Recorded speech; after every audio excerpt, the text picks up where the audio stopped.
What's good, my people? What's good, man?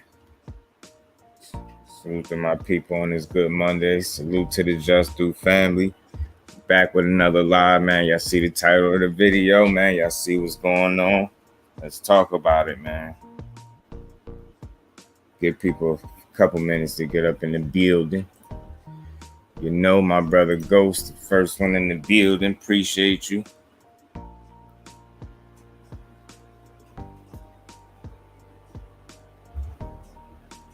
What's good with it, Ghost? How you doing, good brother? How you feeling today on this Monday, man? You know we gonna talk about it. What's next for David Benavidez, man? Mike Big, salute, bro. Appreciate you for sliding through. Hopefully, I hope y'all can hear me good. Y'all can hear me pretty good.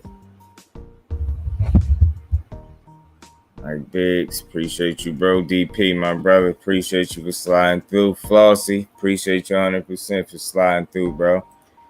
Tahira Dooms, Tasty Cake, baby girl, what's good with you? How you feeling? You should be on your way home. I need some swishers too. You need that? Go by the store, grab me some swishers. Yes, you want to say what's up to the people? All right, Mike, appreciate you. DS, appreciate you, bro. Yes, I need some swishers if you stop by the store. Johnny Q, appreciate you, bro. Damn it, man, my guy, appreciate you, Yoda. My brother, what's good with you? Crush the legend. My boy T, what's good with you, bro? You already know, man. We gotta talk about it, man. Let's talk about it. Boxing Kings Archives, appreciate you, bro, for sliding through. Oh yes, man. We smoking, man. David Benavidez, man. He sound like he want all the smoke at 68, man. So we damn sure gonna talk about it. Other than that, I got some gelato over here, some purple line, and some green crack smoke that I'm smoking on. Number one, appreciate you, bro. What's good with you, man? How y'all feeling, man? Appreciate everybody sliding through, man. Y'all smash the like button for your boy, man. Let's get into it. Quee, sis, what's going on? Appreciate you for sliding through. Let's talk about it, man. As we seen David Benavidez this Saturday, he just had I think it would have safe to call a sparring match. No disrespect to David LEMIEUX, but it was what it was, man. 3 rounds, he got his ass destroyed. I mean, I made my prediction. I said knockout, but I gave him too many rounds. I think I said 7 or 8. I gave that dude way too many rounds, man. He got chopped up pretty quick. And you know, I'm smoking a big pack of smoke on another one. Life is good. I feel you, bro. I feel you, Ghost. I could dig it. What's up with all my peoples? How everybody doing, man? Yes, sir. You know it. Pad workout. Man, so let's talk about it, man. Y'all seen David Benavidez this past Saturday had what pretty much looked like a sparring match to me, man. You know, I said it in my video. I thought it was important for David LEMIEUX, given the point that he's at in his career. I think it was very important for him to come in the best shape possible. And I'm not saying he wasn't in shape or he's in bad shape, but when I looked at his physique, I just didn't get that look like, he went the hardest as he possibly could go. He was in the best shape of his life for what would be considered the toughest fight in his career thus far. You know what I mean? Especially at the age of 33, he only getting older. I mean, he came into that fight with 4 losses, only being knocked out twice. You know, he got knocked out earlier in his career. I think it was 2011 by Marco Antonio Rubio. Got knocked out by him, and, a few years later, he was stopped by Gennady Golovkin in pretty much a one-sided match where he got dominated. You know what I mean? So he been knocked out twice, and he been on a little win streak since losing to Golovkin. I believe he's riding a multiple fight win streak. I think, was it 5 fights? He won multiple fights. I know that for sure. He was on a win streak, man, since getting stopped by Gennady Golovkin. But like I said, man, he been in some tough fights. He got his ass beat by Billy Joe Saunders too, and he got completely dominated. That was a one-sided fight. He got dominated for sure. He got his ass beat. One-sided unanimous decision. I'm trying to pull up his record real quick. I'm missing Ivan Castro. Appreciate you for sliding through. Yeah, man, I left my pack at home. Oh, damn, Crush. I got my Fossey 5 KO straight up. 5-5. What was it? Where is this at? Why is it taking so long to pull this shit up? Laptop tripping right now, people. It's tripping right now. Yeah, but he was riding a 5. I think it was a 5-fight win streak, and in the 5 fights he had 3 KOs out of them 5 fights. So, you know, he came into that fight on the high, on a win streak, on the winning side of things. But like I said, if you ask me, he wasn't in the best shape he possibly could have been in, and it's a very, very good chance that even if he was, he wouldn't have won anyway. You know what I mean? David Benavidez style. D-Free, my brother, salute. Appreciate you for sliding through, bro. Yeah, man. So, yeah, man, he did exactly what I said he couldn't afford to do. I said if he wanted to win this fight, he definitely had to be in shape. I can't stress that enough, especially given the age. He up there in age. He's not the oldest, but he's 33. Like I said, he's been in some real tough fights throughout his career. You know what I mean? He got a lot of fights under his belt. I'm just trying to from this dude. I don't know what's up with my laptop. It's tripping right now.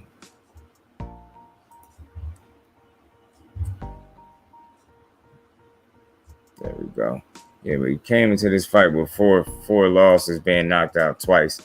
And, you know, he couldn't afford to just throw a high guard up and not punch in between Benavidez punches, and that's exactly what he did. He did the opposite of what I said, and he just didn't give himself a chance. You know what I mean? He got knocked down in round 2. The fight looked like it was going to be stopped at the end of the first round. He got completely blitzed. He showed zero to no defense whatsoever.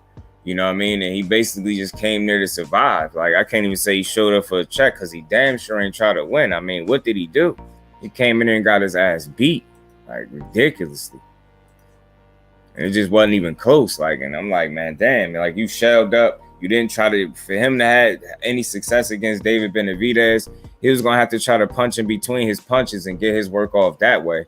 He couldn't afford to just, you know, allow Benavidez to rip all these combinations off and hope he'd get tired and then try to, you know, then get his work off. He couldn't do that. You allow Benavidez to be first all the time, you know what I'm saying? And not one point did you initiate any, you know what I mean, any sequence where you were being first, and that ultimately was your downfall. Like that, you combine that with some of the little wars that you've been in, with you being up there in age, you got a lot of fights under your belt. You're in there with a young, hungry, 25-year-old man that was just gunning for you, man. You ain't stand a chance. And like I said, yeah, he was riding a 5-fight win streak.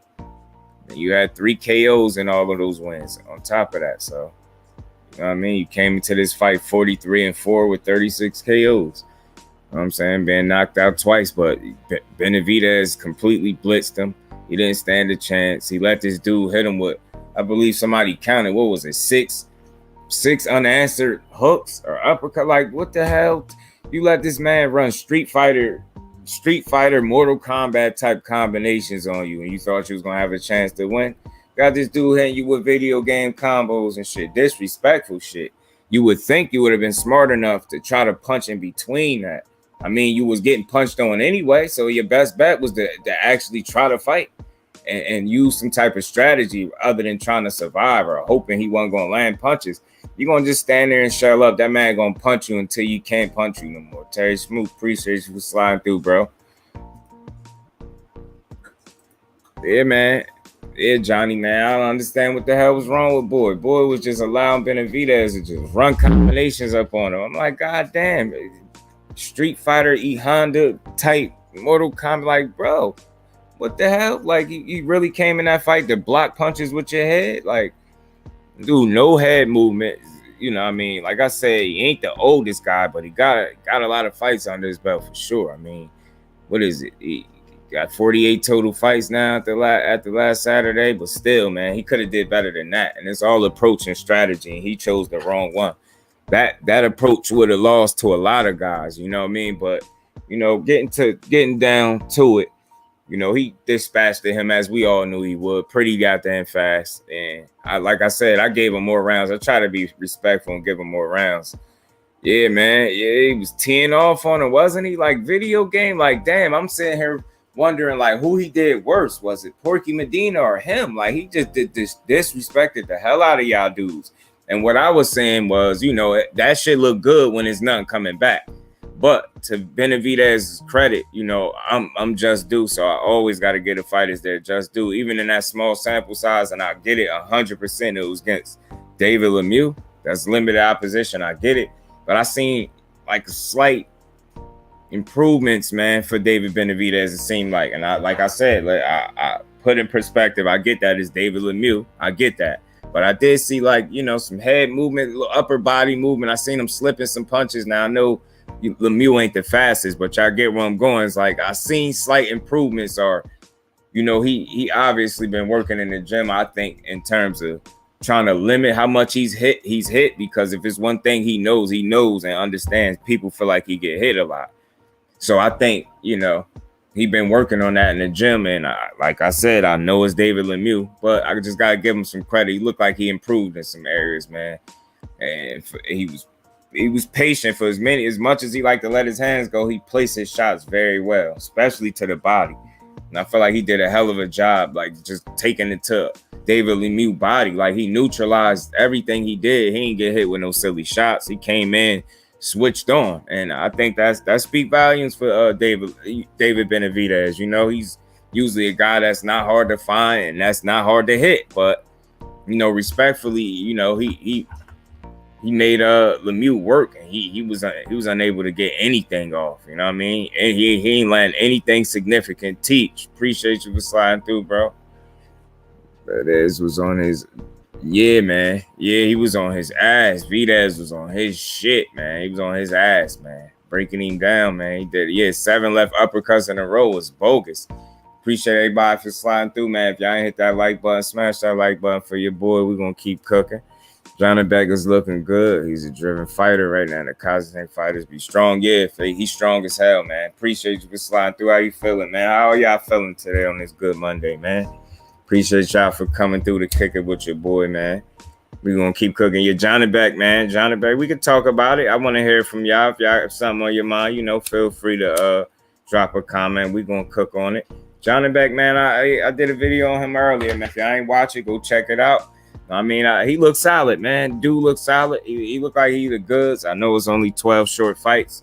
I mean, but, I always say it's not just the record. It's not the undefeated record. It's how he's winning. And I think the way he beating up on people is impressive. Like, I know this dude, Danny Dignam, or whoever this guy was. I think, if I'm not mistaken, my bro T said he was ranked like, what was he, ranked number 3 or something like that? Man, did he get his ass beat. Man.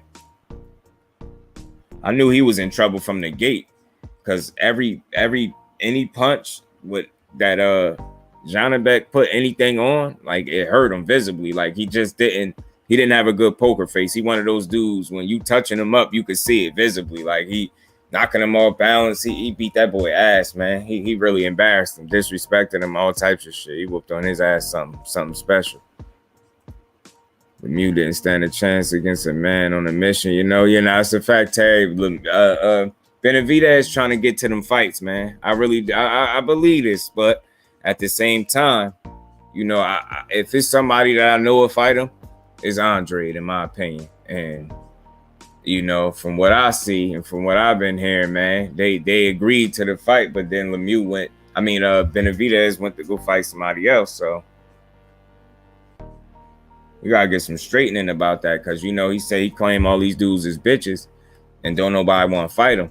And like I said, I take that with a grain of salt, just a little bit, because everybody say that, and you can't just you at least gotta put yourself in position and make these fights a reality, other than the fact that y'all in the same weight class. Like, apply the right kind of pressure, like do everything in your power physically to, you know what I mean, to let it be known, let your team and your handlers and your people know that's who you want to fight. And I'm pretty sure that's the way they're going to go, or we're going to find out who really ducking and who really don't want to fight. Surprised me on how fast his hands was. Yeah, K, man, for him to be a bigger guy, yo. Benavidez got some fast hands. And he's just going to be a matchup nightmare stylistically for some people moving forward because of that. He got heart. He obviously got some punching power. He's not a one-punch knockout artist, but in hindsight, you know, being that he has them fast hands like that, it's okay that he don't have a one-punch knockout because the accumulation is what's going to get it done for him all the time, and we've seen it time and time again. So I think the fact that he's not a one-punch artist don't make him any less dangerous. You know what I'm saying? He's still dangerous as hell. And he could rattle you with one good shot if he crack you the right way, if you get what I'm saying. But that's not what he's known for. Of course, it's accumulation more times than not. They was spamming those. Yeah, he was spamming. It's like facts when he had Lemieux on the ropes. And in the corner, facts, it's like somebody spamming a button on a controller, yo. How are you letting that man crack you over and over repeatedly with video game type punches, yo? And you shelling up in the corner and shit like that, not trying to punch in between his punches. How was you going to win? How the hell was you going to win, bro? Devon Saints Boxing, appreciate you 100% for sliding through, bro. How you feeling today, man? Sliding counter, appreciate you for sliding through. If y'all ain't smashed the like button, smash the like button for your boy. We're going to keep cooking. Jonathan looks like a legit fighter. Yeah, he definitely do. And, you know what I thought was interesting is he said flat out that Demetrius Andre ducked him. So, you know, he got some options, man. And I say they high on this kid, and he's 29 years old. I mean, I know he only got 12 fights, but look, my thoughts is we ain't protecting none of these fighters. If you say a dude name, then be willing to fight him. And he looked like he got the confidence in himself to get in there. So, I mean, hopefully we see him in there with somebody dangerous next then. You know what I mean? If that's what he calling for the smoke, let him go ahead and get it. Will he fight Andre? That's a good question, Ghost, because I want to see. Because, I mean, these dudes ain't going to get to say he ducking it, and that's what he said. So I want to know, did he really duck? Because you know how I feel about Andre. I don't think he ducking no smoke. He is the smoke in terms of wanting to fight. You know what I mean? That's one thing we known about Andre through the years is that dude want to fight. You know what I'm saying? Definitely want to fight. Jonathan getting into it. I think Jonathan and Andre would be blow after blow. You know what? If my opinion, if they fight, I think Andre is one of those guys where he has the ability in the box. He has the boxing ability and IQ to be able to slow the pace down. You get what I'm saying? And I'm not saying that Johnny Beck is some, super fast buzzsaw, but you see how he jumped on dude. And I think he'll have to be a little bit more mindful, a lot more mindful and cautious of, just defensively responsible is what I'm saying with Andre. He won't be able to just be, getting in there and just, shooting them shots like he was letting them things go on the old Danny boy. And he put hands all over that dude. And like I said, every punch that hit him shook him up and hurt him. I mean, that's how I knew he wasn't gonna last long. And a couple rounds later, he was up out of there. So I mean, he wasn't much of a test. But like I said, Johnny Beck said out of his mouth, him and his team, they said Andre ducked him. So hey, look, if that's how you feel, go for the top dogs. Don't fight no more Danny Dignams. Or ain't nothing wrong with that, but he was undefeated, but he ain't on your level. So fuck the record. It's not the record that make the fighters who you fought. What's your resume like? Is your resume, shitty and you undefeated with a draw? Like, it's safe to say you ain't really have too much of a chance to beat that dude. You know what I'm saying? Just a fan, appreciate you for sliding through, bro. How you feeling on this Monday, man? How you feeling, bro? I'm at my shit jumped on me a little bit. Sorry about that. Peep my people. La D, appreciate you, Queen. How you feeling on this good Monday, man? Appreciate you for sliding through.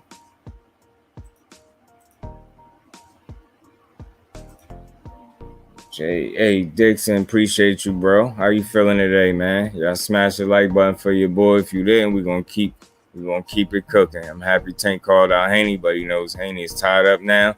Yeah, I'm glad we gonna talk about it. I always want to know what my family thinking and what's on y'all mind. We could talk about that because that's part of the video too, the call out. What I wanted to do is kind of just create a little context to the call out. It ain't like your typical call out where he clout chased Devin Haney or nothing like that. You know, he was on the Last Stand podcast, and he was asked a question and whatnot about Haney. And matter of fact, if I'm not mistaken, hold on, I might have that for y'all. I might have that clip for y'all. Y'all just give me a couple seconds. Y'all bear with me. I think I got that little clip where he was talking to Brian Custer. I'm gonna definitely play it for y'all. Yeah, it wasn't like your typical call out where you like, you know, somebody clout chasing. And that's what I said immediately, just trying to be fair, because, you know, I'm just due. So I always got to give people their just due, fighters and situations, it's just due. And with that one, I'm glad he gave a little context to it and how he went about saying it. Like, he's sick of these fighters doing all this barking. And he like, you know, since they feel away, you know, they always got something to say. He basically like, let's fight type shit. So I appreciated the energy because I get it. And one thing you starting to see with Tank is some growth. For me personally, I'm starting to see it, hear it in the way he speak as well. David Benavidez is very repetitive and telegraphs too. Now that's true, Ghost. And part of that comfortability and that repetition is because it works and it's been successful. You get what I'm saying? So I get 100% what you're saying, but I think that's why we see that, because it's been working. You get what I'm saying? And he's used to having it his way more than not. You know what I'm saying? So it's like he on something like it ain't broke, don't fix it type deal. I have a story. I got like a clip for y'all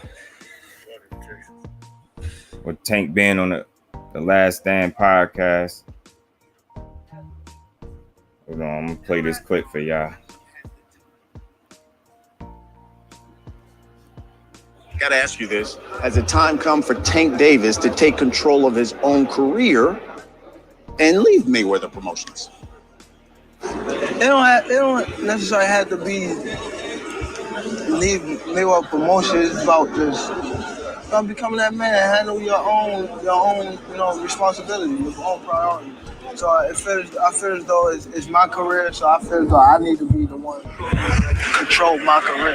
You know what I mean? So, and it's time. You know what I mean? Everybody don't need to, you know, have them training wheels on them forever. You know, it's time to, you know, ride their own bike without training wheels. So this is your last fight with Mayweather Promotions? Yes, sir. What do you think? I know Floyd had responded. He said, I will always love Tank. I look at him as a son. He's got to do what's best for him.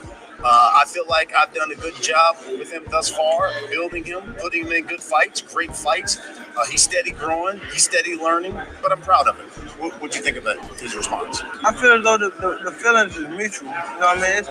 It's nothing bad against. I have bad blood with Mayweather Promotion. I'm definitely appreciative that, you know, what they've done for me over the years. And, it's no love lost. You know what I mean? It's just time for me to grow up and be my own man.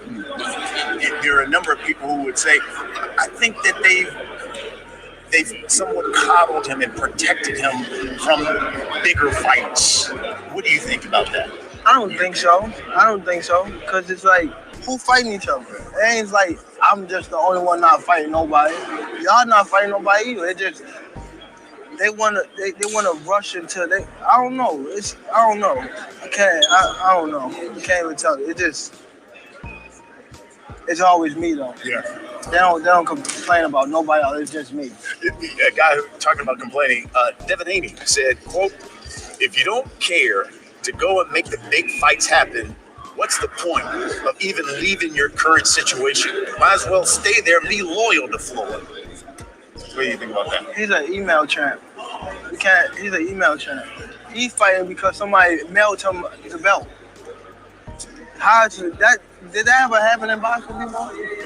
And he's talking crazy. And he still got to, like, come on. So if you win, you said all that. If you win, I'm not on my contract. Let's make the fight happen since you want to talk crazy. Let's do that. I want to fight you if you win. Devin Haney. I love it. So we had Rolly on the show, right? He said, quote, this is the easiest fight of my life. His words, not mine, Tank. Yes, sir. Quote, takes a stupid fighter and he's got a big ass head, and I'm going to walk him into a big shot and knock his ass out in round 1. Your response? You just gotta wait and see. You know what I mean? You can't be too confident because we know when you're too confident, you wind up getting, you know what I mean, caught with shots that you don't even see coming because you're going in there too like routed up. So it's all good. It's all good. We know how to tame that. Rolly also said he watched the Isak Cruz fight, and he says Tank can't take pressure. He can't fight going backwards. His coach, Larry, he seen me spar Sean Porter. He know that I can, you know what I mean, I can box, I can take it to you. He know for sure. Lastly, on what he also said, quote, I think he just bullies a bunch of small dudes, weight-drained opponents like Pedraza, Barrios, Santa Cruz, a torn Achilles, Gamboa. So I don't think he's that much of a big puncher. I think he's explosive, and he gets people out there who just stand in front of him. I mean, Barrios was bigger. Barrios was bigger. If you look at the frame of man Santa Cruz, I'm not saying his body. If you look at his body frame was bigger than mine. Leo Santa Cruz. I'm not saying like far as like weight or anything like that. Pedraza, I don't think he was trained. And 135 when I fought Gamboa, I came up in weight. That wasn't my first time. I mean, that wasn't like I haven't fought 135 in a minute. That's not my weight class. I went up and fought Gamboa. So I don't know. We just gotta wait and see. He just talking, bro. He just trying to find something to talk about. You know what I mean? Last thing with the Rolling, he says, listen. Let's see, well, y'all heard it right there. I hope y'all was able to hear that clear. And that was on the Last Stand podcast. Y'all could go check that out with Brian Custer if you want to hear the whole joint.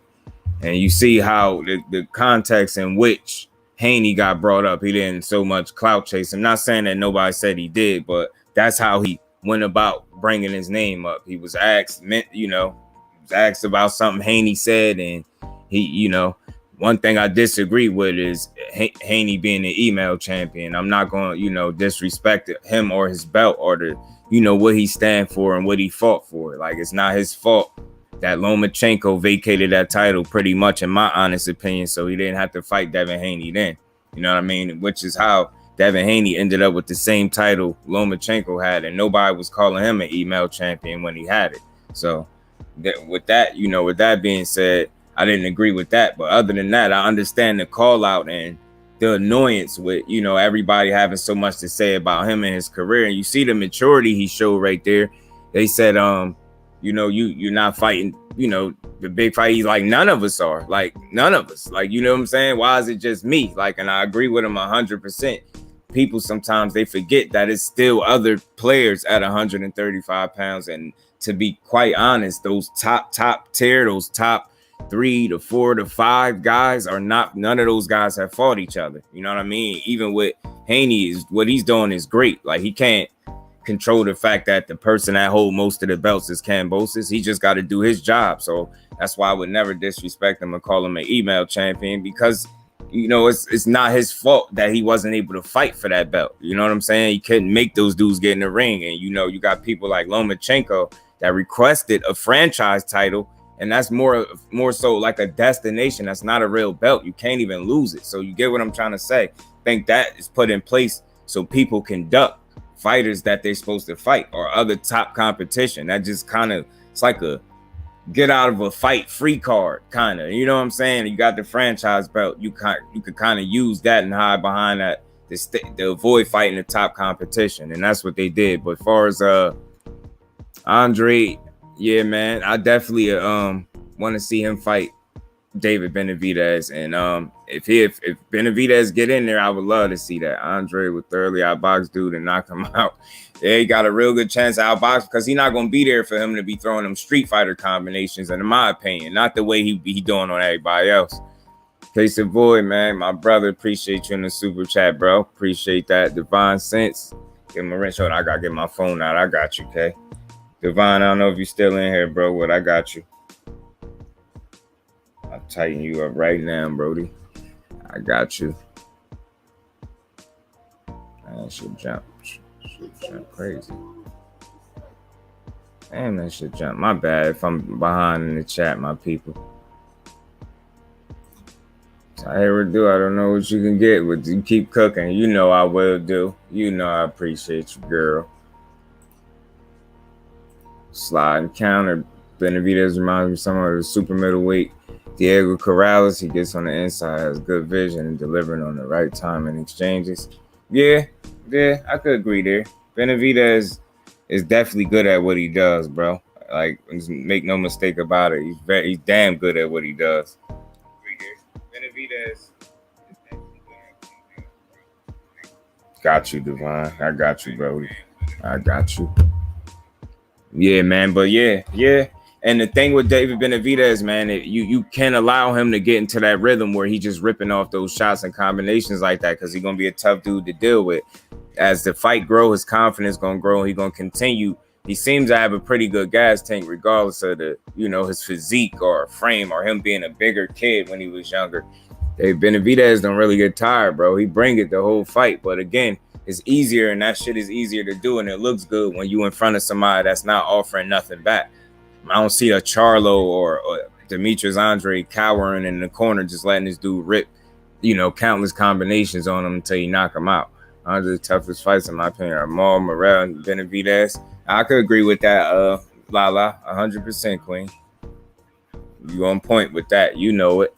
Me and you both, I think we both equally rock with Andre. I think that's one of your guys. I think you like Demetrius Andre, if I'm not mistaken.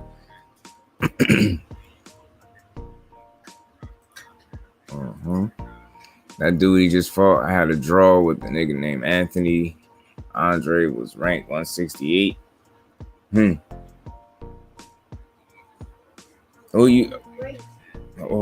one you talking about? Ghost, you talking about Benavidez?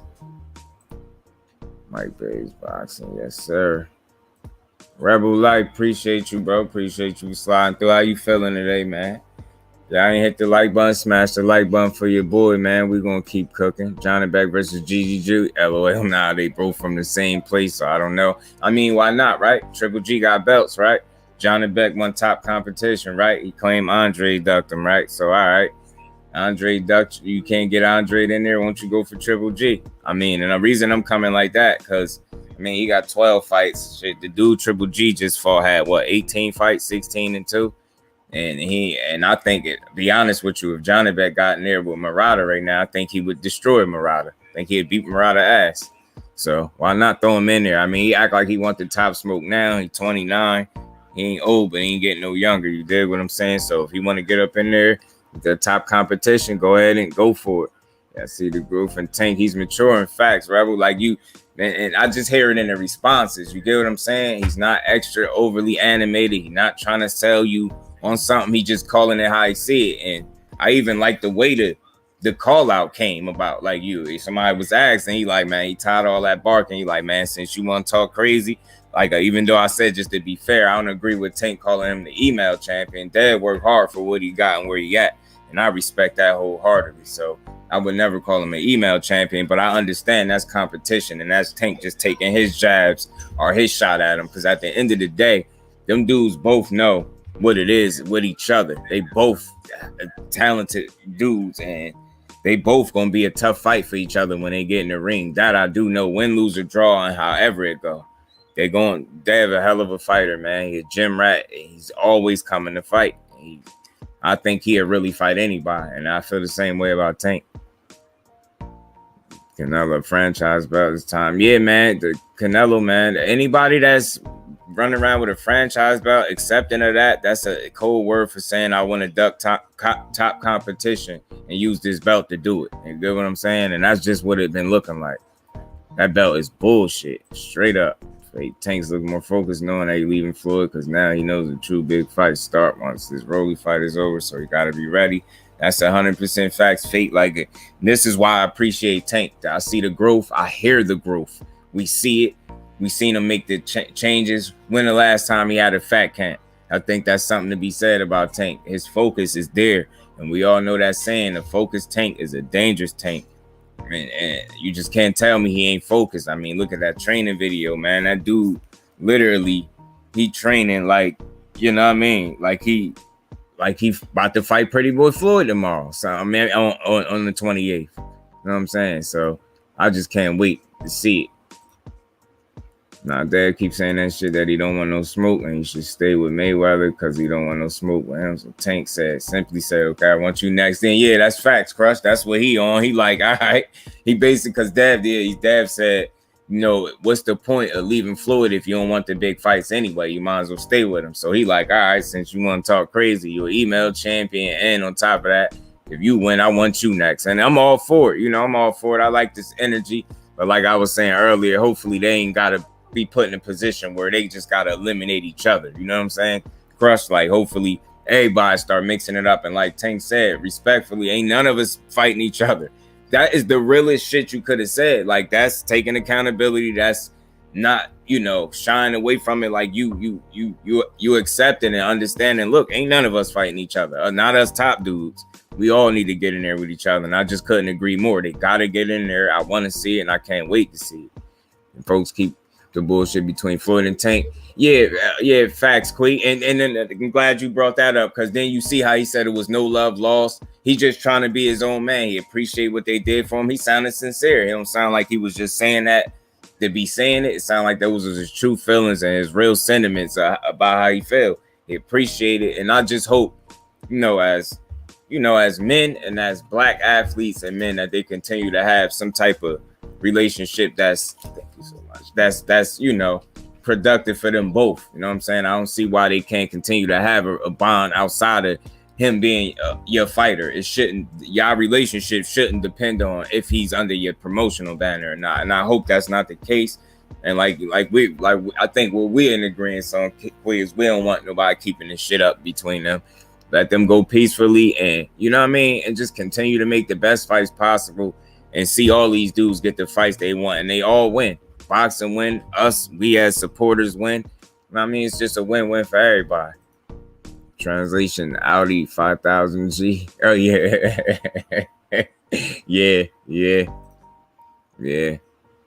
Yeah.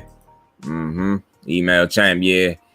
Yeah, just the fan. Yeah, that's the only thing, just to be fair. I'm not going to, I ain't going to agree with Tank on that one. You can't talk Tank. Yeah, facts. And that's it's all good. Tank really needs someone to talk for him. Nah, you know what, DS?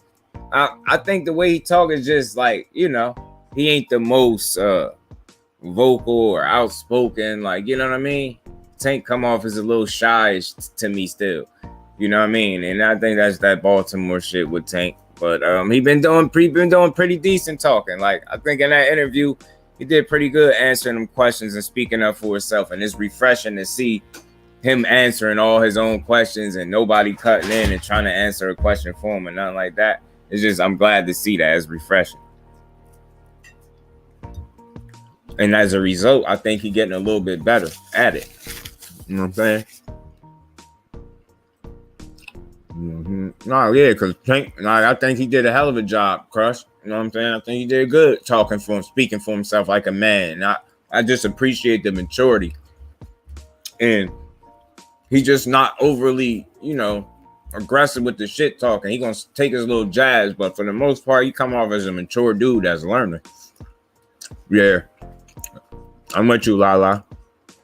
Rolly is Memorial Day. Facts, DP. Bruce Guys, salute, OJ. Appreciate you. What you smoking on over there, man? What you smoking on, OG? How you feeling today, man?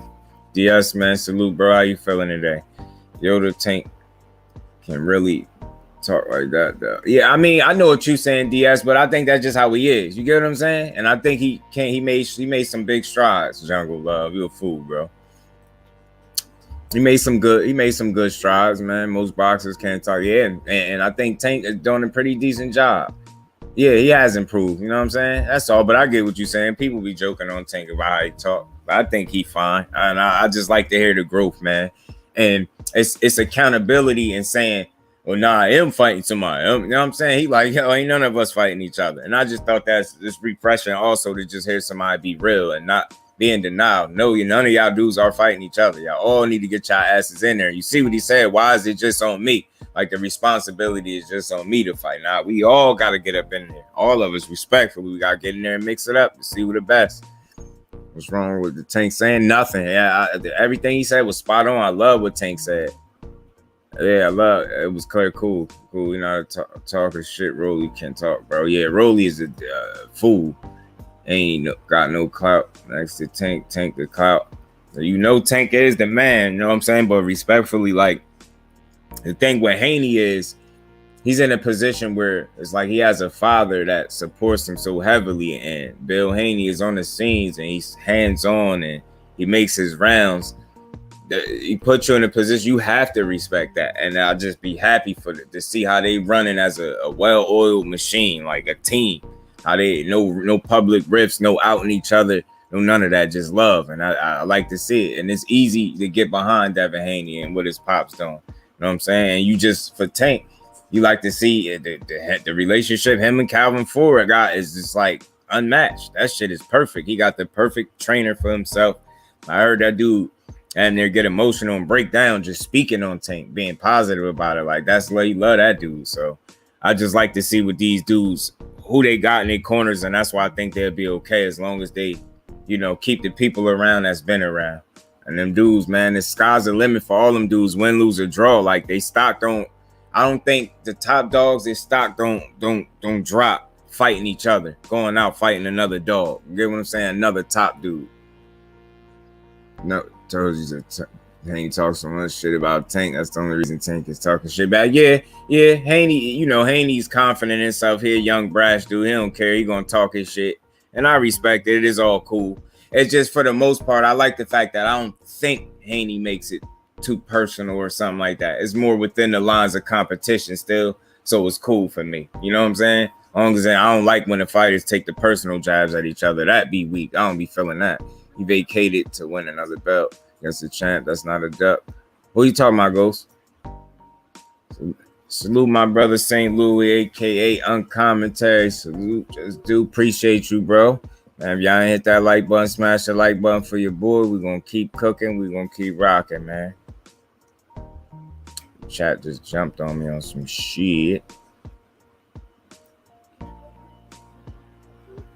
Man, where the fuck was I at? All that.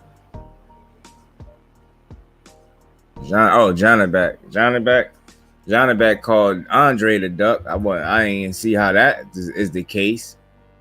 You know what I'm saying?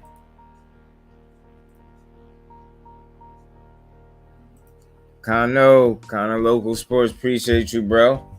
Oh, you're working? I appreciate you for sliding through, bro. Appreciate that. Don't work too hard, bro. Don't work too hard. The rounds, which I could work out another 3 hours. Salute to the good bro Kano, man. Appreciate you sliding through, man. Andre the Olympian, every big name you got at 47-54, and some of these 60-pound dudes, Andre been running through them. Really worked till they know what he did in the Olympics. Team 10, the rest they all scared. Yeah, I just want to see Andre get a big fight, man. You know what I'm saying? Be on at the midnight. If I'm up, I'm there. Crush, you already know. And matter of fact, I'll be up for you. Don't even worry about that. You on midnight, bro? I'll be there. Oh, yeah, who destroys? Yeah, man. Yeah, Murata, yeah. Johnny Beck could beat the dog out of Murata, man. It hurt that boy something bad. Give my fist. Ooh. Yeah, I appreciate all y'all for sliding through, kicking in with your boy, man.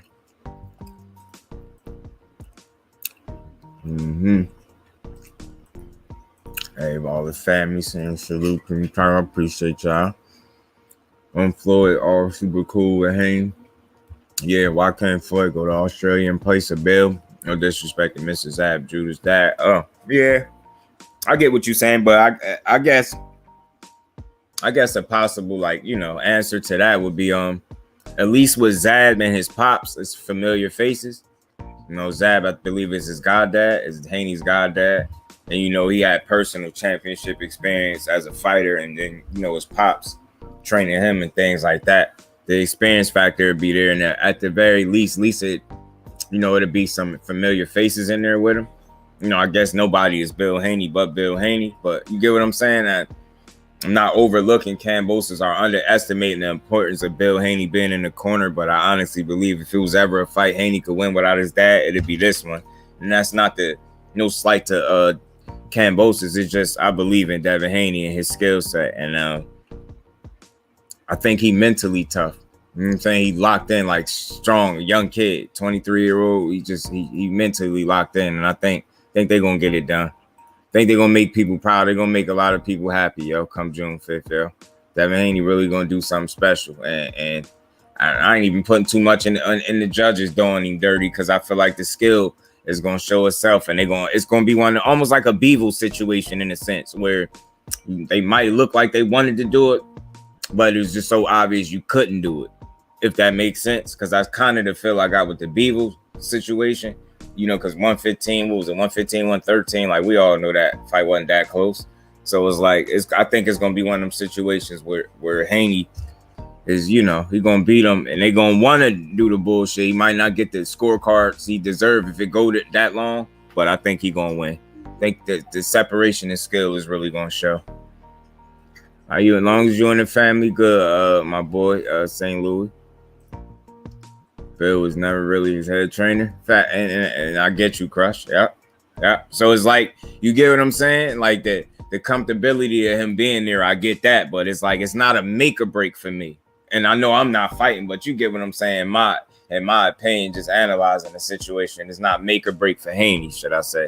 You get what I'm saying? Like, it's always great to have your father, you know what I mean, there in the biggest fight of your life. But again, I did believe I heard K speak on it. If he's still in here, K, I don't know if he's still in here. I think he said Bill Haney was going to be on FaceTime or something like that in the corner in between rounds. And I know that's not the same as him physically being there, but if that is the case, and as long as he's able to give the proper instruction accordingly, then I think they're going to be fine. I'm really pulling for dude, man. I really am. I'm still heated, by the way. Yeah, I understand. I appreciate. I understand 100%, Kano. Just know when it comes to this Jersey kid over here, I rock what you heavy, man. So you got another brother over this way, for sure. Tank talk shit. This Shakur too, yeah. All those gonna be mega fights. That's the good thing, Lala. That's the dope thing about it. It's funny you brought that up, because I think I got a clip on that. Well, really, it was Haney though. It was Haney saying they asked him who would be his toughest fight or something like that. Hold on, let me play it for you. Let me play it for y'all. It was Haney though. It was Haney saying they asked him. My bad.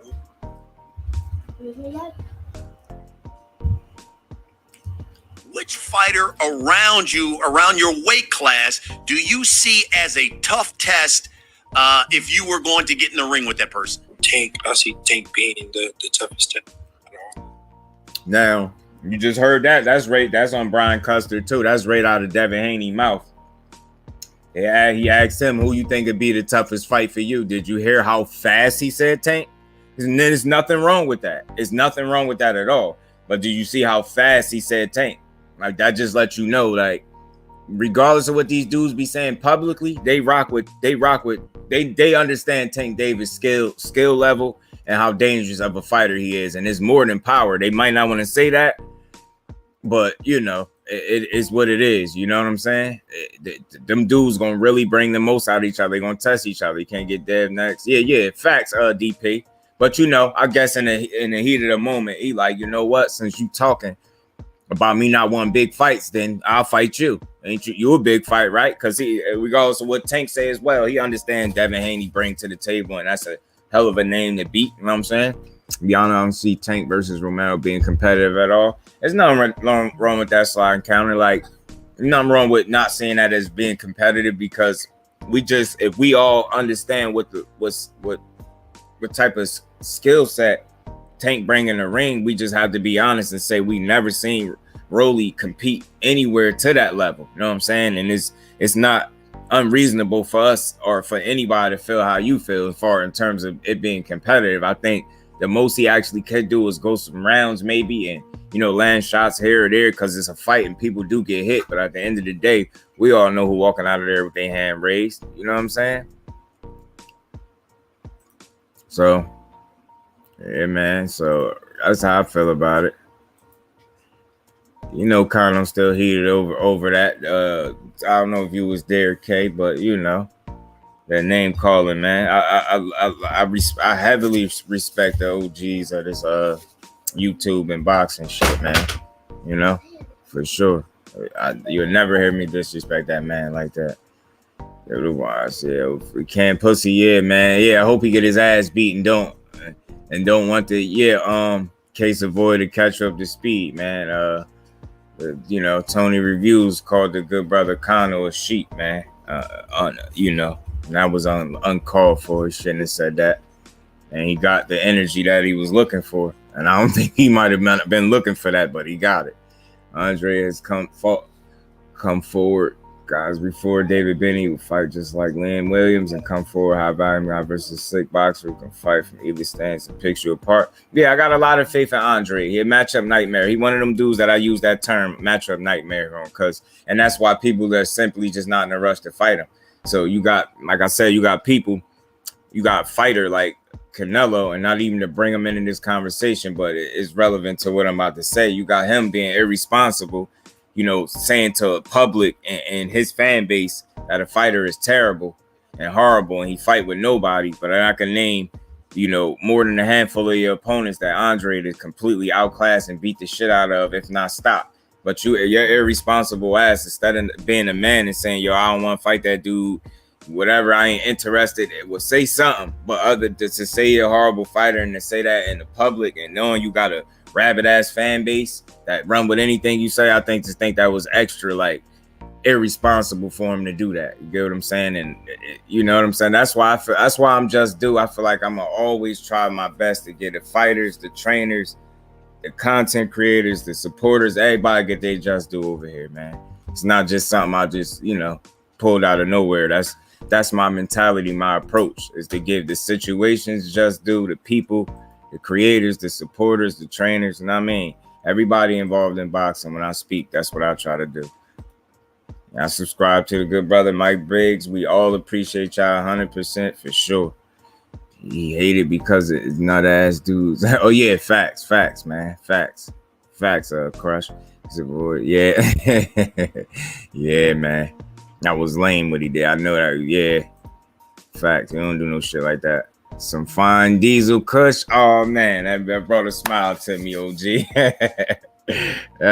My girl just brought me some wedding cake in here. I got some wedding cake, some gelato, purple line, and some green crack.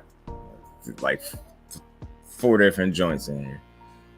And they 3 out of the 4 is real good for me. The one of them I don't like it as much, but the other ones appreciate you, Yoda. You already know, my bro. Anytime somebody's beef on a live show, do me a favor and timestamp it so I can go back and listen. Yeah, man. It's all about respect. I swear, I promise you, that's how I came up with this name, Just Do Boxing. I'm telling you, and I feel like that's I approach it that way because I need people to understand how I am. So a lot of the debates and a lot of the disrespect sometimes that come left field, I try to make sure it don't come my way by putting out a certain type of energy. And I see the same from other people. That's why, you know, you got to be very mindful who you calling out their name. And we ain't going for that. We real men behind these laptops and computer screens, bro. I don't really move funny out here. Yeah, facts. He did the joke on all the fighters talk. Think Dad, Floyd Wilder. Yeah. Like, yo, you believe it or not, bro? Not even just Tank. Devin Haney. I know y'all all seen a little sit down when he was with his pops, and he was like, yo, he called me a boy. He gonna stop calling me a boy. I'm a grown man. Like, stop calling me a boy. And he was like, and he don't respect him. I get his respect in the ring. Yo, the dude might have stumbled over a word or two, and dudes is like, yo, he too young to be stuttering like that. Yo, he stuttered the whole interview. I said, bro, listen to it over. What are you talking about? He didn't stutter the whole interview. What the fuck are you talking? People just be reaching. You trying to make it. Yo, you know that man got good defense. He don't be getting punched on like that. Knock it off. His face be the same damn way it be before he get in the fight. A lot of times when he get out. Get the hell out of here with that. He don't be getting the shit beat out of him for you to be thinking like he punch drunker. You know what I mean? Get that out of here. They saying that about Tank. I heard it about Spence. Like, you know what I mean? Get out of here with that. Crawford talk a little slow. That's just how people talk. Everybody's not the best public speakers. You know what I'm saying? It's like it's certain people that can't get behind this microphone because they don't speak well enough to do so. And it's okay. They just understand that's not their strength. But when you're a fighter, that's just something that is asked of you, interviews and for you to answer questions. And I feel like the more you do it, the better you will get at it.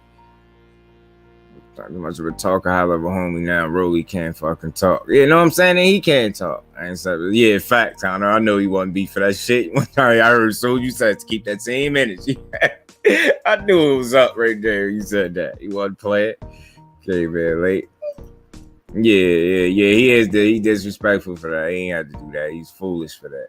My bad, y'all. I'm from too far in the chat, my people. Here, just Haney been caught chasing Tank, gonna make him pay for that. Yeah, they're gonna fight sooner or later. And you see, that's why I played that little 12-second clip. Because Brian Custer asked him who you think would be a difficult fight for you going down the line. He said Tank. I ain't gonna say like he ain't saying it in no scary way, but he said he didn't even have to think about it. So I only say that to say like the jabs that they take at each other, I think is from a competition standpoint. I think they both truly know what both of them bring to the table. And when they do fight, it's going to be a hell of a fight. You know, I always told y'all how I think about how that fight or the questions I had for that fight. It's no slight to, Devin Haney. I respect him and I like him. He going to be a matchup nightmare too. I use that term for him. That's why people don't want to fight him. You take and fight like him and talk like Brazil and get floored like him. It's a fact, Lala. I'm with you 1,000,000%. He was talking since the jump. Yeah, that sparring stuff, yeah. Facts. Facts, Ghost. I hear a lot about that. One to be begging for even facts. It's different talking with your day ones than talking on a professional level, my guy. It's 100%. It's 100% right, Crush. He been with Tank from the mud. 100% facts. Is Johnny Beck really that nice? Only seen 2 fights of his. I must say this, Johnny Q, respectfully, from what I've seen, the dude look like he good. Pardon me, y'all. He look like he the goods. He confident. He's a well-polished fighter, well-schooled. He's disciplined. Got some good speed, some good pop on his punches. He places his punches well. He patient in there, poised, and he about getting the job done. I like the way he handled business, man. He got in there. That dude ain't belong with him, so he ain't in there with him, so he ain't played with his food, and he got him out of there. And I guys relax and do our work. That's good to hear, kind of a word up. Anytime somebody say that, I'm always, he don't got one. I got you. 100%. Appreciate you, Kay. I'm glad you pointed it out. Bro, what's good with you, yeah? Yeah. Oh, okay. Johnny Q. Yeah. Johnny Beck got some good power. Combo, speed, and he got confidence, which I like. Johnny Beck, now that is a hell of a fight because they're not gonna keep sitting here acting like that boy Carlos Adames ain't there. T was talking about that a little earlier on his panel. Like, I ain't gonna keep acting like he ain't there. That dude could fight, man. Appreciate my bro. As soon as I said it, he right here. Appreciate you, y'all. Appreciate all my bros, man. Bro, my bros, all the queens for coming through, kicking it with your boy, man. Yeah, I got him. I got him right. I got Kano right. I got TD right too. That's the fight. Yeah, that's a good fight. Yeah, Johnny Beck and Carlos Adames. Hell yeah, that's a hell of a fight. If that happened, we need that. Carlos probably gonna push for Charlo fight because it's Amanda will do soon.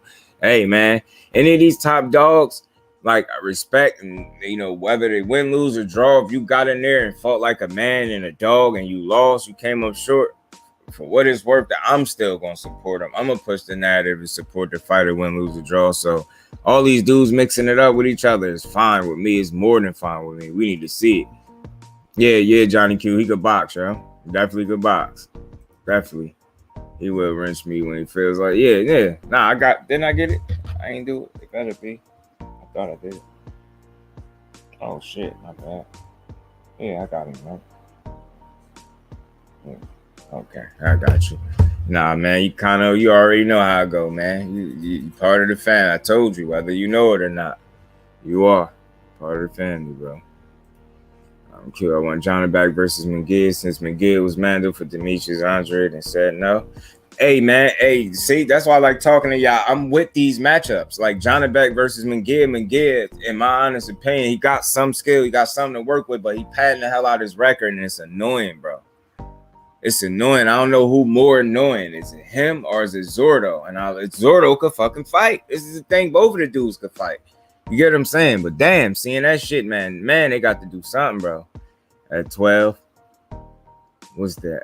You talking Johnny Baker's so good. Can he beat the number 4 for the WBO in his weight class? I say no. Adonis has bigger wins.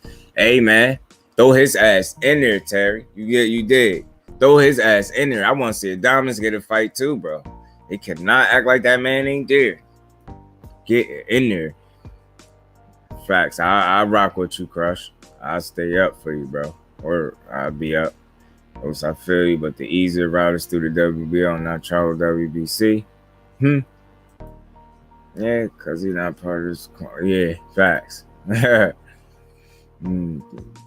Jay Gibson, appreciate you, bro. How you feeling today, man? Appreciate you for sliding through, man. Y'all do y'all boy a favor. Hit that like button for me, man. If y'all didn't already, appreciate y'all. We're going to keep it rolling. So it's smooth because WBO is fucked up right now. They gave Johnny Beck the intern, but McGee can come snatch that whenever because he was higher ranked. Long as whoever's getting in there is top dog and top dog. You know what I'm saying? Because all these dudes seem like they're complaining about these weak opponents. So I say start mixing and matching everybody. Everybody get their ass in there. Due to whoever available to make the next available fight and so on and so forth. Just keep it rolling. You know what I'm saying? KD, appreciate you, bro. How you feeling today, man? Appreciate you for sliding through, man.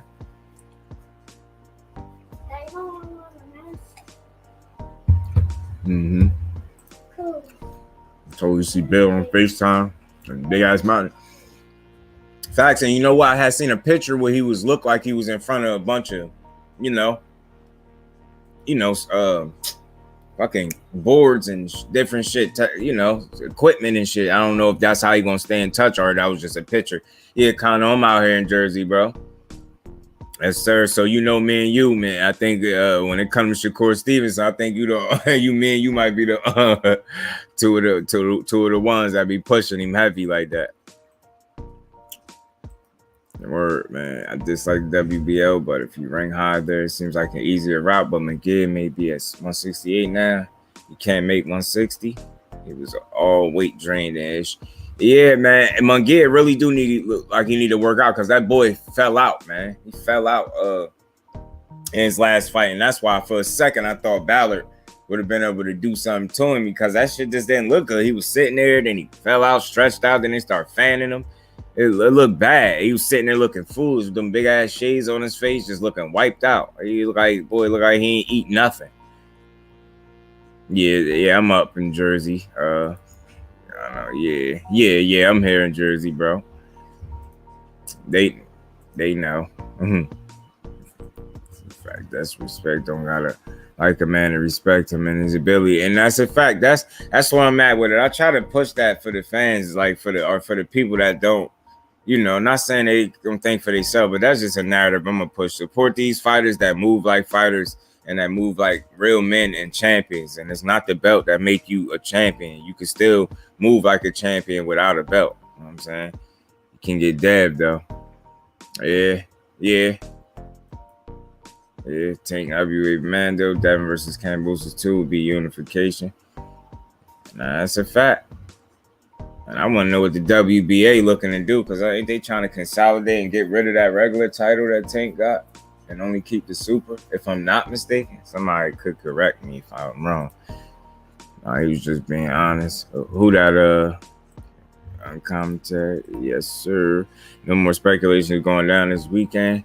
Yes, I can't wait. I can't wait.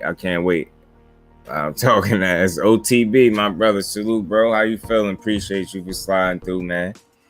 Y'all smash the like button for your boy. If y'all didn't already, I appreciate all y'all for coming through, kicking it with your boy. Yeah, get this Rolly guy out of here. Yeah, get him out of here, man. All the way, man. Andre had a chance to be great. Can't blame it on nobody but Andre. Yeah, he definitely self-accountability all up and through there for sure, bro. It definitely is. But I'm at the point where it's like, hopefully all these fighters start to get the fights that they want, and the fights that they say they want is the fights that we want to see them in. So people could so they could all stop complaining as fighters about nobody want to get in there and everybody ducking them. You feel me? OTB, these dudes all need to get in there with each other. That's why I like what Tank said in that interview with Brian Custer on the Last Stand podcast. It ain't just me that ain't fighting them. We all need to get in there with each other. And that's the truest thing. That go for every weight class. Everybody need to take a look, take a peek at what 154 doing. All those dudes willing to fight each other. Just fight, man. Just fight, man. Just fight. Jay just say, boy, and Tony Peck now, you fools. Lala D, appreciate you for your super sticker, Queen. Appreciate you 100%. Ray's chat room. Tank Stops. Devin, appreciate you for sliding through, bro. I don't know if you subscribe to the channel, but if you... Oh, is this Ray? I can't tell, but appreciate you, bro. I don't know if you saw, but if not, subscribe to the channel, smash the like button for your boy. Appreciate you. Yeah, I mean, as far as that fight goes, respect to Dev. He's a hell of a fighter, hell of a boxer. You know what I mean? He can make things real difficult for you on the outside, you know, using his pure boxing ability and things like that. But in that fight, ultimately, like the question for me is if he can keep Tank up off him, and if so, how long? You get what I'm saying? It's not if he can have success, because he's going to have success because he's a talented young kid, but can he sustain it? Not saying he can't, but that's just the questions that I have if they fought. Like, can you really, truly keep Tank from closing the distance, cutting the ring, and, closing the gap, and eventually, getting off the shots that he need to really make you answer some other questions. You know what I'm saying? So either wherever that fight, whenever it happened, I'm in full support of it. I'm not particularly rooting against either one of the dudes. I might just naturally have a, favor one or the other to beat. You know what I mean? But ultimately, man, I salute and support them dudes. And hopefully they do get the fight. Because like I said, Tank, he said he want that fight. You know what I'm saying? He tired of the people talking and all the barking and all that. People saying he ain't fighting nobody. And like I say, he said respectfully, ain't none of us fighting each other. We all need to get in there pretty much. And that's just what it is. It's truth there. You know what I mean? But that to be my realistic question for Dev, man. And it's no slight to him. You know what I mean? He ain't nobody just running through him. So Tank, even if he is able to cut the distance, Dev gonna make him, he gonna make him earn it. In other words, they gonna bring the hell of a fighters. They're gonna make each other work. You know what I mean? But Tank is just so fucking dangerous. And one thing real quick that I always say in that fight, or when it comes to Tank anyway, I noticed just over the years and hearing people speak, and with the fighters that's on the scene now, one thing it's a few fighters that people usually pick that they said probably beat Tank, this or that, for whatever reason. And I always tell those people, depending on who these fighters is, normally I understand where you coming from. I never get to arguing with you if you say, oh, I think given an opportunity, Shakur beat him, or I think, Dev would beat him. You know what I'm saying? You're not going to get me to arguing you down because you said that. That's not an unreasonable point of view to think one of those dudes can beat him. You know what I mean? Of course, you got to put it together on the night and sustain it and really get the job done. But I'll always say this. When it comes to Tank, with his boxing ability, his IQ, his skill level, at the very worst, with anybody you put him in there, in any weight class he's going to campaign in, he's in a 50-50 fight. No matter who you put him in there with, those odds are great odds. You get what I'm saying? Imagine if your odds for winning the lottery was 50-50. How many of us will be right now going to play the lottery right now if you just knew your odds were that good?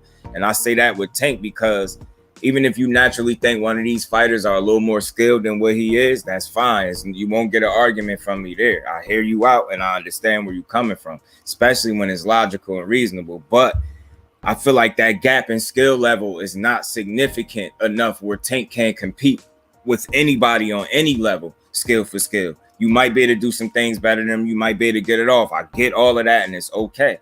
That's fine. You won't get me to arguing. But I will say, when you move over when you go from the skill set and the boxing ability and you move on to the power, like that gap is significant enough where you really want to answer that question. Like that's a relevant, realistic, reasonable, logical question. Like, can you really keep him off you? And then how are you gonna respond when he start getting his shit off? Because it is a fight and you gonna get hit.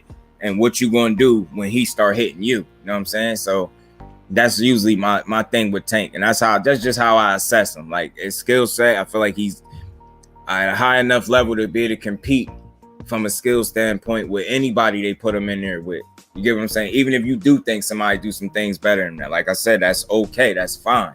But again, I think, you know, he's at a high enough level where he can compete skillfully with anybody. And like I said, that big question for me is going to be like, how you going to respond when he start to get his shit off? You know, we seen Tank, he got a chin, so you're not going to just get him out. 9 people on the panel, he won't shut up. Yeah. Yeah, somebody St. Louis disrespectfully called the good brother, the good OG, sheep, and he wasn't going for that shit at all. I'm gonna be heard more than everybody. Yo, yeah, I hate that. Cause that was the king of introducing us to boxers we never heard of. Yo, Daryl, Phil, then Michael Boo, now Ryder. Like, yeah, facts, la. And I think, like I said, that loss can only do a couple things for him, and it's simple. You either it's gonna bring a dog out of you, you're gonna be like, you know what, fuck it, I'm gonna start giving these dudes the fights, or these people the fights they want to see. You're gonna either do that, or you gonna think, because you've had it your way so much and you're entitled, you probably gonna think, well, you know what, I took a tough fight, so now I get to take a bullshit fight. And I feel like he don't have that privilege, you don't have that right. Ain't nobody asked you to go up there and bother that man at 175 pounds. Not a single solitary soul asked you to go up there and bother that man at 175 pounds. I'm gonna say it again. Did nobody ask you to take your ass up there bothering that man? Ain't nobody asked you to do that. We was cool if you ain't never bothered that man. Ain't nobody asked you to did that, man. Right to and I had to chill. Yeah. Facts. Y'all know all of a sudden y'all asses are showing and talking about that good shit when I can't. Oh man, you in due time, K, man. I'm telling you, in due time, good brother K, man. For real, man. Zoom, appreciate you for sliding through, bro. How you feeling today, man? How you feeling on this good Monday, man? And man, y'all smash the like button for your boy. If y'all haven't, we're gonna keep it rolling. I appreciate everybody that's still in the chat kicking it with me. Yeah, true, St. Louis. Oh shit, that shit jumped like a bitch on me. My bad, y'all. Yeah, I'm behind like a motherfucker. Oh shit, my bad, y'all. My bad. I'm way behind. Let me scroll to the bottom. I'm sorry, y'all. Let me get to the bottom. Those guys in this bag. Yeah, Connell definitely fan. That's what I said, man. I gotta drive just when someone got me heated. Andre is free, can go any network against whoever. Matter of fact, GGG was offered and sat out for 1 year because of it. Emailed Zone about it. What's his chance? Where is it? Yeah, man. At the end of the day, they just gotta give. Hold on, bros. My bad, bros. I got y'all, man. I ain't even. My bad. I'm rude as shit. My bad, y'all. I got you.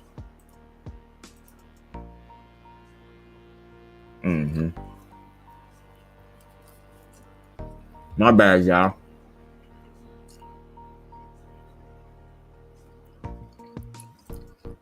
Everything, yeah, it's gonna cook the tea and say you'll never fight Andre.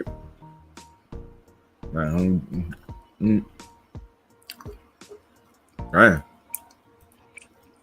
My brothers, my bad job, man. My bad job, man. I had to hop on, man. Let you know you about. Whoa.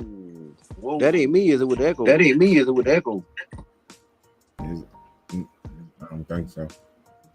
I hear echo on my end, but it might be me. Yeah, it's me. I got you.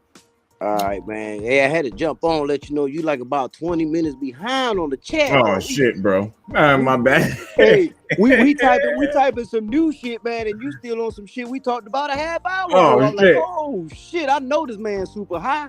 Oh yeah, I'll be trying to get as many people as possible. Then it'll jump. You know how once you put new comments, it jump. I notice it do that, and I'm scrolling back up, trying to figure out where I'm at. My bad. I got y'all. What y'all got on it? My bad, fellas. What y'all my good brothers got on this? Well, I can't stay on long, man, because I'm at the office, man. But hey, Connor, you all good, bro? I appreciate you even coming up here. I used to live in Jersey City, man, on 19 Dales Ave, but my sister still lives over that way.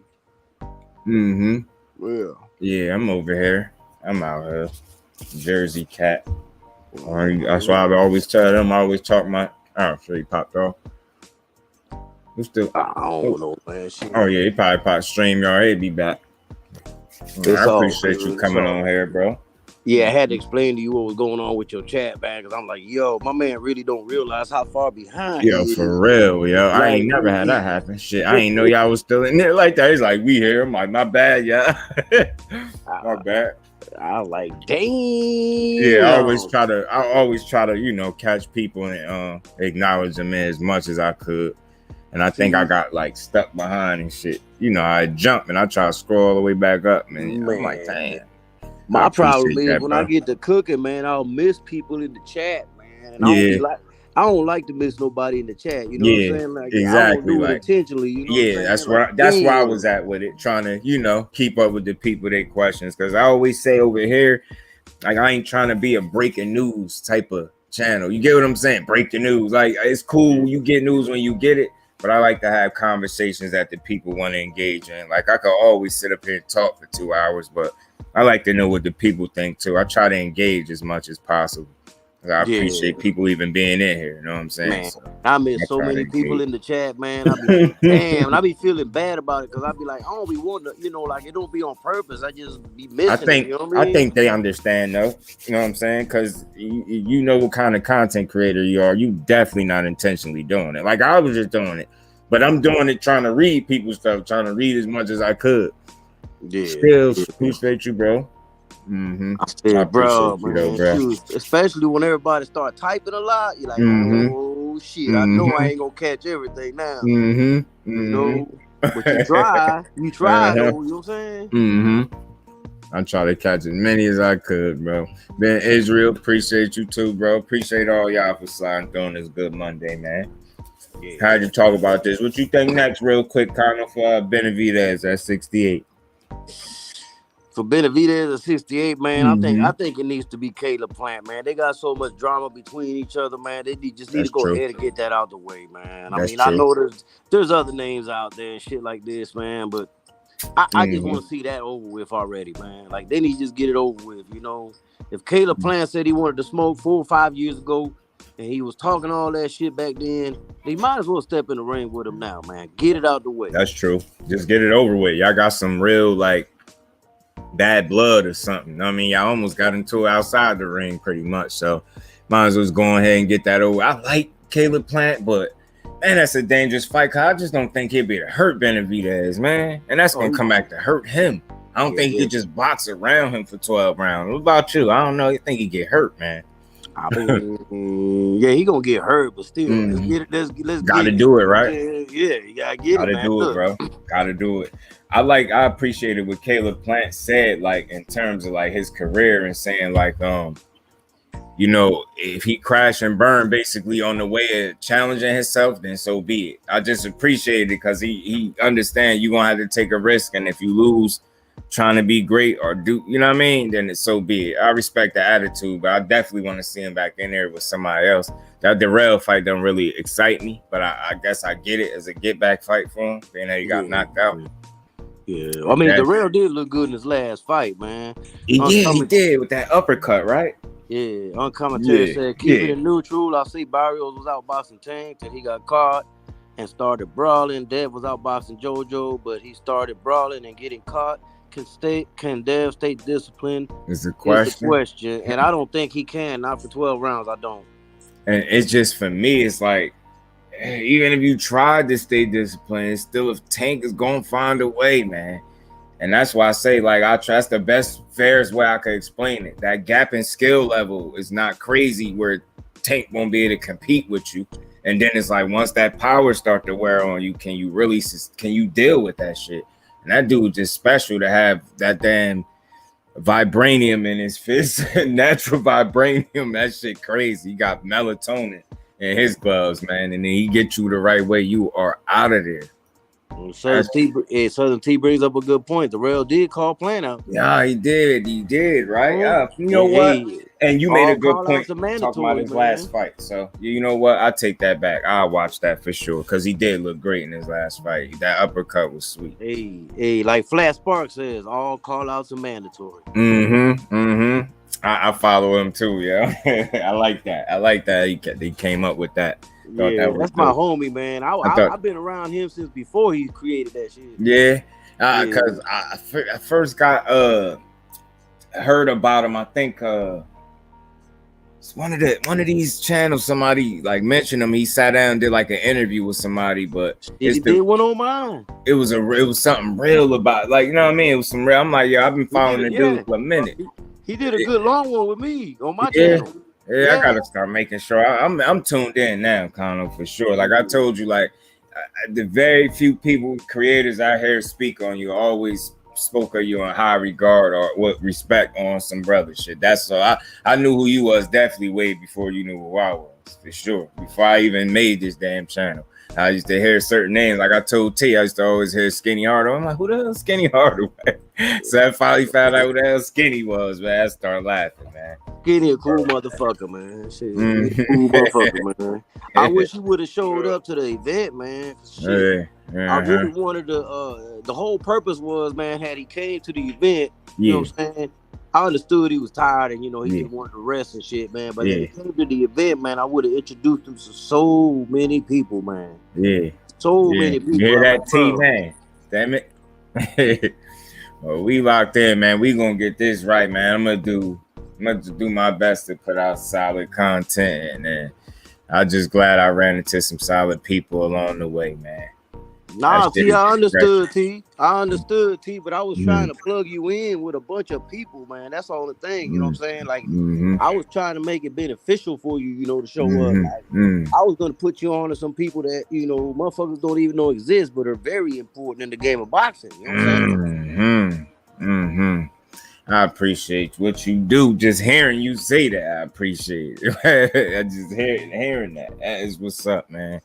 And that's why, man, I'm trying to do my best to try to, you know, engage and grow and do this shit the right way.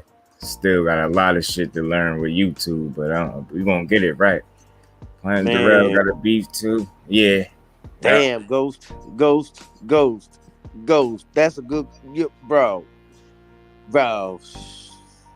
Yeah, oh, man, you know what? I swear to God, I'm gonna have to make some calls, man, just to figure out, you know what I'm saying, what's wrong with these opponents, man, why they don't want to step in there, because you know I know people that'll tell me, but you know, I would love to know, like, what is that, bro? Because he's getting old, man. He ain't got no signature fights, bro.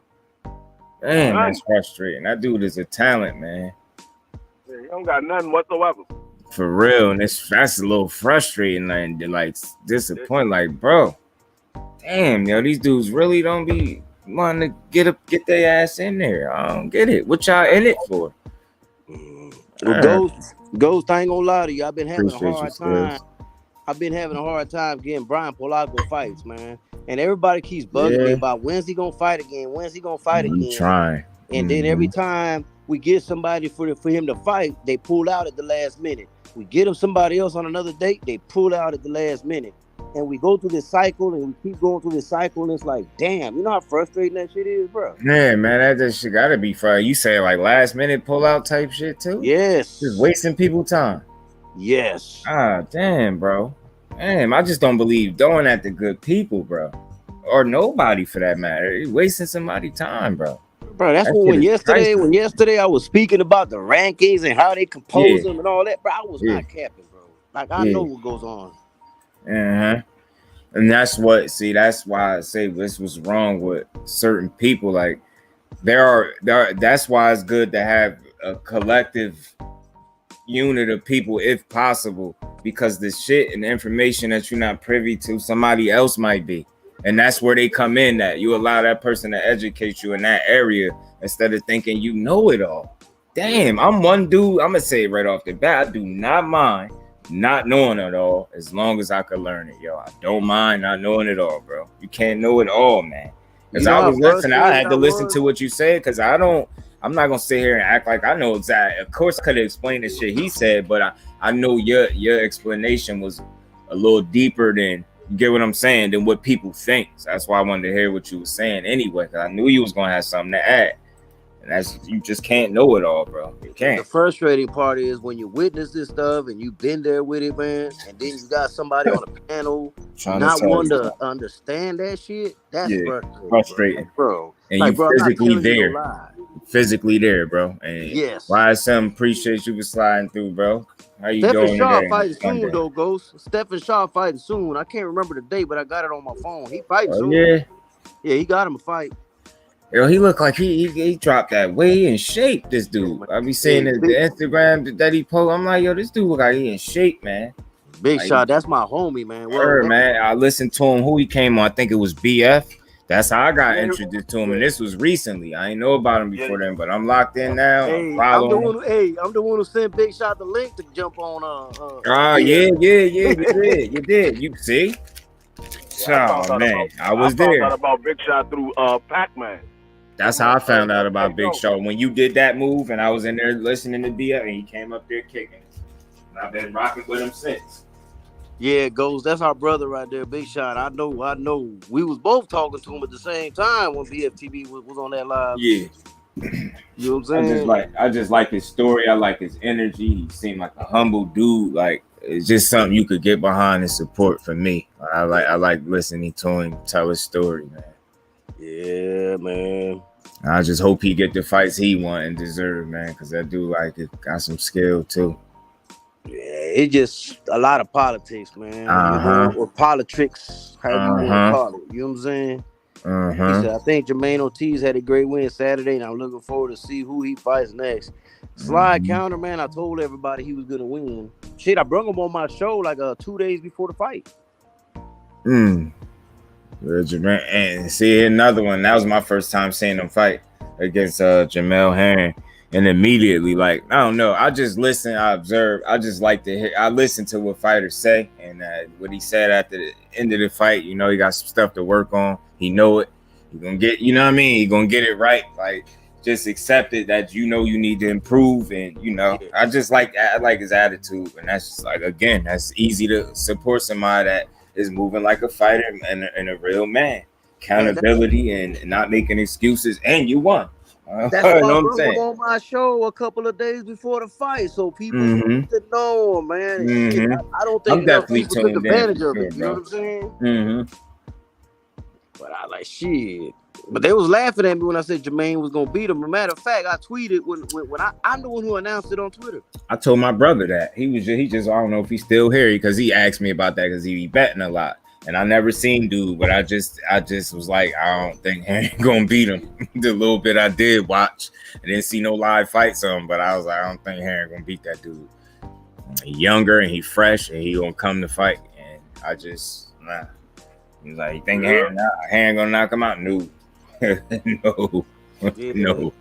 No, bro. That shit Ghost just posted. That shit happens all the time. There's in-belly people earlier, and bro, someone in the ring is asking for a fight. What? Yeah, like that motherfucker just what? Bro, you know, man, look. If only people knew the half of what goes on behind the scenes. Well, this shit be like 30. Yeah, I'm here to learn as much as I could, to be as informed and educated about this sport as I possibly could. I intend on being a sponge. The shit I don't know, you won't hear me listening and taking mental notes if I got to. It's a lot of shit that goes on that I definitely know I don't be knowing. That's just like when you and it's somewhat true what they say. If you got the belts in one weight class and you move up, you don't immediately become the mandatory. You have to, when you move up to that weight, the person in that let's use the WBC for an example, man. If the mandatory at that weight class has not filed his paperwork, then the one moving up can move into that spot. But if the person that WBC already has mandated return the paperwork in, then the person moving up cannot jump him. Yeah. So it's not like, I could just go up there and fight the champion right away. Only if the one that's in line hasn't turned in his papers. Yeah.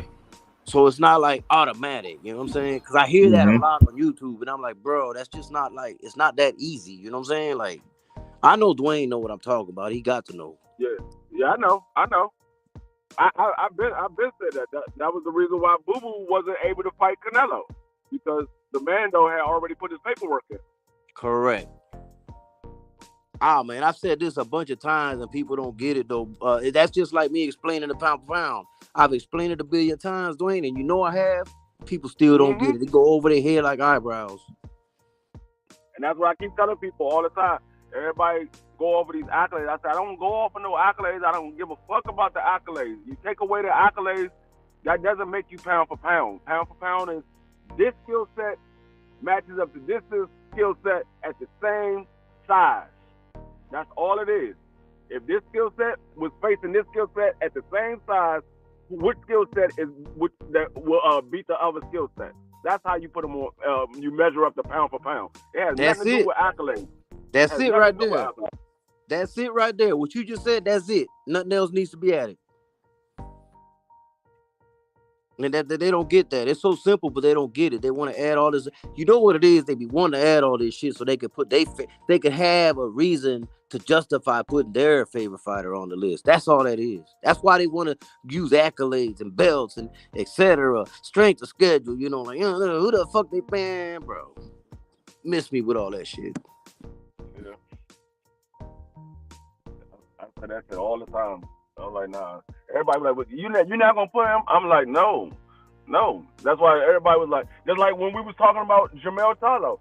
Yeah, Jamel Charlo moved on to my pound for pound, but he's number 7. I didn't move him all the way up because he got undisputed, because the accolades doesn't matter. I saw him fight a different skill set, and he was able to beat that he was able to beat Castano. So I moved him onto my pound for pound. He's number 7. He's not moving all the way up just because he became undisputed. I don't do that. He showed some skills. He showed some more skills in that fight. Mm-hmm. Yep. He showed new wrinkles to his game. That does move him up. You know what I'm saying? You talking about Benavidez? Or who we talking about? I was talking about Jamel. Oh, give me a second. Charlo. Yeah. Yeah, he fought his ass off. I just appreciate the adjustments. Like, he knew what ones needed to be made, and he made them accordingly. For $50K to fight a 4-0 prospect, nigga on rocks. He said nigga on rocks. Coach crazy. And that's the reason why. That's the reason why I don't have Canelo on my pound for pound. It has nothing to do with the drugs or none of that. What is it? The computer, all right? Parker wasn't. That's not the reason why Canelo's not on my pound for pound. I mean that's one of the reasons, but the main reason is I know 10 other styles that's better than his. So that's why he's not on my pound for pound. Nah, I'm with you. No, eso está funcionando. That boy made he fought. He fought 12 rounds and didn't what's the name? Didn't make a single solitary adjustment. Like I said, when he faced Laura, he lost to Laura. So people like, oh well, he beat Laura. No, he didn't. No, he didn't, bro. I swear, I just can't agree with that. He did not beat that man. Not landing no 23 headshots. I'm never getting over that. That's why I always say that.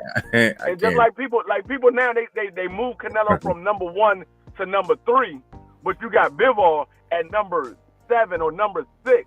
How you got Bivol at number 7 or number 6? He beat Canelo. He should be above Canelo. If you're gonna have Canelo on there and you having Bivol on there, he should be higher than Canelo. He beat him. So that means his skill set is better than Canelo's skill set. He beat him. No lie told. Shit, I need to get me something to drink so I can go smoke, man. Shit. I'm still here, man. Shum, just grab me something to drink, man, so I can go to the back and smoke, man. I was just issuing a key to somebody real quick, man, so they can, to the cleaning crew, that way they can clean the area and shit. Good. So good. Man, fuck a drink, man. I don't say I'm going. I'm just gonna go smoke. Fuck it. I'm dead sure about to light up right now. Right about now. Yeah, man. Hopefully, man, these dudes start shaking and mixing this up, man, so we can stop hearing all this duck talking. Nobody want to fight me. I'm starting to get frustrated with that. I don't know if that's all the way true in all these cases. Everybody can't say that, but I just know that's probably the case for some people. So it's like, no, a lot of these situations is politics that's involved. That's why these fights. Corey Sanders, appreciate you, bro. What's good, G5? You better say salute to your brother, goddammit, shit. Oh, my brother. Oh, shit, I ain't seen my brother G5. What's good with it, bro? Yeah, I don't know if you want the link or you see it in there, but I'm gonna put it in there anyway, bro. So you already know. Yeah, man, that's my guy right there, man. It's another one. Yeah, that's my brother. You know I gotta give him hell, bro. Yeah. It's all good. Go ahead, give him hell. Ghost funny as hell, boy. We going in. Yeah, yes, sir. That's kind of right there. Corey Sanders, salute, bro. How you feeling on this good Monday, man? What's going on with y'all? I just wanna I don't be knowing whether I'm on G5's panel or your damn panel, man. Y'all got the same little background music going on and shit. Comical, man. You know we got the default free music, man. Man, I'm gonna have to help you out, bro. Yeah, yes, sir, bro. Yes, sir. I need something, man. This be killing me, but I'll be laughing at this damn music. One day I was listening so hard, I'm like, G5, what you got, the remix? He like, yeah, you know. Look, G5 say, hey, he don't see that because I'm on my phone. You ain't gonna see my icon, but I know you recognize the voice. Yes, come sir. On. Yeah, you got different music. You got some dope. Like, I could have swore I heard you playing like some music, a good instrumental, a real one, not this elevator music here. Nah, I got my own shit, bro. What you mean, bro? This right here, this is elevator music, bro. Straight to sleep if you try and go. That must be the only song that sound decent, because I see a lot of people use that daggone tune. Yeah, boy, tell me, it's only a couple of them in here that you could use. The rest you of don't be hearing mine nowhere else, though, do you? You say what's that? You don't be hearing mine nowhere, do you? No. Your shit is original, bro. That's why I was like, man, damn, what do you got over here? And then I was listening to you one day and you mentioned the soundboard. And I'm like, because it's some shit I'm trying to catch up on. I think that's something that I wanted. And I heard you mention it. And I'm like, yeah, that's, it liven shit up. And I know what your intent is to, try to be, give some, entertaining for these people. Yeah, though. Yeah, DP Rocky. I got the finer things in life on quick dial, bro.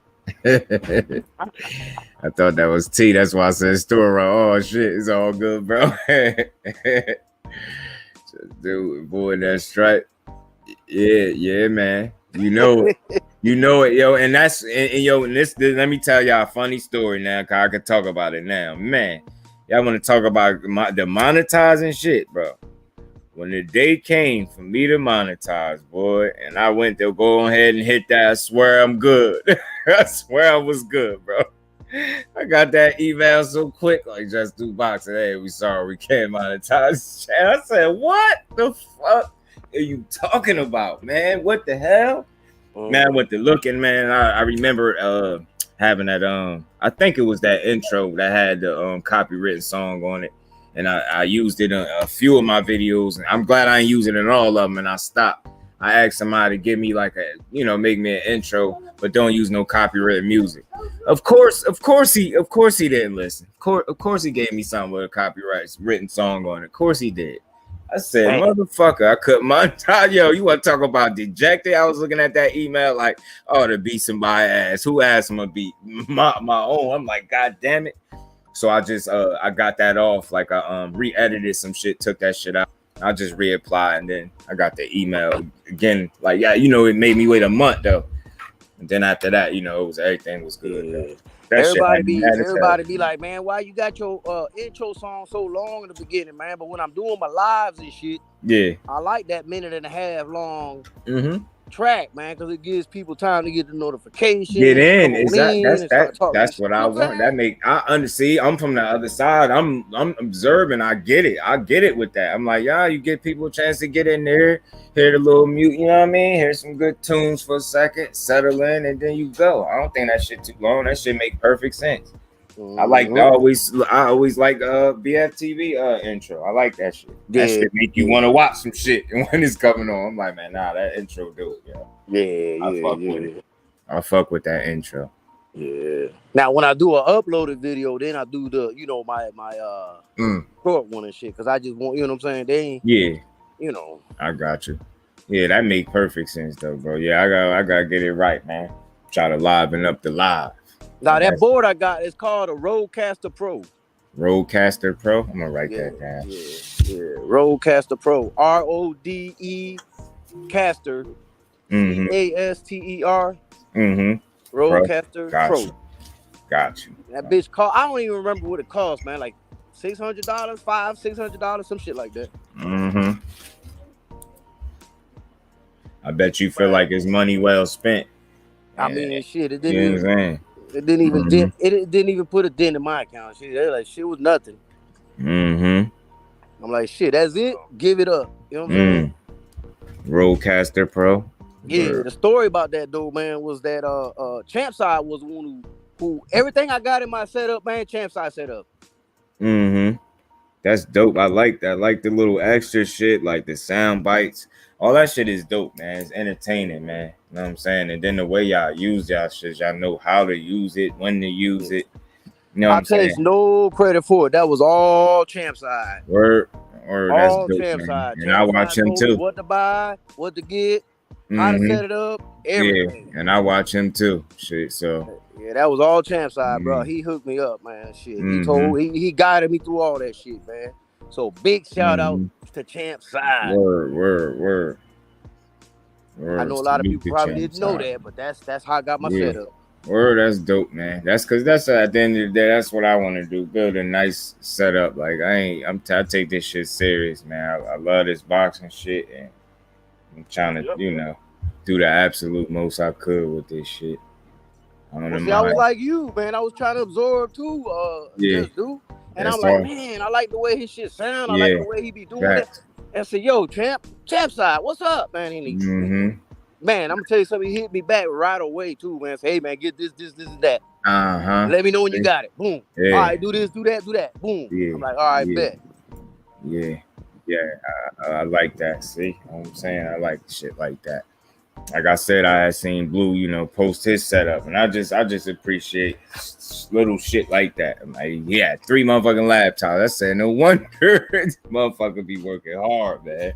Yeah. 3 people need to learn.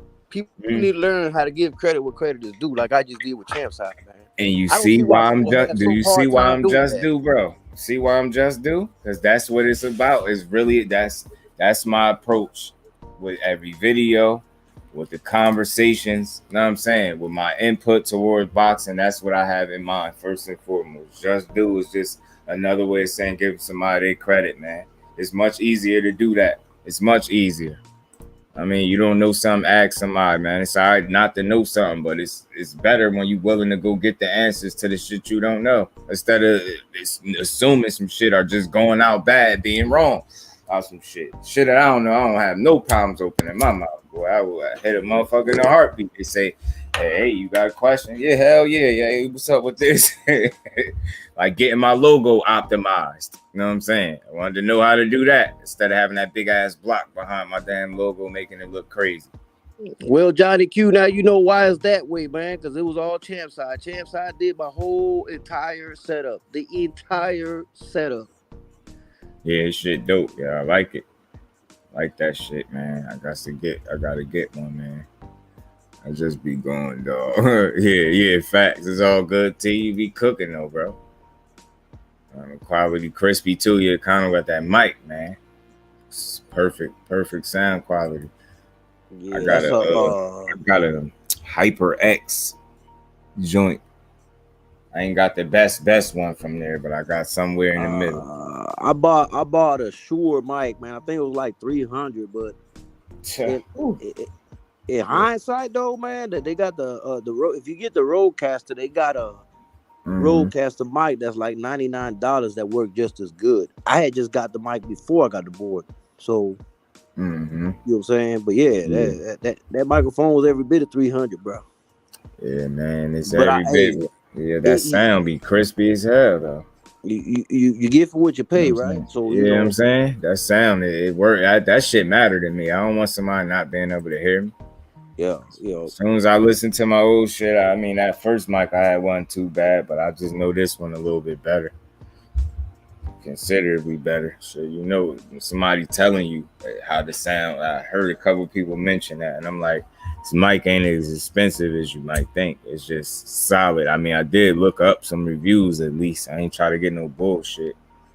I appreciate that, Johnny Q, man. I appreciate that, Johnny Q, but hopefully that makes it understandable why I use OBS and why I got a similar setup, because it was all champ side. You know what I'm saying? Hopefully that makes sense for people now. You know what I'm saying? Yeah, he gave me the blessings and he set it up for me. You know what I'm saying? So, you know, that's why I don't want nobody to come at me talking about, oh man, you do things similar to champ. Nah, champ side schooled me on the shit and set it up, man. Like, chill, folks, relax. And it ain't nothing wrong with that because you got your own spin on it. Yes. You know what I'm saying? Ain't like you doing what he doing, you just using some shit. But we all need that type of shit if you really, you know what I mean? To a certain degree, you don't need it, but I think it's good to have. Yeah, you always gonna be able to put your own spin on it. So it's he got his own style, man. You know, exactly. You know what I'm saying? I got my own style. Exactly. That's what Johnny just said for sure. Yeah, I consider it coming wherever. Yeah, hopefully Andy Cruz get the fight, man. That's actual monster, not these fake monsters. Yeah, motherfucking just do help my motherfucking channel out. I was able to start loading up videos and shit. Oh, that editing joint. Yeah, man, that shit pretty solid, man. I think I'm gonna keep using that until I find something better. If I find something better, then I definitely let you know. But that Wii video ain't bad, man. Well, y'all get ready, man. Y'all know Carlos Jackson, Loaf? Yeah. We was talking today, man. He getting ready to start his channel, man. And I'm gonna help him get it all going and shit. It's gonna be something different, though. It ain't gonna be like, you know, a boxing channel, for so to say, man. It's gonna be like more open to like life and shit like that. And you know, there's always room for that up here, man. People need that balance. So that's gonna be, you know what I'm saying? That's gonna be some shit I'm gonna help him with, and I'm probably gonna be on his first show, to be honest with you, man. Just to AB, my bro. Shit, you know that's who got my logo optimized. AB.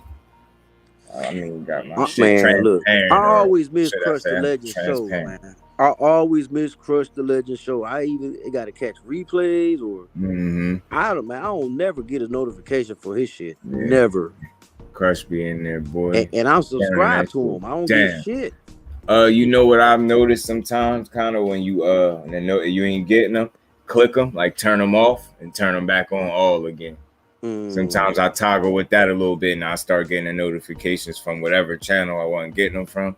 That's when it kind of switch it up. Turn it off, turn it right back on. It's crazy. You got to figure out little shit like that. Man, that shit be pissing me off, man. Sure, yeah. You know, I'll get up like the next day or something and I see that. I think now it might be a section where it tell you if your people had their notifications on. That's an issue for mad people. You know what I mean? People like over the course of me running into them, they'd be like, yo, I don't never see you. You know, I don't never get no notification. I'd be like, pull it up and they should be off. I'd be like, that's why you got to hit that bell. They don't be knowing, yo. People really be crazy sometimes. Thinking it's on and it's not, turning people notifications on for them and shit. And Ghost in his bag. He even changed his name to hashtag someone fight boo boo. He on that. He's on that. He's on demon time right now. He ain't playing no games. He like somebody. Yes, sir. AB is the man. IT man. Yes, I swear I still need me something to drink, man. But shit, damn it. It was cold, KO chat. Quick. I'm still trying to think of how I'm gonna construct my next live because you know I got to address some shit. I definitely gonna address that shit. Yeah. There's a reason I ain't hit the live button, man, right away. I had to sit and think. You know what I'm saying? I gotta make sure There that you go. you know what I'm saying. Yes, sir. Smoke the brothers. Oh yeah, I'm gonna smoke them.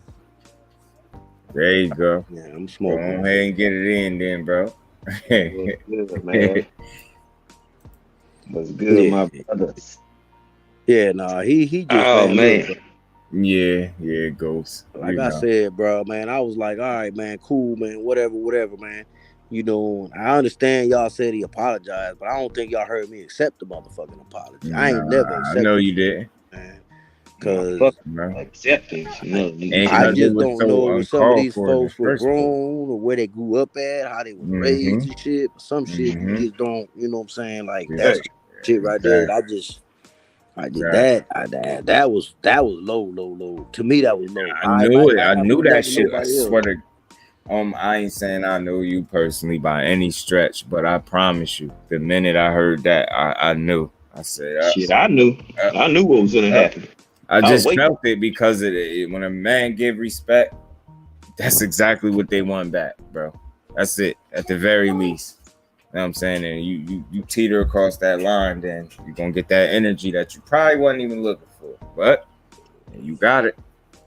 And it's like you could have avoided that. It's so easy to do that. You will never see me do that. Not to one of the brothers, man. You gotta know who you doing that to. Some people deserve that energy.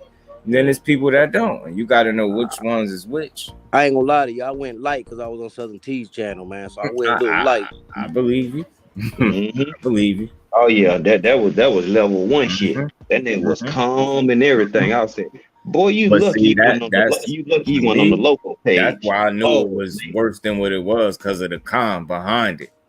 I was like, man. Ain't feeling that, bro. Like, you got quiet on YouTube for a second. Ain't say nothing. Like I'm like, you see what I told this motherfucking ass? I'm trying to talk. You come. Well, you shut the fuck up. God damn.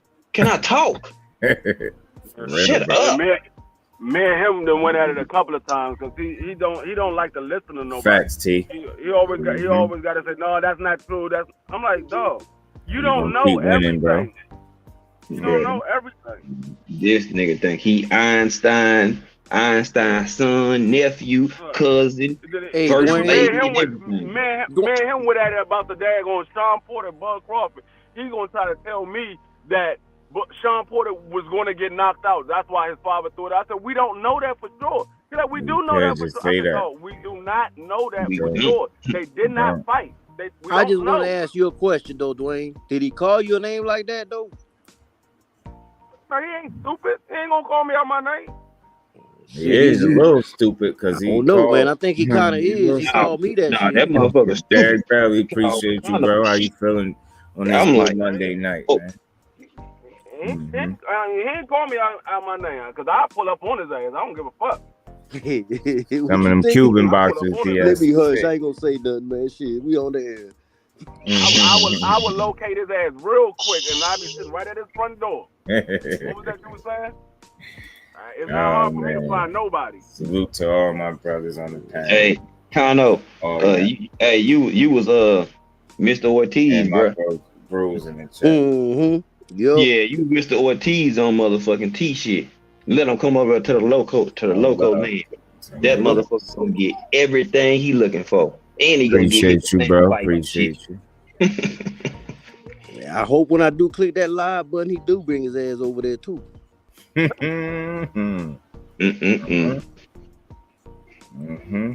Bring his ass over there. He gonna get all of that work. You know what I'm saying? And if he want to meet up, we can meet up too. In facts, T.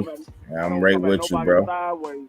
I just speak the facts. I don't come at nobody sideways. I mean, you're not gonna sit here and just try to convince me. Oh, we know for sure that he was gonna get knocked out. The nigga was not hurt. We don't know for sure if he was gonna get knocked out. It's a possibility, but we don't know. No, I'm telling you. I'm like, dog, you cannot tell me something that did not happen. So how you know for a fact that he was gonna get knocked out when they did not continue to fight? Like, you don't know that. Bro, telling you. Said we don't hold shit back at T House, Kill It Will. I can't do that, bro. I respect other people's, platforms, bro. But if you come my way, you, Kano. I feel you, Kano, but man, if you gotta give it to a motherfucker at my house, then bleed them, nigga. I clean that shit up. Don't worry about it. Yes, That's how I rock. That's how I rock. Shit, you bust a motherfucker in my crib, I'm picking up the shelf, nigga. Fuck it. Do what you gotta do. We I know think he got Kano mad when I made him a laugh. It's like I said, wait a minute, y'all. Let me just run something by y'all one time. I said, are we gonna trust a nigga boxing knowledge that picked Dillian White to be Tyson Fury? Let that shit sink in.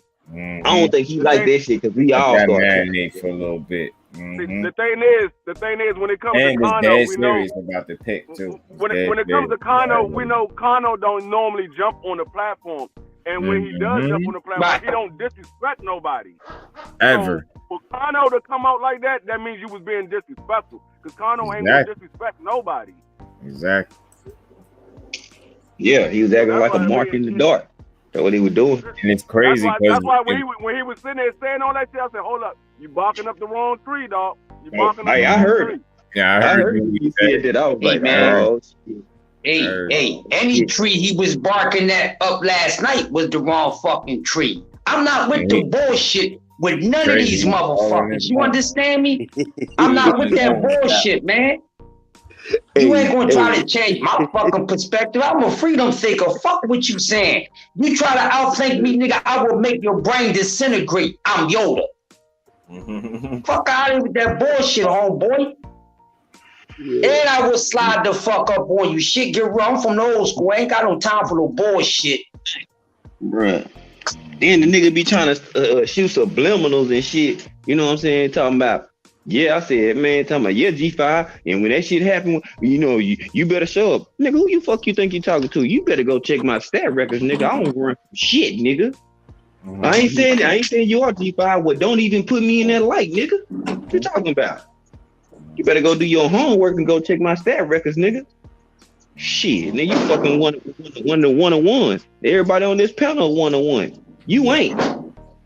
Shit, I looked at him like when shit talking goes wrong. Shit. The only one he was the only one on his own. Yesterday. On his motherfucking own. You heard? Real nigga shit. I'm like, bro, like niggas better watch their atonement and how they be saying what they be saying on this internet, bro. Like, nigga, you better get your shit right when you talking to me, nigga. Cause I embarrassed you. G5, I was cool with all the aggression and all the boxing talk. I was cool with that. You know what I'm saying? Yeah. I was cool with that. Hey, y'all notice I didn't hop on. I let y'all rock for a long time. Cause it's he up there. I already knew where the shit was gonna go. It's Tony's reviews. Come on, bro. That's why I had to tell him. I was like, hold up, man. I was like, let me talk. He's like, no, I'm just trying. I said, nah, you've been talking for like 30 minutes. Let me talk. Nigga, shut the fuck up. Hey, if y'all should have read the chat. When I was in the chat, I went up there. I was turning his ass up. I was talking big shit in the chat, boy. Yeah, yeah. I was like, bro, y'all wasting y'all time. Y'all talking to a brick wall. That bitch ain't gonna answer you back. Yeah. This nigga. I was about to get his ass out of it. Oh, I know you was. I heard your tone change. I said, oh, I just wanted him to give me I just wanted him to give me a logical reason why he said that Kambosos was going to dog walk Devin Haney. I'm like, what are you basing it on? He was like, well, Devin Haney, when he fought Santiago, he struggled. I said, how many rounds did he lose? Well, according to the scorecards, he didn't lose no rounds. But on my scorecard, it was 8-4. I said, well, 8-4, that's not a struggle. That's not a struggle if you win 8-4. I said, struggle is 7-5. Or you, what's that, DP? I'm like, that's not a struggle. What the fuck are you talking about? Hey, just see, this is where I be. I go that TV back here. I be out here stoned, y'all. Boy, that man got a little I'm about to sleep out here, y'all. No cap. Sleep out here on the patio, man. I'm sorry. No. AC and everything. Yes, other T, we talk about Tony, man. But wait till I do my live this week. I'm gonna really talk about Tony. Cook his ass, huh? I'm gonna really talk about Tony. And I don't usually do lives like that, but shit, you know, hey, you know what I'm saying, it's got to be done. Nah, I don't care. No, B3, what you on? 2K and YouTube, bro? No, I'm looking at the game right now. I'm at work. I'm looking at the game. Oh, okay. I'm looking at Miami getting their ass busted. These motherfuckers, the first team in NBA history to not have a field goal in the first 7 minutes. Say what? First team in NBA history. They can't hit the side of a bone, boy. In the playoffs, they did not score a field goal in the first 7 minutes. It was 1-18 before they scored. I'm gonna tell you. I'm gonna let you know, Southern T. While I let you know, drag that bitch ass motherfucker over there to my live too. No, this motherfucking game is ridiculous. Tell them to come to Loco Land. Oh man. Oh yeah. You ain't tooled up either? Oh shit. Oh wait. Bring your ass, boy. Gonna get bad. Hey. Niggas gonna learn, bro. It's 11-29 Boston right now, the end of the first quarter. 11-29.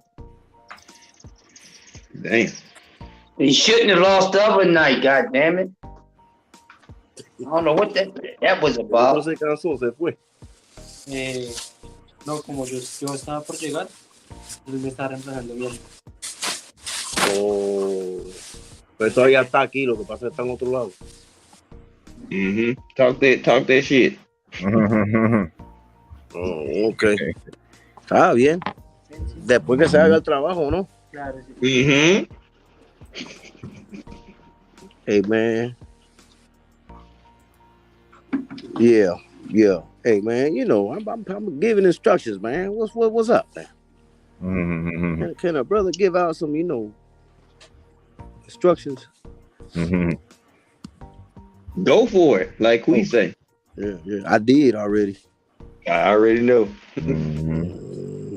So Tony didn't come today, Southern T. Well, make sure he come to my channel, man, when I go live next, man. Just make sure he come, man, because I don't want him to think that, you know, I don't want him to think that I'm doing it behind his back or nothing. So, you know, APB out for Tony's opinions and shit. He is free to come my next live and shit, you know, and he gonna get everything that he asked for. Plus, like, hey, they shitting on Bud over there. He'll come. Yeah, that's the bait right there. That's the bait. That's how you get him at. Who shitting on Bud? Where he at? You talking about betting? They gonna come with his cape on. You ain't talking about that Bud shit. You don't know shit about boxing. You talking about your fighter can beat Bud. You probably can't beat me, man. Get the fuck on out of here. I wish your motherfucker would try that bullshit. Pull up on me anytime you feel as though you gonna do any harm to my 50-something ass, and I'm gonna show you what nasty know-how is real quick. Shit gonna be right on over with. He challenged a couple of people to a sparring matchup. I was like, nah, ain't no sparring matchup going on my direction. Nigga, we about to fight. Yeah, he going down, nigga. We rumbling. He ain't invite me to one of those. He ain't invite me to one of those. He didn't invite me neither. He invited I think I forgot who it was. I think Terry James and Southern T. I got my money on Skinny. I'm not sparring nobody, nigga. My boxing days are over. I'm not sparring nobody. Gonna chip him. We get in that motherfucker, we fight. My girl said she got right. She talking junk. I got my money on Skinny anyway. Shit, I believe he got hands, bro. Yeah, I done seen Skinny working the bag. His ass skinny, but hey, them body shots got a little ump on them, Skinny. Got to tell you that, my guy. I seen some of the body shots look like they got a little something on it, my nigga. I said, yeah.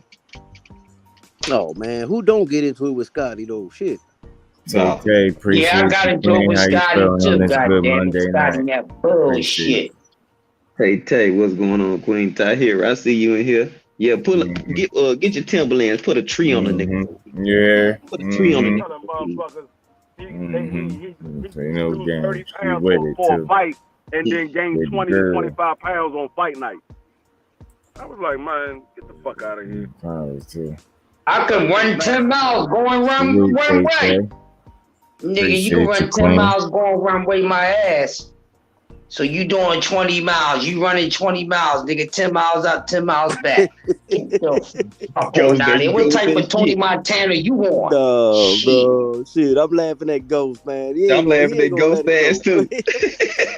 Ghost is crazy, yo. Ghost shout out, yeah. That's my boy. He is shout out. He ain't be ride with his people. I rock with you, Ghost. Ghost been on his bully shit today. He been on his bully shit all live, bro. I believe you, T. Bag, bro. Skinny niggas be having them hands, man. They don't be believing it. I'm telling you. Yeah. Gotta watch them skinny motherfuckers, bro. Them punches hurt too. Shit, I ain't skinny, but I got hands too, though. Goddamn it, shit. I do all right with these hands, you know what I'm saying? But do all right, man. Hey, man, if all right. fails, you know, click clack is always there. You know, I ain't worried about it. You know, I'm being a little modest, you know what I'm saying? I'm being a little modest, but I'm pretty nice with them hoes, and I'm heavy-handed too. See, that's my thing. Yeah, I'm heavy-handed. T20, appreciate you, bro. How you feeling on this? I ain't worried about throwing the hands with nobody. But if I feel like you getting the upper hand, I will body slam your ass. I will body slam your ass. Type shit. That's fucked up, man. That's I ain't mad at you. No, shit, if I feel like you about to get the upper hand on me, I'ma clench your ass and slam you straight to the ground. Reset. You know, girl. Yep. Well, I'm gonna keep it fucking with you, Dwayne. Dwayne, I'm in my 50s, bro. You know what I'm saying? I'll give it a go. But if it ain't going my way, click, clack. Talk to him. I'm on the older end. You know what I'm saying? Talk to him. Yeah. Hey, Connor, we the same age, bro. We the same age, so I know where you at with it, bro. Yeah. And motherfuckers be telling me, nigga, I ain't got no time to be fucking around with your little ass. I don't give a fuck how old you is. You quick and all that. I'm gonna pick you up and body slam you, nigga. I'm gonna lift your fucking soul and drop your body. You ain't slamming shit. You gonna get this 4-5, nigga. You ain't nah. If you can't take this ass whipping with these hands, you trying to do some more wrestling shit, nigga, I'm gonna lift your soul and drop your body and leave it there. Then I wait for the polo cup. What happened? I was whooping his ass, Phil. He go my paperwork. Get the fuck on out of here. Yeah, ain't playing Don't gotta miss this fucking. Fuck that. A cut on a W is a W. But I'll let you get back up. I'm not gonna get on top of you and just start beating you. I'll let you get back up. But I'm gonna make sure you know. Hold on. This nigga, if I get too close, this nigga might slam me again. Let me stay away. Oh shit. I will body slam you, make you lose all your wins. I will body slam the shit out anybody. Yeah. At least I'm being honest, bro. I ain't lying to them. I'm letting them know what to expect. You know what I'm saying? So they can't say I'm capping. Straight up, because I keep mine on me nearby. Shout out. y'all already know. I walk around with mine. I get paid to carry mine, so that shit is always beside me. Hey yo, my girl be throwing uppercuts. The chick try to grab her hair. She's just throwing real uppercuts. I could do. Yeah. Hell yeah, when they go for them, try to grab you. Oh man, chick was pulling her hair, body shots at upper. I'm like, oh, so she really becoming different. Mm-hmm. I like it, man. I ain't gonna lie to you. They got to get close enough to me though, but shit, that's another a task that they might find hard to do though. Get close to you. See, Queen might knock the average chick out because that motherfucker heavy. I'm pretty sure she put hands on. Yeah, she can punch too. So I'm like, y'all go ahead and run up on her if you want to. I ain't gonna, no exaggeration. I seen my girl hit somebody with that one piece and see her knock the fight out somebody and break her jaw. I was like, yeah. I want me thick. Yeah. You gonna hit your ass with a little different. I already know what. Feet to the ground, getting picked up. T20. Tell you, bro. This shit real, man. Well, damn, Dwayne, I don't get paid to carry mine, but you know, it is carried legally, though. Mm-hmm. Damn right. Mm-hmm. I'm open carry. Thank you, Jesus. Goddamn, OTB on right now, too. Goddamn, motherfucker. Ain't worried about nothing. I'm good to carry this motherfucker. Yes, Lord. Yeah, Yeah, Southern T. That was back in the days, man, when everybody would fight, man. These motherfuckers ain't fighting no more. So shit. Yeah, nah. You run up there, you gonna square up, then they gonna pull out a burn on your ass. Yeah, you gotta keep one. That's why I tell all my folks, I'm like, man, get a carry concealed license, man. So you never know who the fuck you run up on or who run up on your ass. These motherfuckers don't fight fair no more. Hey, that's why I got my license. They do not fight fair no more. Yeah. Shit. I make sure I keep my shit with me at all times. Boy, I'm trying to tell you, mine right here. I'm off duty. But that bitch on duty, on caller duty. Shit. Yeah. Fucking around. And see, I'm at home. The other shit is in the house. Boy, I ain't got time for you. I ain't got time for you tonight, G5. I ain't got time for you tonight, G5. Say, man, you know, we on the same type of time. I'm like, hey, I'm a cool, calm, chill, funny nigga. But man, if a nigga cross that line and press go, they gonna be like, bro, I don't even know this nigga. No, you don't know that nigga. You don't. Shit. Nigga, I try to keep that nigga locked up. G5 see me in person. Southern T see me in person. All I do is crack jokes all day long. Oh yeah. We tripped out the whole time. Cause I ain't no better. Shit. You get a nigga wrong, you gonna see another side, be like, damn, I ain't know that nigga Dwayne was like that. Yeah, nobody know that until that shit come out. I crack jokes all day. I just want y'all to know. Everywhere I touched down, I was high as shit. Oh my god! I saw the nigga walk in motherfucking Papados. That nigga looked at me. He was like, "Oh my boy." I was like, "This nigga fucked up already." I was like, "God damn." Hell yeah, nigga! I had smoked a hooter about that big. We was like, "Hey, oh yeah, you know what I'm saying?" But see, I be so alert. I see everything. I'm aware of everything. Niggas like, oh, he out of there. No, nigga. Yeah, I bet. I'm not so, but yeah. Everything. You know what I'm saying? Come fuck with your boy. You get the VIP service. You know what I'm saying? Where you at? Nowhere. We ain't got to go nowhere. You had to come to us. Don't trip.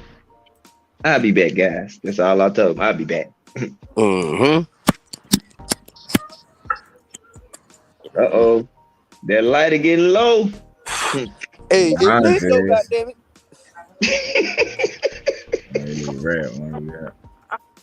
Yeah. I said, uh-oh.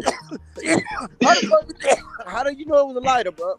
Bro, nigga, I'm a smoker. I know that sound. For real, right? That's fucked up because I knew it was a fucking lighter too. Goddamn shit. I'm telling you. He just the first one to say it. I'm telling you. Niggas like, nigga, I know that sound. Shit. I rewatched one of my damn lives, and in the beginning of it, I could hear myself striking the hell out my lighter. That shit wasn't working. Man, like, I just bought me a fresh big the other day. I think with 2 or 3 no, you be smoking. You should really be dying. 2 or 3 dicks. These motherfuckers do not go low. Yeah. Stickiest of the icky. Yeah. Get his ass. Fuck Connor. Yeah. I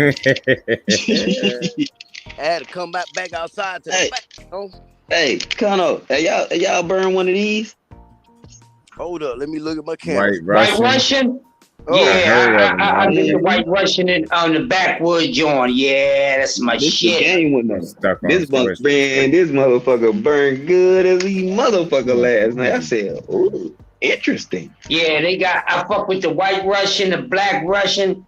Goddamn, I just go get me a fucking pack of Fonty leaf and call it a fucking day.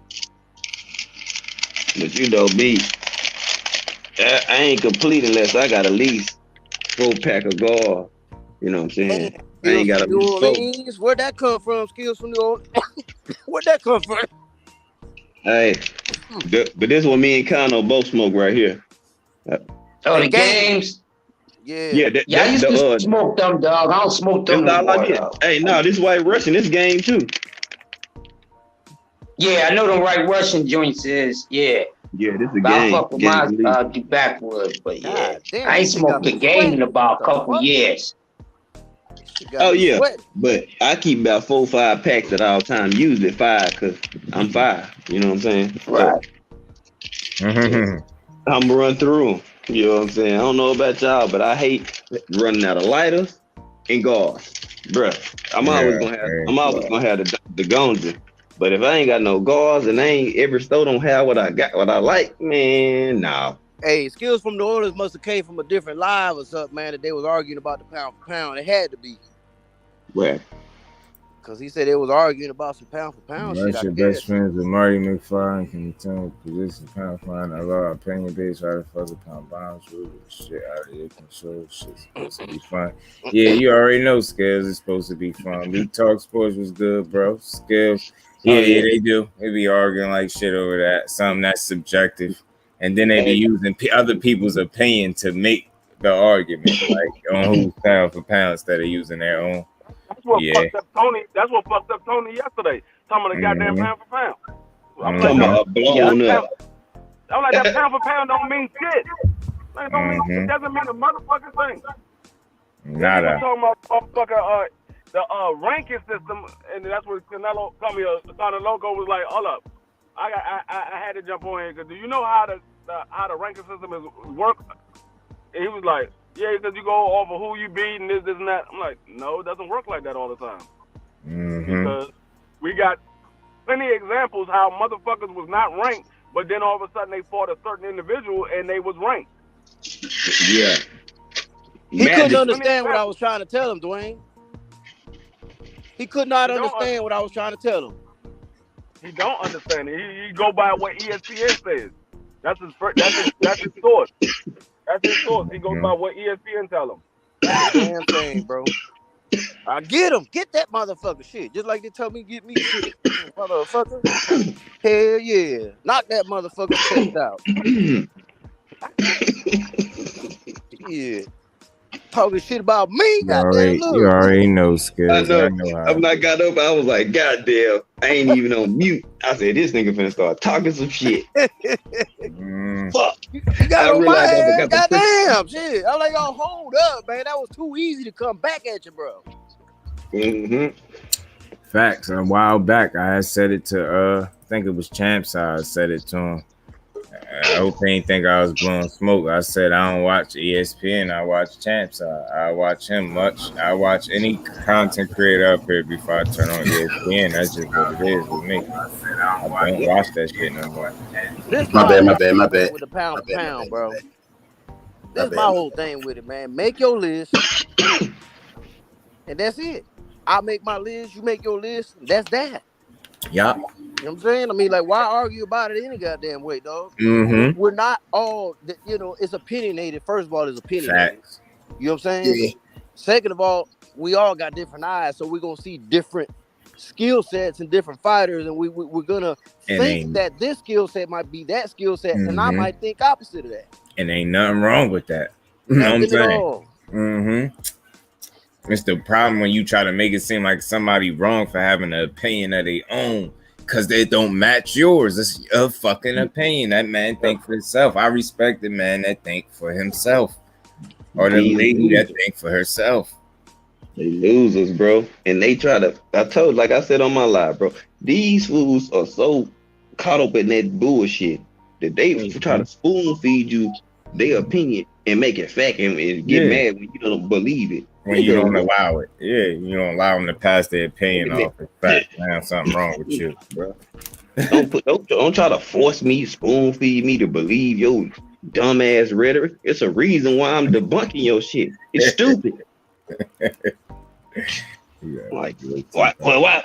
Then they going, as soon as they start yelling at you and raise their voice, then you do it. You getting emotional now. Nigga, you start raising your voice at me, pussy. Stand these dudes. That's why I rock with the same one. The same one come through on my panel. Sorry. God damn. Shit. I ain't even sitting at my desk. I had to come sit in the break room. God damn. Shit. Blame that shit on G5, goddamn it. Shit. I'll take that. I know you will. Shit. 4 of them bitches. Golly. Quee, salute to Quee in the chat, man. I can't never make sure I don't miss Quee in the chats now, goddamn it. Shit. Salute Quee. Salute Tay. I see you in the building too. Salute Who else is in Quee. here? Shit. Back in the building. Tay. What's up, Pickle? Yes, sir. Tay, what's going on with you? Not calling I'm back.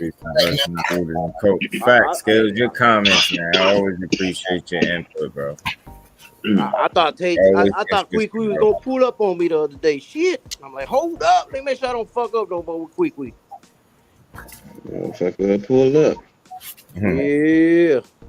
I said, no. Let me get it together. Goddamn shit.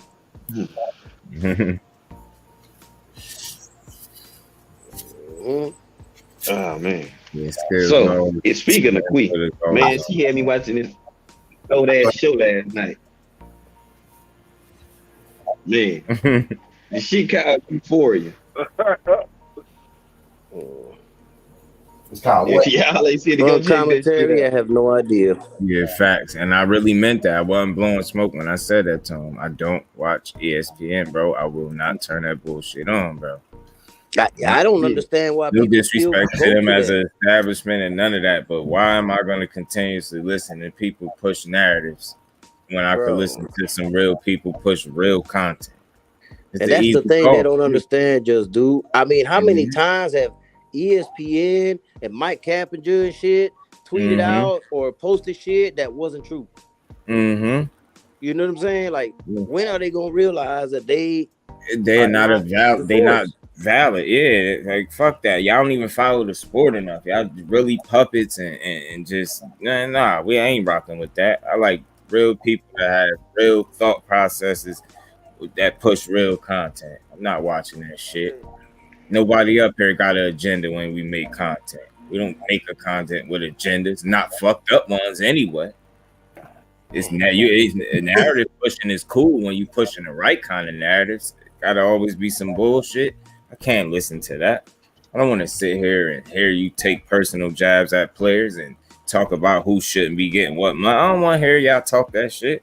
I want to hear my people talk real shit about the sport that they love to watch. Fuck that. I would much rather hear y'all. You know the sad part about that, just do you give them real information and they ask you for a link. No sources. Yes. Source. Where's the article at? Where's this at? I'm like, bro, if I'm giving it to you, it ain't out yet. Yeah. Here's the article. You know what I'm saying? Stupid ass. But you'll go believe Rick Blazer did. Y'all ever want to see me lose my cool? No, he lied to you the last time, but it's cool. Y'all ever want to see me lose my cool? Come through when the person asks me for my source. Dan Raphael busted Goodyear. Appreciate you, bro. Man, Skinny, I wish you would have came Saturday because you would have saw all my sources. You would have met them in person. You could have had them sources right there with you because they would have fucked with you. Just, you know, yeah. Hey, Kano, I ain't have to read the caption. You had the world in your hands that night. Yeah. You had the world in your hands, bro. I had a night the night before. I feel you, bro. I feel you, man. Right. Wow, man. That would have been like tremendous though, but you would have really got a good feel of why I say the shit I say though, too. You would have understood me better too. Plus you would have met all these folks. Oh shit, this motherfucker can't get in.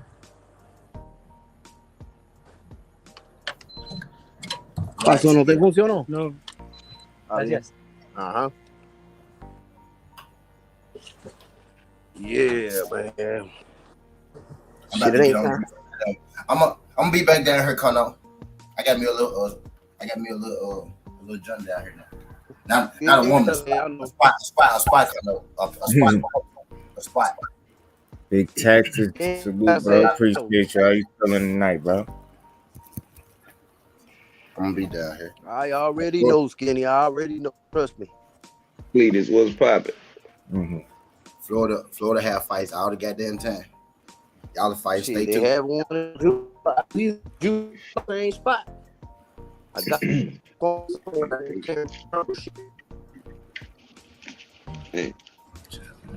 That's my first blunt of the day.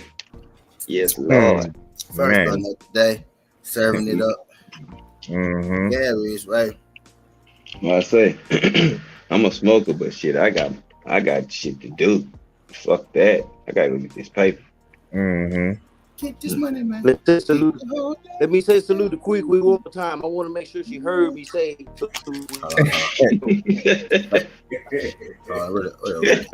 God damn. Yeah. Make sure I see it. Yeah, shit. I need them motherfucker.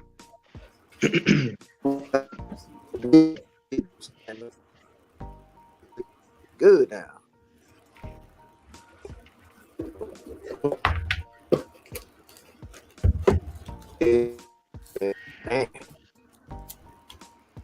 Shit all night except for seeing people tell people what to do. Yeah, facts and Louis. You know how we feel about that. Oh shit, my bad, OTB. Oh, you good, family? My bad, bro. What's good, my guy? What's good with you, broski? How you feeling on this good Monday night, man? Same shit, different toilet. Same shit, different toilet, man. Got a breakdown for me that I'm definitely gonna be tuning in to watch. Oh yeah, definitely drop that. Yes, sir. I'm definitely watching. Tahira do salute to you, Queen. Tahira. No, it's Tahira. It's Tahira. Tahira do. Yeah, Salute Tahira. to you, Queen. Salute to you, Queen. Salute to you, Queen. Mm-hmm. We ain't messing with you. She ain't here. These apologies. I won't know from the Queen. Man, she wanted a good one. But I'm high as shit. Sir. That's what I like to hear, my boy. Hey, that was that first one of the day. Break that bitch in. Yeah. But I'm going to go get to that bread, though. You did. Look, she was getting ready to click the link. Hey, I just got out too. I ain't even gonna hold you. My nigga, boy, I'm talking about the first one of the day. That motherfucker. She better click that link. My canister wide open today. You know what I'm saying? Pop my top. I need that one. I would have had to exit quick, bro. Like, whoop, sure. I'd have to get out of there, bro. Yeah. All right, I think I got this shit. Great, man. What's up, big boy? What you need? Red roll me another one just for later. Hey, so I got a question for y'all, man. I had got a phone call, folks. Yeah, what's good, bro? Hey, Rolly go out that bitch and box his ass off. I'm talking about just let's see how they go. Damn near look like a totally different boxer. Hey, all bullshit aside, I think that's gonna be an entertaining fight. Mm-hmm. Entertaining for sure. Entertaining. You know why I feel like that? Because I think Rolly a little tough, and we know Tank know how to be patient. So you get what I'm saying? So I could see, it being entertaining for as long as it lasts for sure. Yeah, that's what I was getting ready to say, man. I'm with you. I got Tank knocking him out. I just think it's gonna be super entertaining. Yeah. Man, did y'all see the fight card? All right, you got Erislandy Lara. That motherfucker damn near 40. He fighting Spike O'Sullivan. Then you got Jesus Ramos. Hey, that's a good fighter. He nice, right? Jesus. Yes. But he fighting Santa Maria. But you know why he's fighting him? That's a good fight, ain't it? Do you know why he's fighting him, OTB? Hold on, let me. Santa Maria just upset. Just beat his uncle. What's the boy? Beat his uncle. Ramos.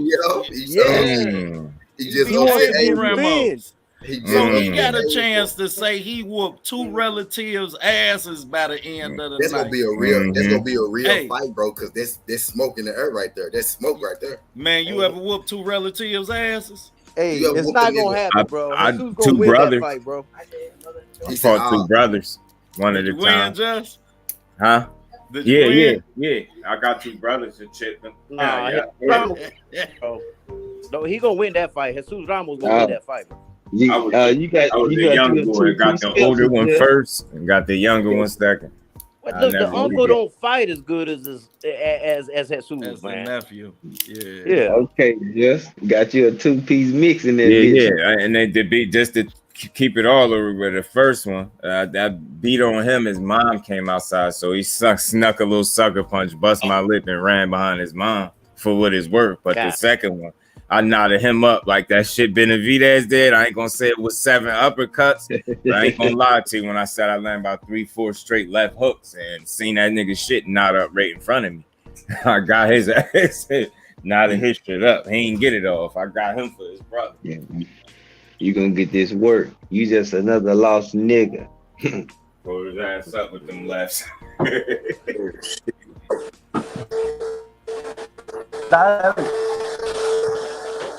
She's vacuuming in here, okay? Let me get out that room. She's vacuuming. I got to move shit. I got jumped by 2 twins. I knocked the first one out, and me and the second one was fighting head up. Damn. They try to jump my boy, huh? They did. They tried. Yeah, they tried. And I got a brother and a cousin. I ain't never got to whoop no goddamn 2 brothers. I wish. Yeah. Nah, I ain't got to do that. No bullshit. No brother. And it's funny because I end up going to high school with them niggas, and they knew better. Word up, we got a little older into high school with them niggas. This happened in high school. My joint happened in high school. I was younger, elementary still. I was younger, but I still got both of their asses. I'll never forget. Well, I ain't gonna tell my stories on the airwaves, but shit. That was just a little fisticuffs, little young fisticuffs. Yeah, I was light. That's how kind of. That's how, man. Yeah, little light fisticuffs. Little mad. I used to be mad when I was young. Just the young boy scraps. Yeah, I used to be little scraps. I didn't have that same type of youth. Trust me. And my brother most definitely would have jumped you if we went to school with you in high school. You beat both of us up when we was kids. My brother jumping everything. We most definitely wouldn't jump you, just dude. We saw you later on. Well, let's think with both our ass when we was kids 1 year. We finna get that nigga. We finna get that nigga. He was both our ass. We finna get that nigga. Girl. Yeah. I just want to know how the hell y'all got me on this damn panel for so long. I'm supposed to be doing some work. When I'm at it, you know. I think one of those partners got so mad at me, he didn't want to fight or jump it up. This nigga hit me in the back of the head with a chicken bone, y'all. Dang. I ain't got no comment, bro. I ain't got no comment on that. Was sick. But it was kind of short, bro. That whole cut the back of my head, bro. And I say I turned around and it was lights out. Cause I'm like, I got a thing, nigga. If I see my blood, nigga, that shit just. My girl be up in my you did be a mother and daughter up. Yeah, you get the blacking out fast. She did, though. Bro, I hit this nigga so fucking hard, I ended up with the boxing fracture, nigga. I was trying to break this nigga shit because that nigga cut the back of my head. I'm like, I had so many of them. I touched my head, my shit bleeding. I'm like, them junk. Okay, bet that. Punching the wrong way. So that was in the neighborhood, and then the next you get day, puncher's wrist from that shit. Is this knuckle right here? Yeah, punching the wrong. I be breaking my pinky. That jump right there. You got your head. I already know. Yeah, but I did get him 2 days in a row though. That was after school. So the next day we go to school. The nigga trying to cap in front of some females in the cafeteria. Meanwhile, I just beat you up yesterday. You know what I'm saying? That nigga trying to stunt in front of some females, bro. You ain't like, good enough the first time, fine. No. So then I turned around and said, man, you already know what it is. I said, you better quit that shit up before I really embarrass your ass, bro. I turned around, bro. This nigga hit me with a sucker punch in the kidney shot. in the back. I was like, God damn, I ain't gonna lie, that bitch stung like a bitch. I was like, but you know, you keep your poker face though. You know how some sting, you feel that bitch. I was like, but I ain't show that bitch. I was like, God damn, I felt that bitch. Bro, I turned around. First of all, I slapped the nigga with a lunch tray and then started whooping that nigga ass.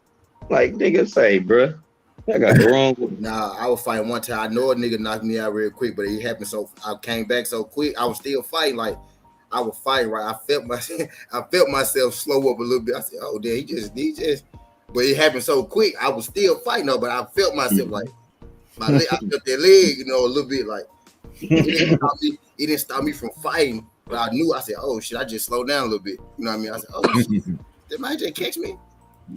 Right. It was a real fight, like street fight, bro. No, I was swinging, I was getting on his ass though, but he must be had. I didn't feel it, but he had to hit me because I felt myself do that shit.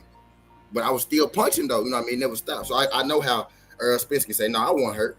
I was stunned because that's probably what happened to me. Goddamn, I didn't even realize he hit me, but my fucking body knew he hit me. You know what I'm saying? Yeah. And that happened to me. I was real up. I almost blacked out though.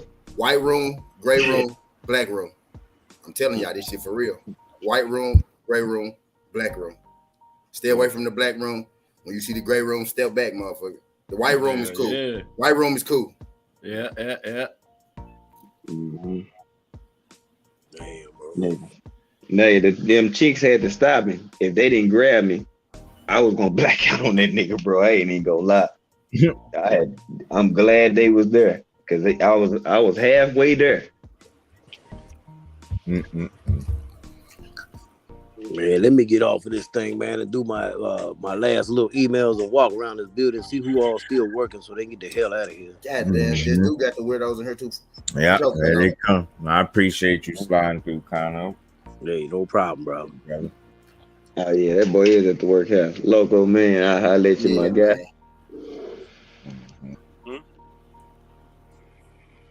Yeah, this shit be tripping me out. Yeah, that sex shit be tripping, don't they? They be out of control with that thing. For real, like where the hell? I don't know how they feel. You know how they fun. Must be doing something right though, huh? You would think that's spam, and you'll get hit for spam for that, but you would fuck with content creators and shit. But this shit hit it and people. And they let this type of shit rock right here. You know what I'm saying? Make that shit make sense. You want to fuck with us for making real shit, but this shit is clearly promoting what you trying to block us for. Right. Victor's weird shit out of here. We don't need this. Real men up here don't need no damn tender, bro. Hell no. Virtually slap people in cyber, however you want to call it. Man, I'll slap the shit out of somebody through a condom. Let me virtually shoot your motherfucking ass. Bow, sit your motherfucking ass down. Don't say nothing else, man. Go heal up. Just block it. Or shoot. Like, bro, some of the stuff people say, I'm like, did that nigga just say this shit live and record it, bro? You nigga. Shaking my head at some of these dudes. I'm like, some people clearly don't go back and check out their content and listen. I don't know the name though. I got this shit down here though. I've been smoking it since I've been here. This shit gas though, whatever the fuck it is. I don't know the name. You said it's smoking though. Don't know the name, sis. It's like when the air come on in the house, he kick back this high heat out here. It be hot as hell out here. He kick back the high heat from outside. I don't know what this shit called though. I don't know what to call it. Fuck my lighter go.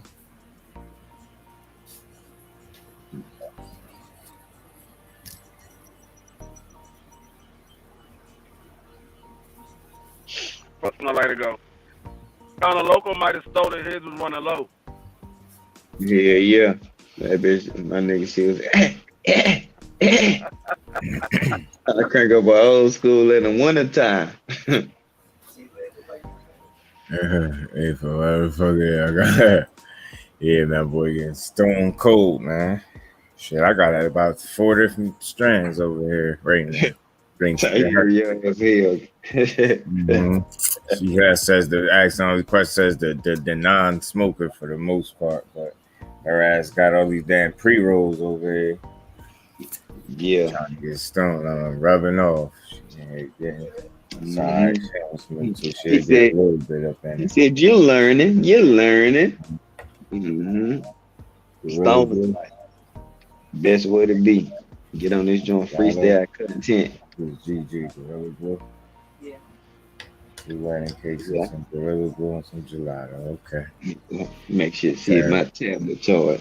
That's what I usually be watching. Them pre-rolls because she fuck with him. See, I like the Fronto, so I gotta put the blend. I call it blend. I gotta put blend in my blunt, so I ain't smoking. I ain't even gonna lie to you. Yeah. I don't know something, but I don't like the cough. I don't like coughing. You don't see me coughing with this motherfucker right here. Hey, now and then you get a cough, but it ain't gonna be no crazy cough. I don't be liking it. And this motherfucker.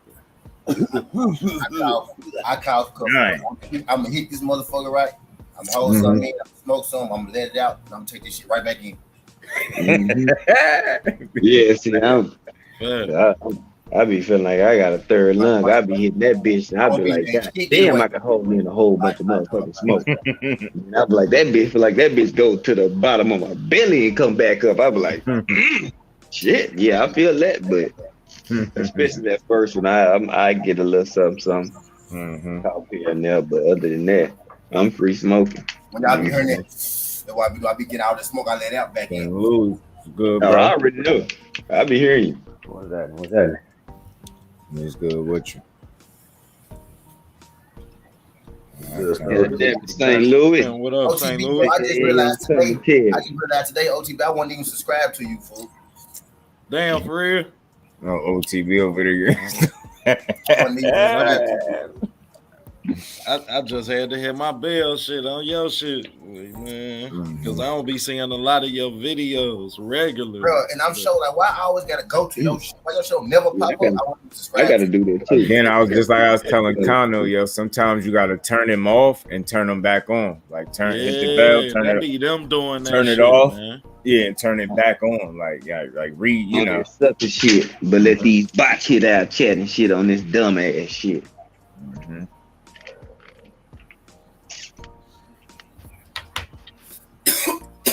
Boy, I guess everybody just rolling up right now, huh? Yeah, I was gonna hold off for a second, but god damn it, you niggas got me. Yeah, I seen everybody else smoking like shit. You see what you niggas doing? Hey man, you know what? Coughing and all types of shit. I'm like, okay, well, say no more. I'm like, hey. That's cold. Well, why not roll up again? A cough is roll for cold for roll up, bro. I hear a couple coughs. I'm like, all right, say no more. Hey, I just got back to town. I was out of town. I left my shit, so I heard it. Hey, man. This is a chain reaction, man. Yeah, bro. Fuck it. It's one of the moments right here. Fuck it. Smoke shots with the bro. You know what I'm saying? Well, why not? Bro, I was out of town, right? And I had packed up all my shit, you know, all meat and everything, and left this shit by the front fucking door, bro. Oh my god. Damn, none of my kids, so I just got back to town. You know, I was in a rush for like this been like some rush. Some fruity shit.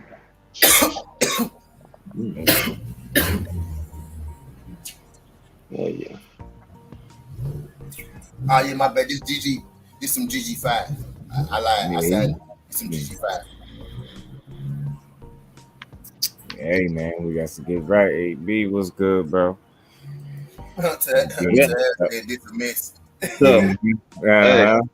So you already know this was gonna happen when we all link up. Oh my gosh, man! It's gonna be joints everywhere. And we ain't planning this. This shit just really happened organically. I'm telling you, coughing for me is code word for you. You might as well roll up, bro. Light your blunt. telling you, ain't gotta even say nothing to me. You minding your own business. You call. I heard one too many lighter flicks. I'm like I hear T in hell one too many times. I'm like, all right, bet I got you. I already know what you did. I seen T and Just, I felt left out. Like shit, hold on, they got that two niggas getting high, and I ain't. Shit. I think I had my I came in smoking, and I think I made everybody like, oh yeah, damn, that's how we doing it. Then I'm like, I started slowly hearing lighters. I was like, oh, yeah. Strike it out them lighters. This shit dying. Because I'm prepared. You did. That's contagious. You hear somebody rolling up, like, oh shit. What I'm looking for. Cars everywhere. You know, nigga had me start singing. I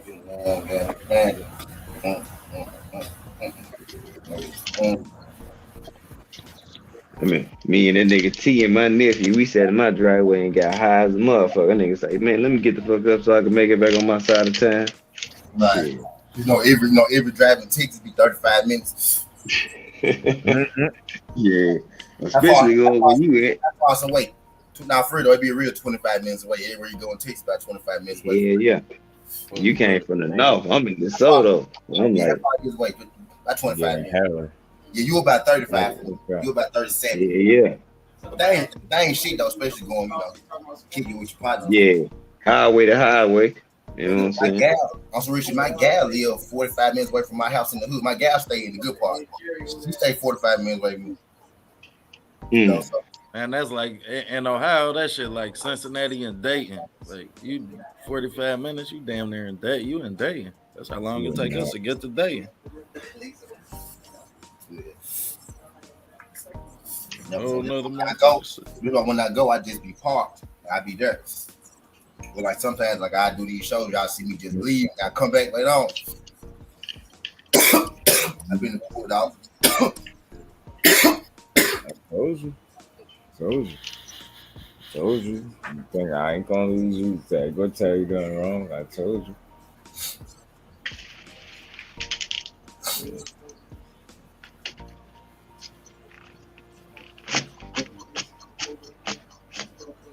That's how I do. Lose that. Told you. That's the balance, man. That shit mellow you out. Nothing else. Goddamn mosquito net together. They smell it out. What was I talking about? we all are. You about to hit the point to where that motherfucker is working now. Hell yeah. It's working now.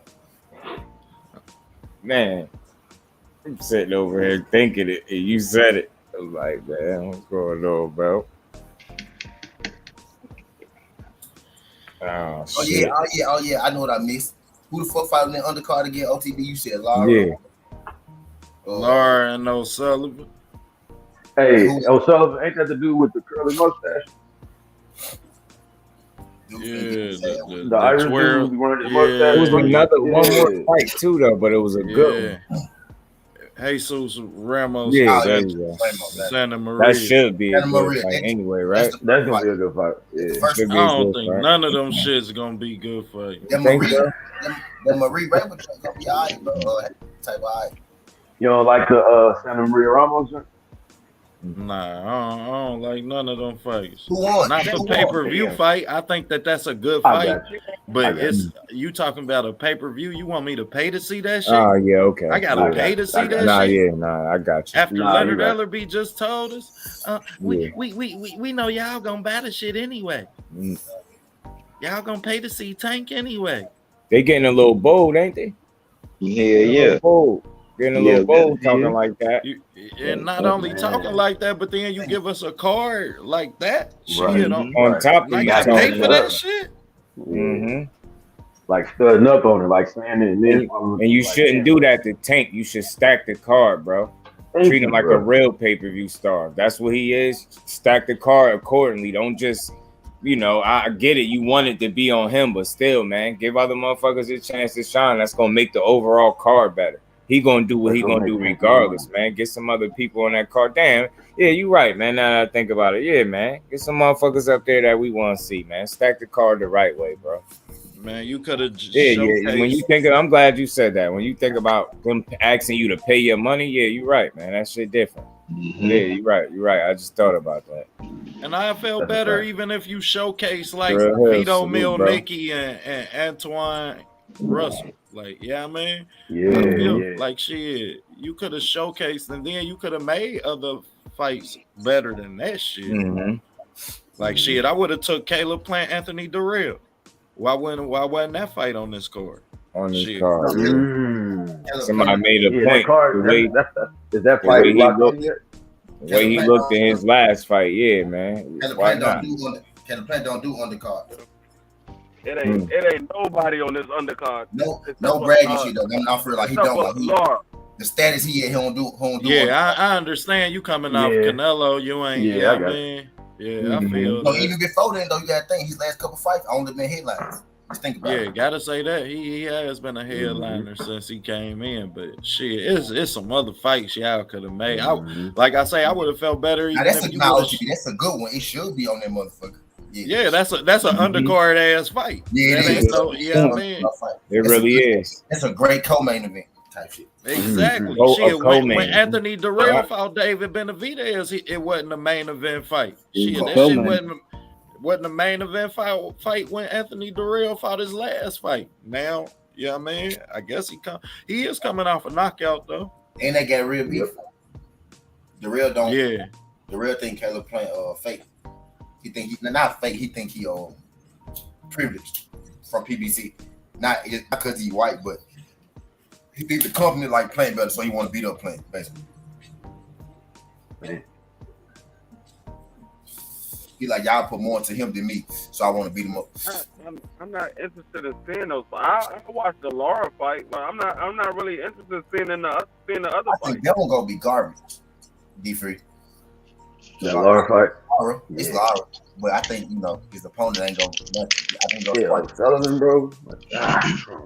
And how impressive can Laura look at 39? That's my question. How impressive can he look, and then what do you expect from him after that moment? You know what I'm saying? I'm not interested in none of the fights that's on that undercard. I can't believe they put that on the pay-per-view card, bro. Now that I think about it, that's kind of weird. None of them doing it. Yeah, he really put that in perspective for me. I kind of was gonna let that ride. It's pay-per-view, bro. Yeah, for real. What they should have did, they should have put the daggone Boots on that undercard. Let Boots get that pay-per-view status. You want to build him up, let him get that pay-per-view status. Put him on an undercard. And I would have been okay with that, D. Like, I mean, because then you showcasing talent. That's why I say I would still be okay, even if you were showcasing some talent. Vito Milnicki, you understand? Yeah. Like, shit, you got talent over there that you can be showcasing. Like, shit, Richardson Hutchinson, you understand, who just fought last week. That was an opportunity for him to be on the pay-per-view card. Yeah, you could have put him on the first fight on the card or whatever if you wanted to. You got Frank Martin over there. You got a lot of young talent that's not being showcased, and that's the one thing that I will give Top Rank. They showcase their talent. They young talent. They are. They prospects getting a lot of talent. They showcase their talent. So why not put is Milnicki at 140 or 140? Martin and Hitchison and Boots on the undercard of Tank Davis? We know Tank Davis is the pay-per-view star. I would be okay paying for that. Right. Everybody's coming to see Tank Davis. So now you putting eyes on Boots. He already got a following. That's going to bring more eyes to that pay-per-view because he already has a following in Philadelphia. Now you got Hitchison and you got Martin on there. That's bringing more eyes to those young guys that a lot of people probably don't know nothing about. Yeah. Fact. All right, I got Richardson was nice, man. They need the TMT need to be pushing him more. For real. So let's say you do, all right, so you got Tank as the main event. You do Boots or Plant as a co-main. So you do Boots or Boots versus Clayton as a co-main, or Plant versus Jarrell as a co-main. You put both of those fights on the card. You put Isak Cruz versus Jose Valenzuela on the card. You get Frank Martin opponent. You get Vito Melnick opponent. They couldn't put Isak Cruz because he just fought. I'm just saying, if they like that, if you move them fights down, elsewhere. They lining up Eastside Cruz because I moved Boots and Clayton too. Look great. That's what I'm saying. You save that for this card. Plant Terrell, Boots, Clayton, Cruz, Valenzuela, Frank Martin versus somebody no Nicky. Well, that's a fine card. I'll take that. Tank leaving Floyd. He ain't leaving PBC. Watch. Shit, all the smoke for him across the street. There's a lot of ain't no smoke with PBC. There's a lot of guys with PBC that they could have put on there that's not fighting. Do we really trust Bob with Tank OTB? Hey, that's what I just hey on some solid shit, y'all. I just ran my little test run because I was echoing on Keon shit. I just went live, and that's some shit that I just said though on some solid shit. T like shit. Now I hope that Tank got good people in his corner because you gotta go deal with Bob now. You got to. Yeah. You gotta go deal with Bob now. Shit, all the smoke for you over there. So now is when I hope that your business team and yeah, man, I hope that your support system is. Bob gonna try to get that man a slave deal. Shit, Tank ain't big enough though. Tank got pay-per-view numbers already. Yeah, y'all gotta remember. Al Heyman is probably gonna still be his advisor. So Al Heyman probably would probably be doing all his negotiations. The same way he does with Earl Spence and the way he was doing with Deontay Wilder. And that's fine, but when that happened, we didn't see them. Exactly, and when that happened, we didn't see them fights between that we want to see Tank in there. That was Floyd though, you know, if he signed with But if Tank is calling these guys out and Bob is not making those fights, we can't put it on Tank no more. Shit, his career is gonna be on his career. I mean, it's not really, because Tank is calling them out and Bob is not making it. So if Tank retire and he don't fight none of them fights, we still gonna give Tank giving his talent. None of them guys ever fight each other. It's gonna be all their fault. I put it this way: if the same way, if Terrence Crawford was still with Bob Earl, and we know that EJ was trying to get that fight, but Bob wouldn't make that fight, it wouldn't be on EJ. It will be on Terrence Crawford and Bob Earl. It's the same situation. It's not going to be on Tank if Tank is trying to get those fights, but Bob is not trying to do business with PBC. Now I'm gonna tell you. That's why I said, why wouldn't he just go across the street? Come on now, let's look at who all over there. Because Loma over there, Devin over there. Let's be real. Devin over there. All right, he over there for 3 fights here, but the smoke that you want, come on now, Shakur over there. The smoke that you want and the fights that you want is over there. He can wait. He can wait till Devin. He can wait till Devin have his 3 fights and still go after Devin. He can't. I'm just saying. I feel you, T. I feel you, T. I ain't speaking that I want this to happen, y'all. I'm saying. Y'all know we be ahead of shit. You feel me? Like, so, I mean, we always look ahead. Like, and when you look ahead, shit, that's the street that it lead to. But from the way his trainer is talking, he's talking like he's going after Loma and Devin Haney and all that. So why not just go across the street? You feel? But however, he a big enough name to just sign independent 1, 2, 3 fight deal. Saying that shit to Devin because he he already the mandatory though. He know that fight lined up anyway. He don't need Bob for that. He don't need Bob Earl for that. He's already don't need nobody for that, really.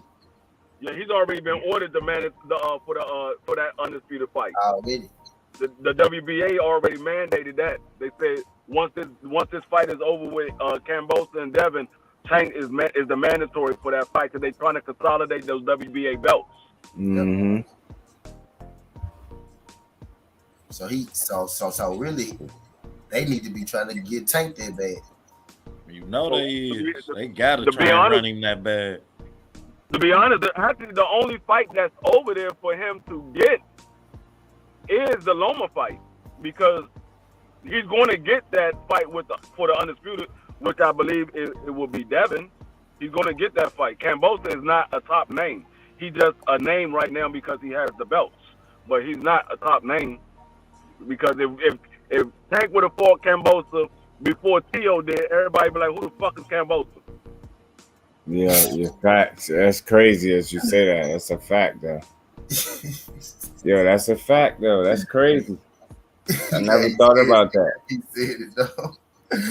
That is a fucking fact, bro. Yeah, that's the truth. Shit. God damn, I ain't never think of that at all for a second. He would have sparked his ass. It would have just been that on that. Mm-hmm. And I give you the other side of that. We'll never forget his name if he beat Devin. Yeah, facts. True. And that's the thing. But I also OTB, we ain't never gonna forget Devin name that he win. Devin ain't gonna never shut the fuck up either. Cause he ain't gonna let you forget it. Hell nah, man. You know he ain't. Nah. You know Devin finna talk hellish shit. He win. He finna be talking shit. He already talk shit now. He finna be talking shit to everyone. And that's what's gonna be crazy. That's what's crazy about dude just in general. Like, shit, he already making more than everybody he fighting against. So the money ain't about to change him. Mm-hmm. Like, shit, once he accomplished this, like his talent, like, yeah, I mean, his confidence level about to be exactly. He gonna be made in boxing, and he gonna be arguing for that face of boxing slot. 23. At 23. Facts. And that's what's gonna make him put him in a category for that face of boxing slot. Mm-hmm. And then you gotta think after he get away from Bob, who robbing him, he gonna make hella bag. Yeah, his money after the top rank deal. He gonna make hella bag. The thing is, who gonna be that last fight? You know Bob gonna pull some shit. I'm telling you, he gonna try to make Shakur, bro. I'm telling y'all, the minute they signed Devin, I said immediately, I was like, I don't think this is about home no more. I think this is about Shakur. And after the Valdez fight, I felt even more certain. I don't know if y'all was watching, but during a lot of that promo, a lot of the ESPN people just kept randomly throwing Devin's name to Shakur. It might be Shakur. It might be. I'm like, man, I'm telling you, that's the secret in-game plan for Bob. Because you got to think, ultimately, you want to eliminate one of these motherfuckers. What's the best way to get one of them off the chessboard? I'm fighting each other. Make them fight each other, yeah. Bob ain't no different. He's still Devin. So now he got the, the pieces in his hand. It's a loophole. It's a loophole where Devin and Tank will fight next. And I only don't see that right now because I really do think that Shakur got to unify. He got to unify that division down there first. He got that's about to take a year for him to unify. I mean, for him to get undisputed down there. My bad, T. For him to get undisputed, like shit, he that's about to take a year, and then that year process, that's just like Tank. You understand? Once Tank fight Rolly, shit, Tank got to find a fight. Tank got to find a fight. Tank the Mando, OTB. Shit, he just gonna sit and wait on them. They fighting twice. You know what I was saying, OTB? It's a loophole in that shit, right? So, right, he signed a contract to fight twice if he wins. Only right, only if he wins, they fight twice. But they fight no longer for unification. So the rule don't apply to the WBA Mando. So they don't give a fuck about their contract because they gonna snatch their belt from him. You know what I mean? So Top Rank will have to let him defend his shit so he can stay undisputed. He'll have to defend his shit. Because if he beat, let's say he beat Kambosos, he fight Kambosos again, that's not unification. That's just a fight he want to do.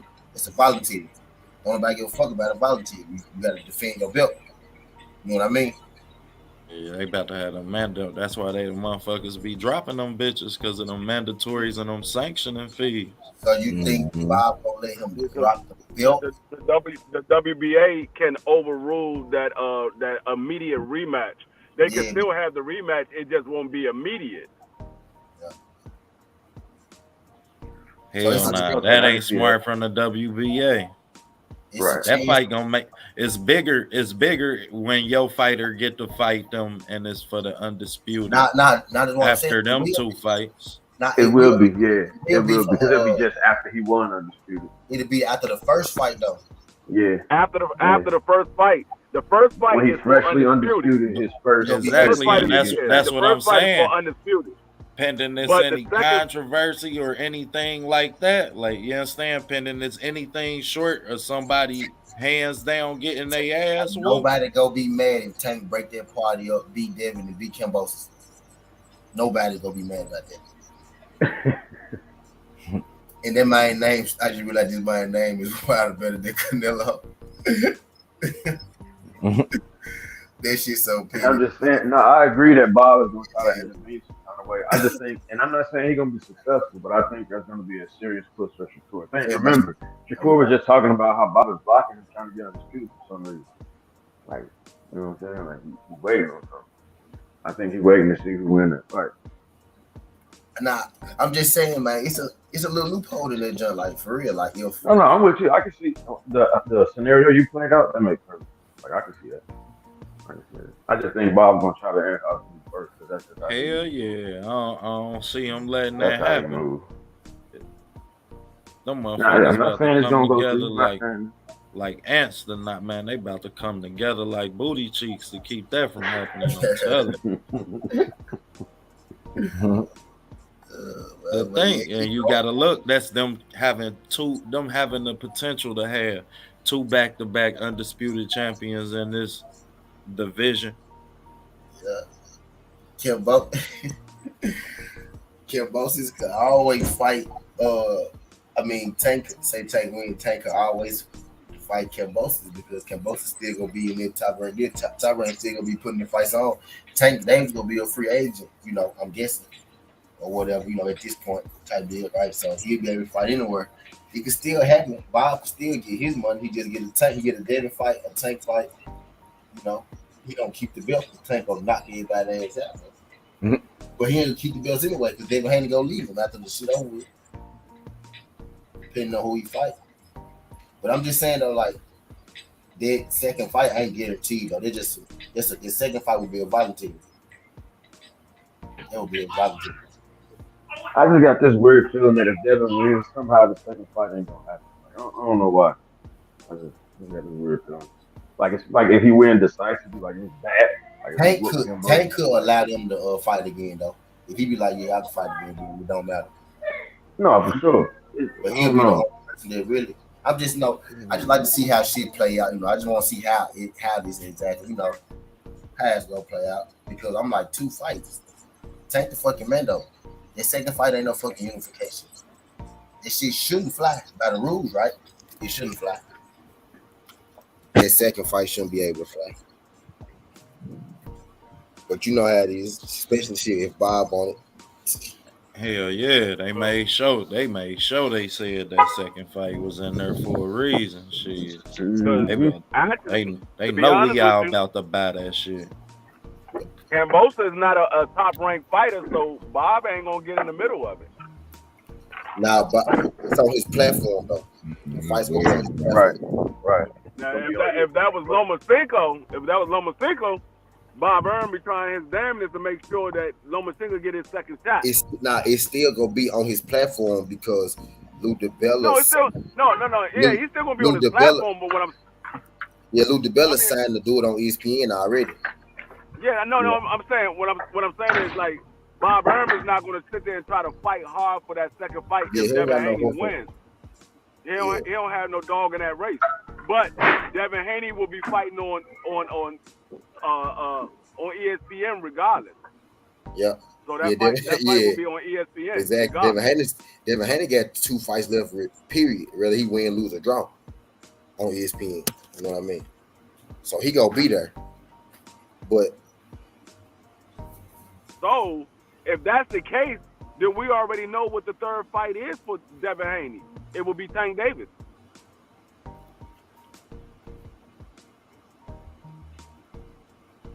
That's the third fight.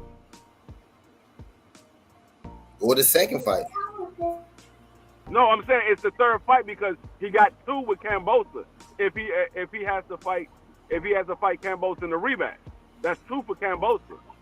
And then the third fight will be Tank Davis. We know what the third fight was going to be. If the WBA is holding up to that Mando that they came out and said, then that third fight on ESPN with Devin Haney will be Tank Davis.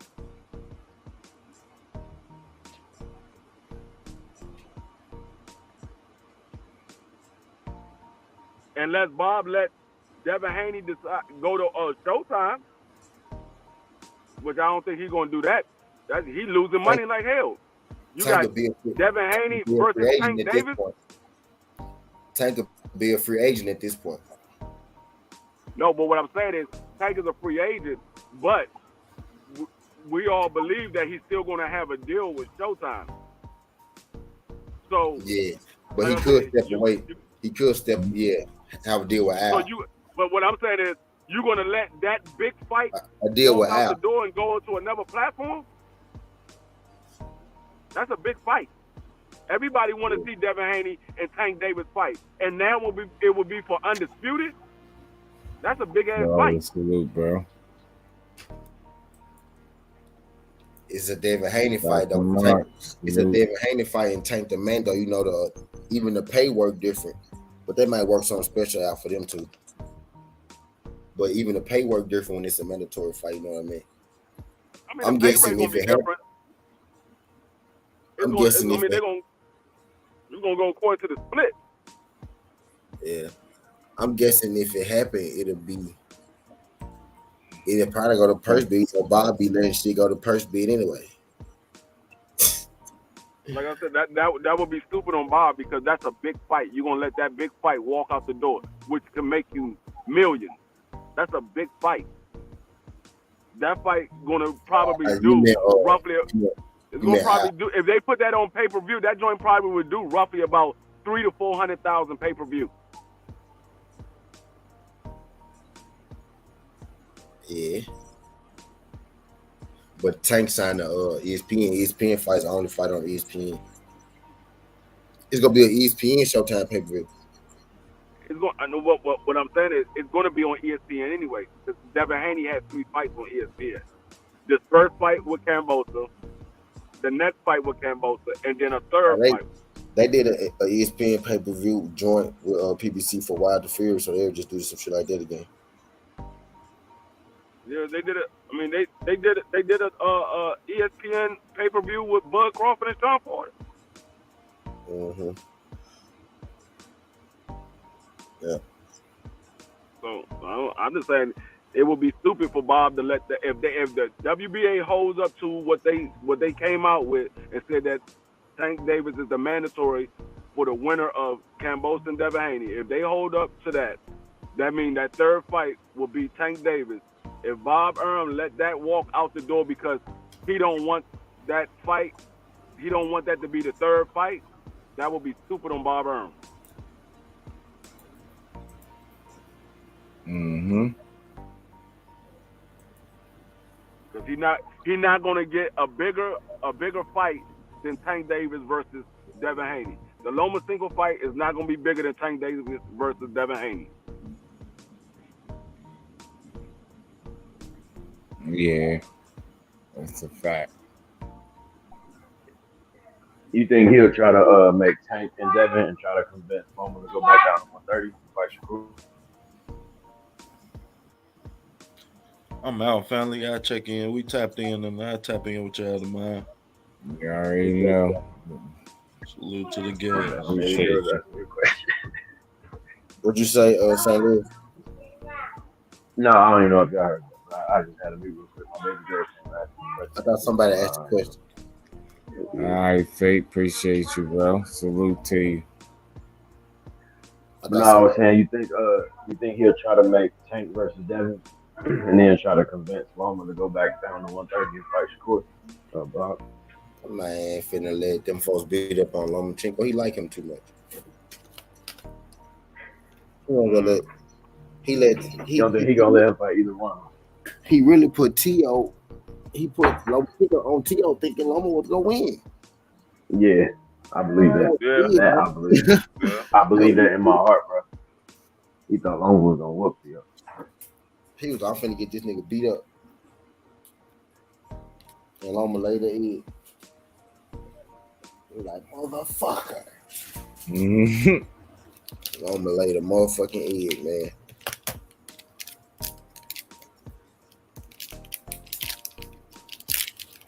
Boxing so fucked, man. Boxing fucked. But for real though, I was just like, it's a chance. If the WBA pushed that, now we call this mandatory, and that fight ain't for unification. Then Devin, whoever win that fight, fuck around, have to fight Tank. Cause they signed for 2 fights, but it still fall under an order, and the order will be a voluntary. If you got a mandatory, you can't fight no voluntary. Cause it ain't gonna be a mandatory with Cambosis for nobody. You know what I mean? It Tank Davis like, hold on, now I want my shit. He could press to get his shit, you know, after the first fight. Because the second fight ain't no mandatory, it's voluntary. All right, guys, I'm gonna hop in the chat with you. For sure. Yeah, man. I don't know, man. I think we might get that hoe a little early. Like Cap. I'm telling you, sooner than people think. We might get that hoe just a little baby girl getting her clap on with the little sex chats. Right. We're facts, so we talk sports, so we already be known.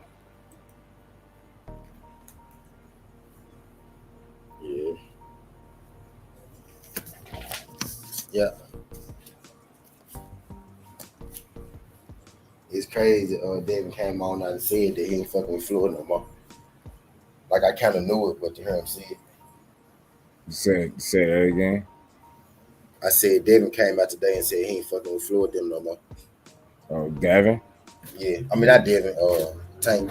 Oh, Tank. Yeah, he's saying he leaving for sure. Yeah, he said. Sounded mature about it. Like, hopefully it just don't cause him no unnecessary issues in his career, because we don't need to see that type of shit. Hopefully he get to resume his career and just chase the big fights. Like, Devin do got a point. Dev do got a point. You ain't gonna chase the big fights. Ain't no sense of leaving. But I got faith in Tank and Calvin Ford. So. I got Tank by murder this weekend, just for the record. Mm-hmm. Yep. Attempted. Mm-hmm. Attempted murder because he ain't gonna die. I got it for attempted murder this week. By decapitate. What you call when you slice nigga head off? When you cut somebody's head off. Yep, decapitate. Something like that. That's what I've been saying. Decapitation. That shit, y'all know I'm trying to. Decapitation. That shit gonna be crazy, boy. That boy gonna get to see what power really like. I gave him 9. I'm mad I gave him 9. I should have just went ahead and said 6. Like 7 or some shit. It's definitely possible shit. Should have been like 5. Cause that's Tank like to be patient, catch you sometimes, fuck you up. I think it's going 5, though. I gave him too many rounds. I said 9, though. I stick with the 9, though. But it's probably going 5. That whole going 5. Tell you what, you gotta go in there and be scared.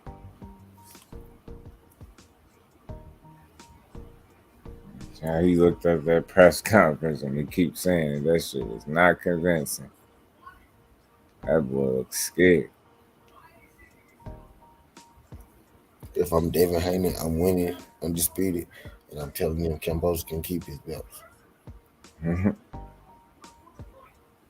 I still fight. I'll fight him again if I want me to. We can keep his belts. Yeah.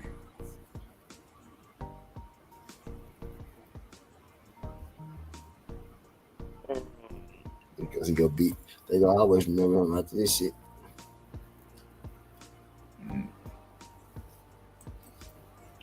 Yes, Queen. We remember your ideology. Your ideology. I don't really think. A lot of people think he gonna get robbed. I don't think the judge is gonna play a big factor. Yeah, I keep saying that too. I don't think it, and I think part of that, large part of that, is going to be because of the separation in levels. I just expecting a smart. It's not so much just the physical. You know what I mean? It's mental. And that man, young man, being a smart ass fighter, man, and you know how to use his physical gifts, and you know how to make it hard for a motherfucker to hit him when he want to. Facts. Definitely quick. We with you 100%.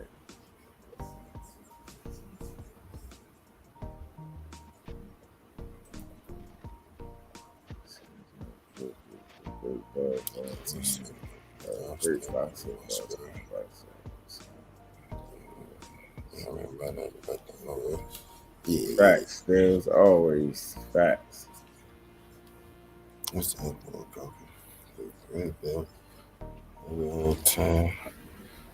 Man, this shit going hard today, ain't it? Yeah, man. I don't know if they follow. They follow me here. For real, man. But I got like 200 fucking pages, bro. Like they be making new emails and shit just to make new ones. Just to get fucking blocked. Fucking weirdos.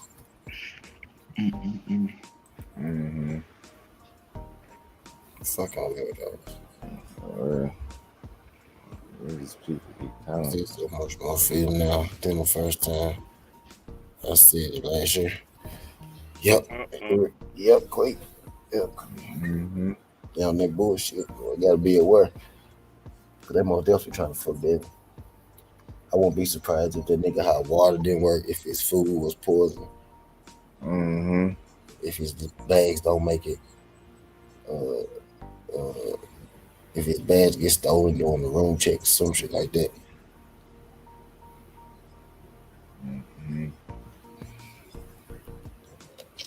Hope he go get all his own shit, don't accept nothing from them motherfuckers. They gonna make his life a living hell. He don't need to move, he need to sit there by himself.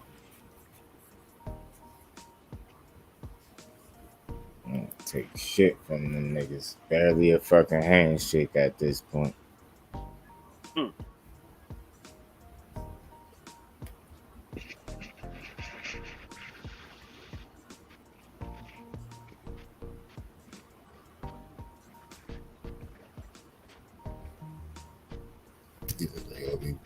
They gonna be pulling all the stops out for this with a bullshit ass contract. I didn't think he was gonna sign that shit quick. He just told her, he's like, man, bro, this nigga, he basically saying, Kambosos, you ain't shit, bro. You some shit in that ring. You can have all that, bro. You can have all that in your favor. You gonna need it. I'm still a bitch. And then the fact y'all done pulled him strings and got his daddy denied, bro. You waking up a beast, bro. That nigga gonna be like, all right, I'm finna sit on the punches too. Yeah, you gonna feel all this shit. That's what I'm saying to people. That's how I feel like, man. He gonna shine. Like that shit you trying to do is just gonna not work, and it's gonna make it look even better for his just creating a better storyline for him when he win, and worse for him when he lose.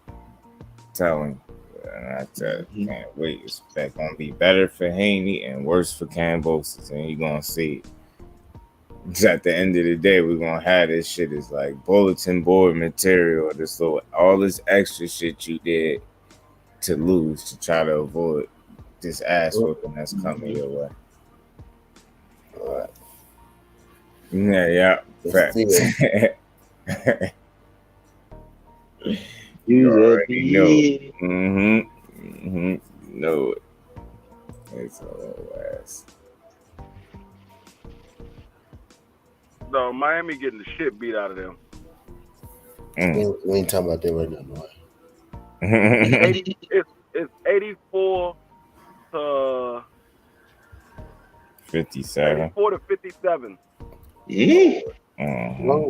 Almost got them boys by a 30-piece McNugget. Jimmy Butler. It's 9 minutes and 57 seconds left in the fourth. Jimmy Butler playing. Yeah, Butler playing. Everybody playing except for Marcus Smart. Oh shit. Marcus Smart is the only player that's out. Oh shit. They even had Kyle Lowry playing. Oh These shit. motherfuckers just getting the shit beat out of them. That's bad. That's bad. Yeah, skills. That's why for me, that's why I always try not to call the fighters bums. Then I try to say push that narrative is support the fighter, win, lose, or draw, especially when they moving like a fighter or a real man in and outside the ring.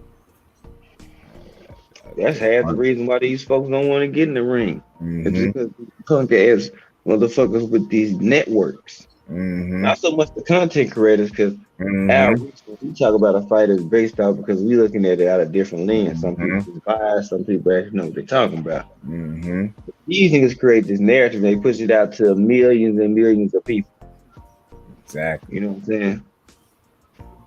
And it's, you know what I'm saying? And it's perception. And if they perceive you as being done because you lost one fight, and people writing you off, shit, niggas gonna be scared to get in the ring. Except the ones that scared to bet on themselves and drop their nuts and go do it.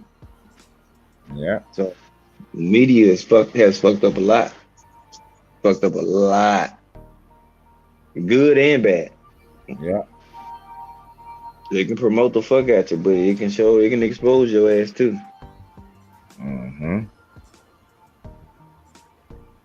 That's why, I agree with that statement. Some of skills always got a good comment to add. And I'm telling you, I don't just be agreeing. I've really been pushing that, and I really be saying that. I'm telling you, niggas don't be wanting to be the next meme. And like you said, it ain't so much us content creators. The machines is the ones that could bury them in the media. We're not going to carry it like that. We might get our little joke on here or there, but overall, we're not tearing you down. You know what I'm saying? It might be a little tough love on our side when you talked a good one and didn't deliver, but as far as the tear down, nope. And it just, that's why I said, like, it's driving me crazy. Like when you talk about boxing with people and they just discredit every opponent. It's like, God damn, bro, what are we talking about? Everybody not a bum, bro. Everybody not trash. Everybody not a C or D level fighter. Damn, you got, what is your rating system? How are you grading these people? Sario ain't nothing. Why? Because Charlo beat him? The fuck? What did he just do to J-Rock, bro? Don't give me that. Yeah, do momentum, and you get what I'm saying? Like, win streaks count. Like, that matter, bro. Niggas be hot at the time, and he cooled him right off. What are you talking about? That dude was giving people some good fights, giving some people hell. Took some losses, but he ain't have a ton of them when he got to Charlo, and he got handled. Giving these people their credit. That's why I say I'm gonna keep saying it. That's why I'm just doing. People when it's all said and done, they really gonna appreciate that name because they're gonna know really what it's all about. I try to be as fair as possible. I was just about to say that, just do. They don't want to give the fighters the credit. So the way they discredit them, they say, "Oh, that was a bum." Yeah, that was a bum. God damn, bro. But when your fighter beat him, he wasn't a bum. Yeah, like, bro, what is we talking about? We can't call everybody, everybody can't be a world beater. There are different challenges. There are different challenges for different people. Like, everybody can't be a champion. Like, that's not realistic, bro. You gotta go through, the process and fight the different styles. And these niggas present different challenges on a day-to-day. If you slip in there, fuck you up. We seen it over and over. Like, don't give me this dead bump. No, he just handles shit. Look different when he in front, when you in front of somebody. That shit. That's why I say all the time, it's levels, man. That man, Jermell Charlo, was an underrated fighter. I don't give a fuck, the undisputed or not. He underrated, bro. Them niggas do not fully appreciate that dude. Telling you, Charlo's always been underrated. Both of them always been underrated. They never wanted to get those brothers their credit. Now, even though, like I said, outside the ring, they some assholes sometimes. But as far as inside the ring, them guys are underrated. And that's what I was trying to say to somebody. I forget. I was trying to say we got to be able to differentiate and separate. And it's nothing wrong with holding those dudes accountable for the activity or some of the things that's under the personal attacks they launch outside of the ring. I'm not a fan of none of that. But you need to be able to separate the shit that they're doing inside the ring. That you got to witness greatness. That shit Jermell did was great, man. That run and how he went about his business, you can't do nothing but tip your hat. Now, yeah, you can hold him accountable, like I said, for the personal attacks and all that, but just don't let that be the end-all, be-all. Like, it's still two sides to it, man. And sometimes it's like we can't get too personal about how somebody feel. We don't gotta agree with it nonetheless, but we ain't gotta condemn a motherfucker. That's just something he gonna have to deal with. You know what I'm saying? Like, we would rather him not be on it like that, but we can't harbor over it too much. You gotta call it out, acknowledge it for what it is, and move past it. But what he doing in the ring is not to be overshadowed by that petty shit outside the ring, is what I'm saying. I think what he doing inside is more important, and I think it overshadows. But like I said, that shit outside the ring gonna come with growth and maturity, hopefully, and experience for him. He'll become a better man. But that he seemed like it was a calm before the storm with him this trip. He was much more calm. He was like more in tune. His emotions was more in check. He was mad calm. He was in the best shape of his life. Like, those are the things that I pay attention to. That little shit outside the ring don't fully outshadow, because it ain't like he getting in trouble, going to jail. You get what I'm saying? So it's like, that's light shit. Like I said, that's a character flaw or something he gonna have to deal with. But for the most part, that man get in that ring and handle his business, man. And I think he underrated, man. Underappreciated for sure. They don't want to agree with underrated, underappreciated for sure. I think it's some of both. You know what I'm saying? But they through time and because he won in a way that kind of forced you to give him his credit, because anything less would be meaning you're hating. There's no middle ground with that. You got to give him his flowers and his crown, or you just hate. There's no middle ground. You can't straddle no fence with that. It's no in between. Give that man his credit. Give him his just due. Keep it moving. It's much easier to do that and just let it be what it is. And already they start their little split up and conquer and divide, a little weak mentality. Oh, well, nah. Well, I like Jermell, but his brother needs to take something out of his book. He need to learn like him. Man, shut up, man. 54 is different than the rest of these weight classes. Why? I know I'm not the only one that see this. In other words, they're fighting each other. They are. It's just simply put, they're getting in there with each other. Belts are changing hands, all type of shit. Niggas getting their ass beat. People are getting beat up. Like 54 just hitting different. They coming different. Them new niggas is willing. Them dudes, them young warriors and shit is really willing to get in there with each other. They mixing it up. Can't say the same for 60. 35 is even Tank alluded to it, and I'm glad he some self-accountability in that. It ain't just me that ain't fighting. It's none of us. None of us fighting each other, and we all need to get in there with each other. That's just what it is.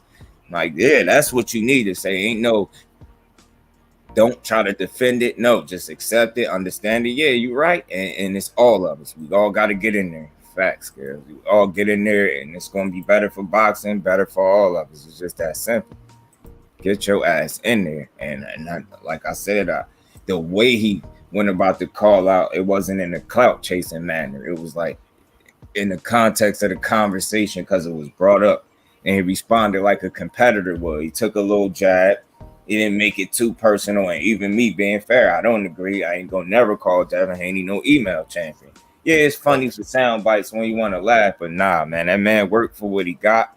I'm not going to discredit that, diminish it. That'd be weird. It ain't his fault that man vacated that belt, requested a franchise title, got out of fighting him. And people criticizing him about his belt for the same belt he had. Lomachenko wasn't no fucking EML champion. He can't be either. You know what I'm saying? It's just, I know he ain't beat the best of the best to get it, but again, how was that his fault when he was willing to face the best? I could see if he wasn't willing to face the best, and all of a sudden he came out of nowhere and went for a belt and tried to, that ain't what he did, man. You know what time it was. You knew he was willing to fight you. You know what you did. Took that franchise title, aka Destination Duck Belt. That's how you hide behind that, and you avoid the top count, and you allow people, your machine, to push a narrative that people don't want to fight you, and you know that's some bullshit. Now you try to spin the block. Now you want to be part of the deal after him and Kambosos. Man, get your ass out of it. Get your ass to the back of the line, bro. I really mean that. Get your ass to the back. Matter of fact, get your ass in there with Tank. Tank, don't even worry about Devin Haney. He's gonna be tied up for a little while. Not Rolly silly and call Lomachenko out immediately after, no matter what. Fuck that. Don't even worry about Devin Haney. Let Dev Haney, let him go make his history and do his shit.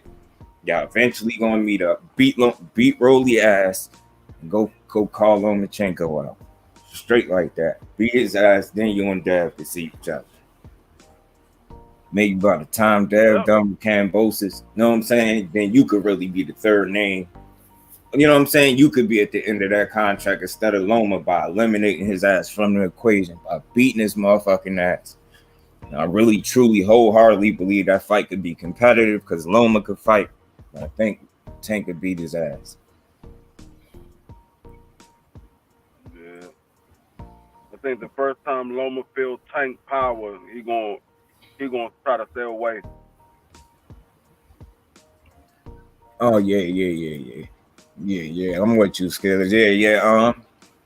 And you know what? It's to the point. It's sad, but that's the point we at. You kind of gotta go there with it. Like I think that's the point he at. He gotta just say F it and go about his business because dude don't really look like he trying to fight him. And I don't think it's nothing he could say or physically do to get him in there. And yeah, you just go fight the best available competition possible, and the people will understand you doing just that. It don't have to be Canelo. That's not make or break. He might say that, but we really need him to understand that. That's not make or break, bro. That dude, we see the play. The ones that's paying attention, he don't want to get in there. It's clear. And it ain't just you, he don't want to get in there. With a couple more names, we could honestly say it looked like he just don't have no intention on getting in there with. And they all credible, worthy opponents, and none of them have lost yet. So it ain't no give me that horrible fighter. So I said that was irresponsible of him to sit up on the podium. And it's deeper than you just, it's your night. Fuck your night. That's mad irresponsible. You got these people really running around. Now I'm hearing people question Andre in a way they never did up until this clown sitting there saying that, yeah, it was funny. I got a little laugh out of it, but just after the laugh is real. Like you real irresponsible for that. And that's weak. Instead of saying you being a man saying, yo, I don't want to fight him. I don't fare well against his style. Say you don't like the way he fight. Anything like that. Don't sit up there and try to say a horrible fighter and try to convince a whole fan base of yours that's delusional. A lot of delusional people that's his fans of his convince them that this man can't fight. And that's why you don't want to fight. Man, get out of here. That shit really blew me. After the laugh, it immediately got annoying. Like, all right, bro. And then you talking to him and his pops like that. And man, respectfully calling you out. It's like, yo, nobody can say nothing to you. I can't call you out in the press conference. Can't say nothing to you on social media. Like, who you think you are? You in boxing and people want what you got. You got belts. Get in the ring or vacate. That dude is annoying. I don't care what nobody say. And he got skill. That's what make it worse. And again, none of these fights is 100% a loss for you. That's what makes it more annoying. And people think you just want to see him in there because you want to see him lose. No, man. It's fights to be made, and we're not trying to have that. We're just fighting who you want. Now, because you went and got beat up messing with somebody, ain't nobody asked you to go mess with that dude. Now you got beat up. And watch, you probably think that give him the right to take a bullshit fight because you took an L. And you don't want to take another one. So there's no way in hell whoever this next opponent is going to be, it's going to be a dangerous fight. I'm sorry. I know all fights is dangerous to an extent. I get that. But outside of that, I'm talking about from a competitive standpoint, you're not taking a super dangerous fight again. You're not doing that again. You're going to take a safe bet, probably somebody you can either look good against or knock out or both. I don't see it no other way from that dude. Yeah. And you know what? Scales, it might even be time for Maul to just say the hell with 60 altogether and just go to 68 and get smoke up there. You know what I'm saying? It might really just be that deep. And like I said, as long as he applies himself, he'll be good wherever he at. He big enough. He got the frame to do it. He's strong enough. I think his power would translate. He'll be all right.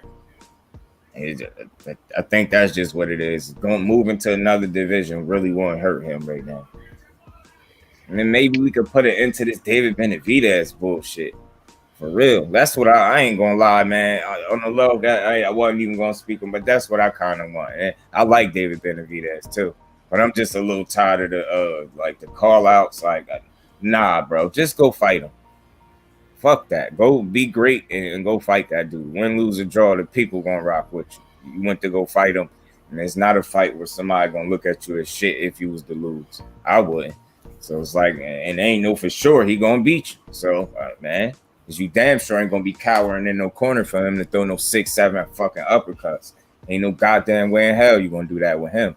And I see Charlo trying to hurt you or punching between your punches, how LEMIEUX should have been doing and trying to get his shit off for real.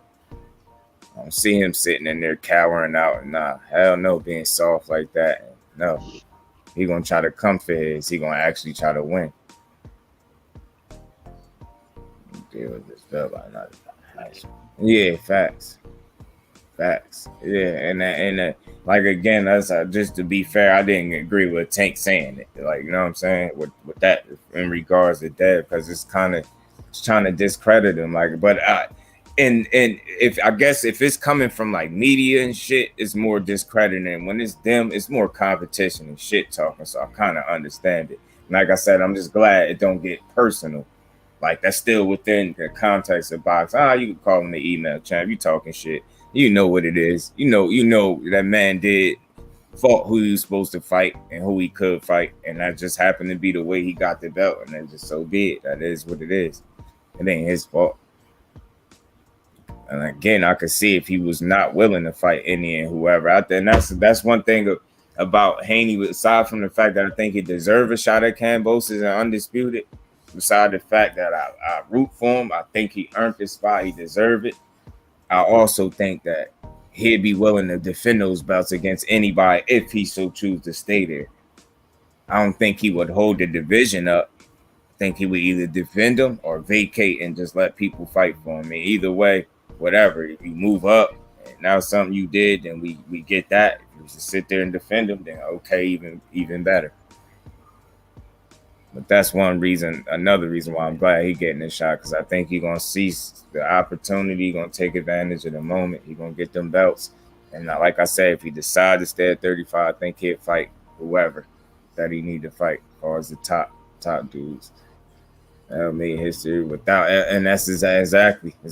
And you know, it's good skills that he did it, because now Maul could look at that and be, because he looked like he genuinely happy for his brother. But don't just be happy for him. You know, continue to root for him and support him, but you take a page out of his book too, and you also learn from what he just did. Like you just say, he did it without Canelo. I hope he will say it. I'm pretty sure. Put a camera and a microphone under his face and ask him, like, you know, do you think you need Canelo? He probably would say no, probably. But at the end of the day, we need him to know, really understand that you could really make your legacy without him. Because at the end of the day, we know he didn't. He just wasn't trying to fight you.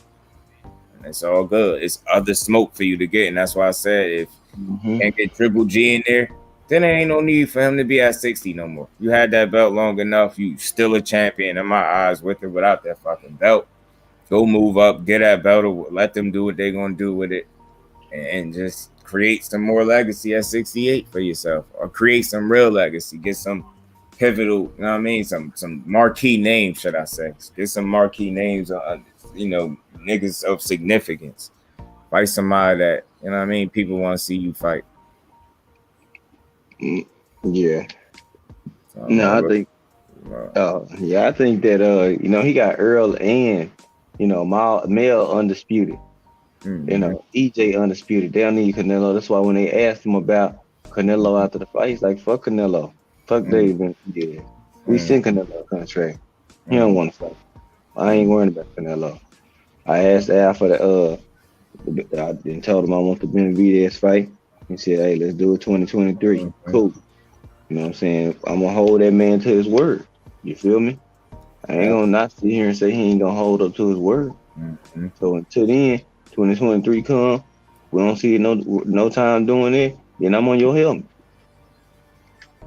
Stay like that. Yeah, You know what I'm I'm with you. Yeah, I seen a video. I seen him, David Benavidez. He pushed Maul a little bit. I seen like multiple security guards grabbing Maul. I didn't see him like as if he ran behind him. How Benavidez, he making that sound a little. He juicing it a little bit. He did shove him a little bit, but from the next angle, it just you got like 3 different people holding Jamal. But I also seen him go away from those dudes and kind of go around them a little bit. From what I actually seen, he was looking frustrated. So if you really wanted to get at him, you could have tried to do more if you trying to say that. And I hate to say like you trying to make it pushing it that he's scared of you, and I ain't running with it. Y'all fighters, that's all y'all been doing all y'all life. I just hope they make that fight skill. So that's why I'm saying I hope Charlo will move up. And as far as Tank, yeah, I get you. Like again, I just to be fair, I don't agree with the email chant narrative, but I don't think it's him pushing it intentionally. I think more so it's this competitive jabs, and it's kind of like the low-hanging fruit. You get what I'm saying? It's the shit that it's old news. They already was calling them that. We know what time it is. And I think, like, again, it's just them as fighters being competitors, just kind of taking shots at each other type deal. You know what I'm saying? But yeah, I ain't with the email chant because just give him his props. And I think that's why they need to fight. I think once they actually fight, that's when you're gonna see them have a respect for each other that we want to see them have. I think they're gonna have to fight it out, like on some brother type stuff. They're gonna just have to fight. Win, lose, or draw. Guarantee you them 2 dudes respect each other. My bro John Boy popping up in the super chat. I appreciate you, bro. Appreciate you 100%, man. Yes, sir, man. Go get you some sleep, bro. It's been a long one. I already know. But yes, yeah, man, and that's what it is. I really think that. So that's why I like to be fair. That's why I'm gonna keep saying it. That's why I'm just do. I don't agree with the email chat because that'd be diminishing what that man worked for, and it's just that we can't help push narratives like that. So I'm with you with that.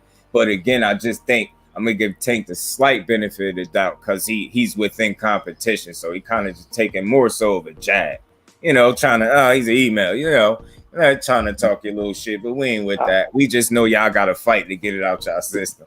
I swear, if it's 2 people that got to fight, them 2 got to fight. And I said, when they do fight, I'm not rooting against neither one. I just can't wait to see a good one. I can't wait to see it. They're going to fight. They both on PBC, bro. They going to fight, dog. And man, Mile ain't going on 54.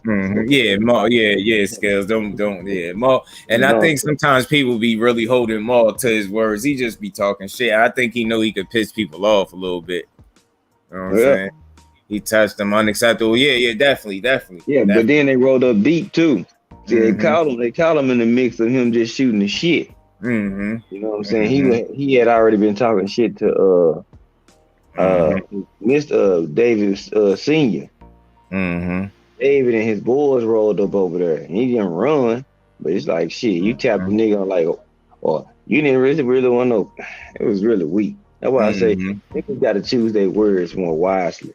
When you say on site, bro, you ready to throw hands right off the rip. You know what I'm saying? You ain't gonna roll up with your boys and then push the dude. You would have stole off of that nigga. Because you said when you see him, you're gonna slap him. You didn't slap him. You had the perfect opportunity to do it. You know what I'm saying? So it's just like that's all just build up, bro. They both want to fight each other. They gonna fight. Yeah, I can't wait to see it. From each other. Neither one of these dudes is scared, bro. Like if he was scared, he would have ran. Believe that. And that's what he was trying to say. He ran from. He ain't really run. Them dudes. I seen like And 3 the guy different out the big way, but dudes he rolled up tugging, deep. grabbing Nigga, on come them up. because they know. And then I also seen them get away from them dudes and move away from them somewhere they wasn't grabbing them no more. Where at that point, you could have probably tried to get to him, but I think somebody was grabbing you as well. But I think y'all need to just do y'all's in the ring, and that's what we all gonna respect it at. And that again, them 2 dudes that need to fight as well. They need to fight. They had to fight those dudes. Oh yeah, they're gonna have to fight. They're gonna have to get this shit out the way. And again, I walked away from that interview that I seen Benavidez do, just having a little more understanding for him, and he just seemed like a real humble, patient, cool dude. And you know, it's within competition. I don't want to see it spill out outside the ring, and I'm glad it don't. It ain't gonna go farther than really what it did, and I'm glad. But them dudes got to see each other, and then only then they'll have respect. I'm pretty sure they gonna earn each other respect, and that's just one of those situations where you got to fight to earn it, because they ain't giving it to you. And them Charlos ain't. Once they got a problem with you, it's like, yeah, you got to beat one of them up or show them for them to get their respect back. So it's like, I just want to see Maul be great, because I know he got it in him, and I've been rocking with them Charlos for years, bro. No exaggeration, no bullshit. Way before it was popular to support them for the people that do it. It's like I've been rocking with them dudes for a long time. Never rooted against them. I'm gonna be honest. One time I picked against Maul once with J-Rock. I don't know why. I mean, I know why. I felt like J-Rock was a little bit different. He did compete pretty good. Ricky Beavers, appreciate you, bro, for sliding through. Smash that like button for your boy. I don't know if you subscribe, but hit that subscribe.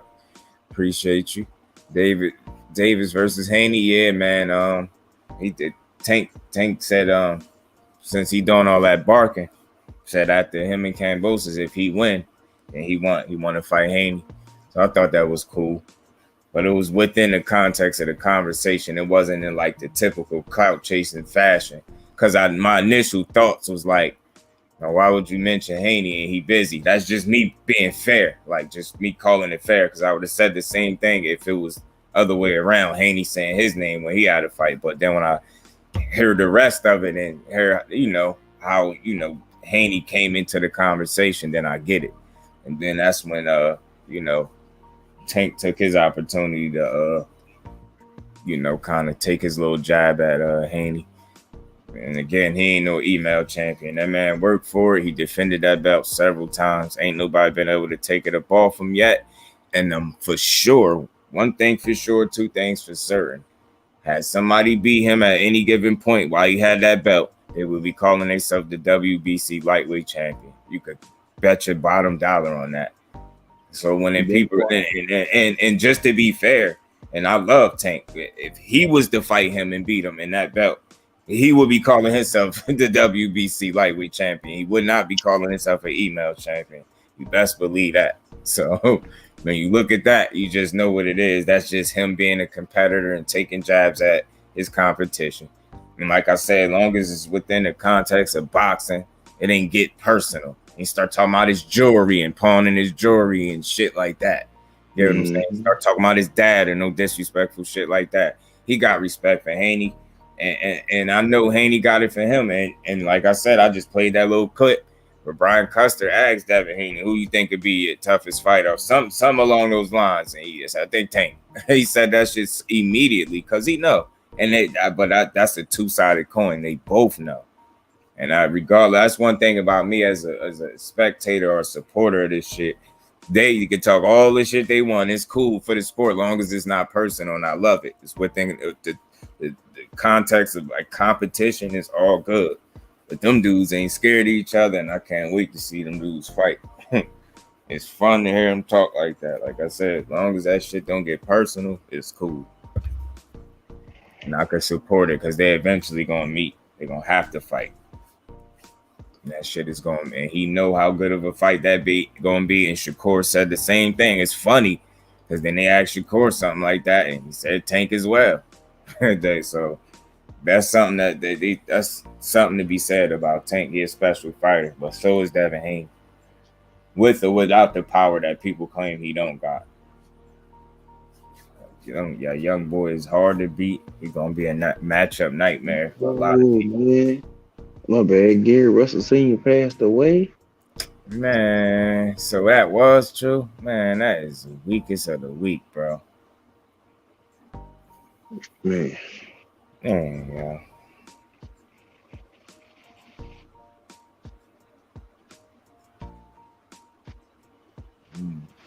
Yeah, I feel you, Skills. Just know this. I'll say this, and not to try to sway your thought process, but kind of to put your mind at ease just a little bit. Just look at it this way. At least not only is Tank physically in shape, and he hasn't had a fat camp in several fights in a row now. It's been a while since that's been an issue. And the fact that that's the case and he's in great physical shape, and then he's mentally locked in terms of him actually putting the work in the gym. And then let me go a little step further. He also, not just the Haney shit he said in that interview, he also understood about not going in there too riled up, basically too amped up and too overconfident, and then get caught with something you don't see. So you get what I'm trying to say? His mental is right where you need it to be, and that's so important for boxing. I believe is not to be overlooked. Like, there's something to be said about a fighter when their physical is right, but their mental is in line right with it, and that's where Tank at. He physically putting the work in the gym. Like I said, you couldn't tell me he wasn't training for Pretty Boy Floyd or some version of Floyd Mayweather on the 28th, the way he trained. And then with him also not just saying the right things, but he not selling it to you. It's natural, and you could tell this is exactly how he feel. This is what he think is coming from the heart. He like, yo, I can't come in here and just be overconfident. Regardless, Rolly, it could be anybody. Like, yo, you come in there too riled up, and then you get hit with a shot you don't see. I know not to do that. Like, you get what I'm saying? Something along them lines. I'm paraphrasing, but that's pretty much what he just said, flat out. Like, I ain't coming in there overconfident. You know what I'm saying? Regardless of who I'm getting in there, I know, whether it's Rolly or not, like you just can't come in there too amped up, and you know what I mean, at all point and get hit with shots you don't see. Like, he understand the task at hand, and that's why I appreciate Tank and his maturity. In that interview, you could hear the maturity. Like I said, the self-accountability that he, when he said something about, they say you ain't fighting nobody. He like, yo, it ain't just me. None of us are. He ain't just exclude himself. None of us are. We all need to fight each other. And that's something to be said. Like, again, that's just mental. That's understanding where you at. Like, you know what I mean? And understanding, yeah, you're right. It's other people I do need to fight. And you know what? He said, while we at it, since you telling me something Haney said, forget it. I want to fight him then. You know what I'm saying? I just thought it was funny. It wasn't like in this typical clout chasing out of nowhere. Oh, tell Haney that out of nowhere or something. Like, he got brought up. So it was funny. I'm like, yeah, man. So that's one thing I could say, Skills. I put your mind at ease in that way. I'll just give you that if you didn't already know, And yeah, when he spoke on leaving Floyd, it was a maturity to it. Like, it's not him so much just trying to leave Floyd. It's him. He got to a point where it sounded like, all right, you got me where you got me this far. Now I'm gonna take the training wheels off. It's time to take the training wheels off. And you know what I found to be, interesting and like little ear catching, should I say, is like the fact that he specifically used the word training wheels. And why I say he's in tune, because those are the terms that people are using when it come to him. Floyd need to take the training wheels off, and it's no way you hear it. You hear these things as well. So you're in tune with what's being said. And as a result, it don't seem like it made him a salty fighter or an unappreciative fighter. It seemed like in ways, if he's going to move according to how it seemed like his tone is, that mean he going for the top people. He hear this shit and he understand, you know what, these people right, yo. All right, I hear y'all. I could do it without Floyd. Like, you got to think, it's little shit. It's probably his own decision, but at the same time, he hear the whispers too. And pretty much his trainer Calvin Ford said the same thing, like to an extent, like he a little frustrated with not getting some of these fights because he understand this is what people want to see him, in there with some of these people. And that's what I'm saying. Yeah, I seen it grow and I love it. And I'm like, yes, man. Even when you spoke about leaving with Floyd, it's like not so much of leaving him. Look how he broke, but nice and smooth, just transitioned into his next point. Like it was just about, you know, taking the training wheels off. And I appreciate everything they did for me up until this point. But, you know, like they got me this far now. I got to see, you know, basically I got to be responsible for me now. And it's nothing wrong with that. You got to love it. And I'm like, yo, if y'all ask for this dude to grow up, this is what y'all ask for. And be, if you ask for something, be real enough to be able to identify when he giving it to you. You asked for this dude to grow up. Remember he was getting in trouble? Remember the extra shit? Tank need to do this. Tank need to grow up. Tank grew up. Get that man his flowers. That's what it sounds like. And he's moving accordingly because he ain't been getting in trouble. He out of the, you know what I mean? For the most part, he's just out of trouble. Show up, he train, he beat your ass, he go spend some money, enjoy himself. Ain't nothing wrong with that. So people asked for the growth from Tank and he gave it to y'all. And it's like, still, I hope people are able to see it, man. When it rains, man, yo. Man, my condolences, D-Free, man. Man, bro. God damn, bro. You got to be. Yeah, I did too. I seen it when Champ side posted. I was like, come on, man. Jay, when you say adding insult to injury, bro. Man, bro. And it's like, it's funny, I used the word training wheels, and in my live, I was like, man, we got to rip the Band-Aid out, take the training wheels off these folks, man. Tell these folks what it is, you know what I'm saying? I feel that, like, you know what I'm saying? You can, you know what I'm saying, help somebody build a career, and then you can guide somebody's career. And I feel like Floyd they was just trying to guide and dictate Tank's career. You know what I'm saying? And it's like, it get to a point where he's already respected and people know who he is. Stars like LeBron and people come out to see this dude fight because they're excited and they like him. You know what I'm saying? So it's like, he at a point just like Floyd was. Let's just be 100. You know what I'm saying? You're at a spot where Floyd was, where he outgrew his network. Yeah. You know what I'm saying? Especially if they not pushing and on the same page and trying to direct him in which way he wants to go. You know what I'm saying? Like, shit, y'all work for him. Y'all need to be directing him where he wants to go. Yeah. You know what I'm saying? If he say he wanna, you know what I'm saying, fight Loma and get this thing, y'all need to be pushing for them fights for that man. Straight up. You know what I'm saying? But shit ain't like this, so you gonna have a discord. And you know what I'm saying? He assuming since you a Hall of Fame fighter, you know what the fuck going on. You been here. You know, based on his opponents and you see what he's doing, you should know it's time for him to step up. You know what I'm saying? And I think that's the lens that Tank looking at. You already a former fighter. You know when it's time for me to take the next level by just your boxing mind and boxing IQ. So why the hell when you try to put, you know, keep upgrading me, my nigga, or pushing me in that direction, which you know that I won't. You know what I'm saying? I think Tank didn't say nothing because of that, because he's like, bro, you Floyd. You know what it's like to be where I'm at. You know what I'm saying? Exactly. And it's like, that's the part where it's like, you know, you got Floyd. That's why I call him an attention whore. You know what I'm saying? Yeah. Cool dude. I respect a lot that he does. Same exact word I use for him. I ain't gonna lie, bro. For years I've been calling him that, and it's frustrating. You know what I'm saying?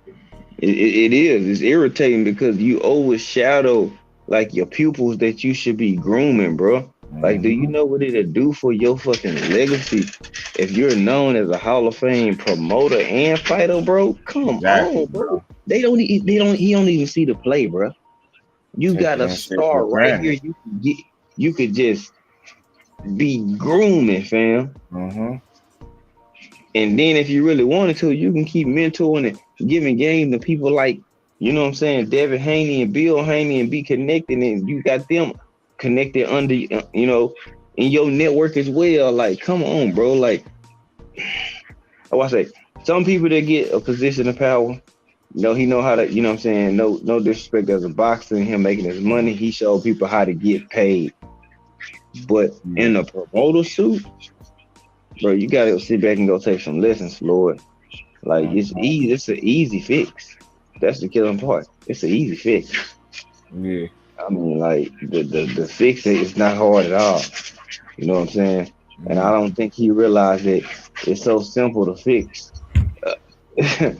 You know, only thing you gotta do is just go reach out and make, at least attempt to make the fights for the man. You know what I'm saying? Ain't nothing wrong with trying, fam. At least try to get them for him. If they say no, at least you can go back to that man honestly and say that you tried to get the fights and they don't want to fight you. You know what I'm saying? Tank could be like, shit, at least you attempt to do, you know what I'm saying? Try to get them motherfuckers for me. Then try again if you can't. Like, try to satisfy your goddamn client, your custom, which is the motherfucker fighter that's in the ring. Exactly. Yeah, you rich already, Floyd, but that nigga helped making your pockets fatter. You know what I'm saying? Put some respect on the young man name, but you know, it's just shit just weird, man. And I would expect with somebody with his experience in the game, you know what I'm saying? You would expect him to really like guide Tank, bro. And that's why I said I think it's fair to ask the question if you want to just be a promoter or you want to be looked at as a great promoter. You get what I'm saying? Like, do you really just want to promote or do you want to be a great promoter? You want to be great at that because we know what kind of fighter you was. But can you apply that same commitment and discipline to being a great promoter?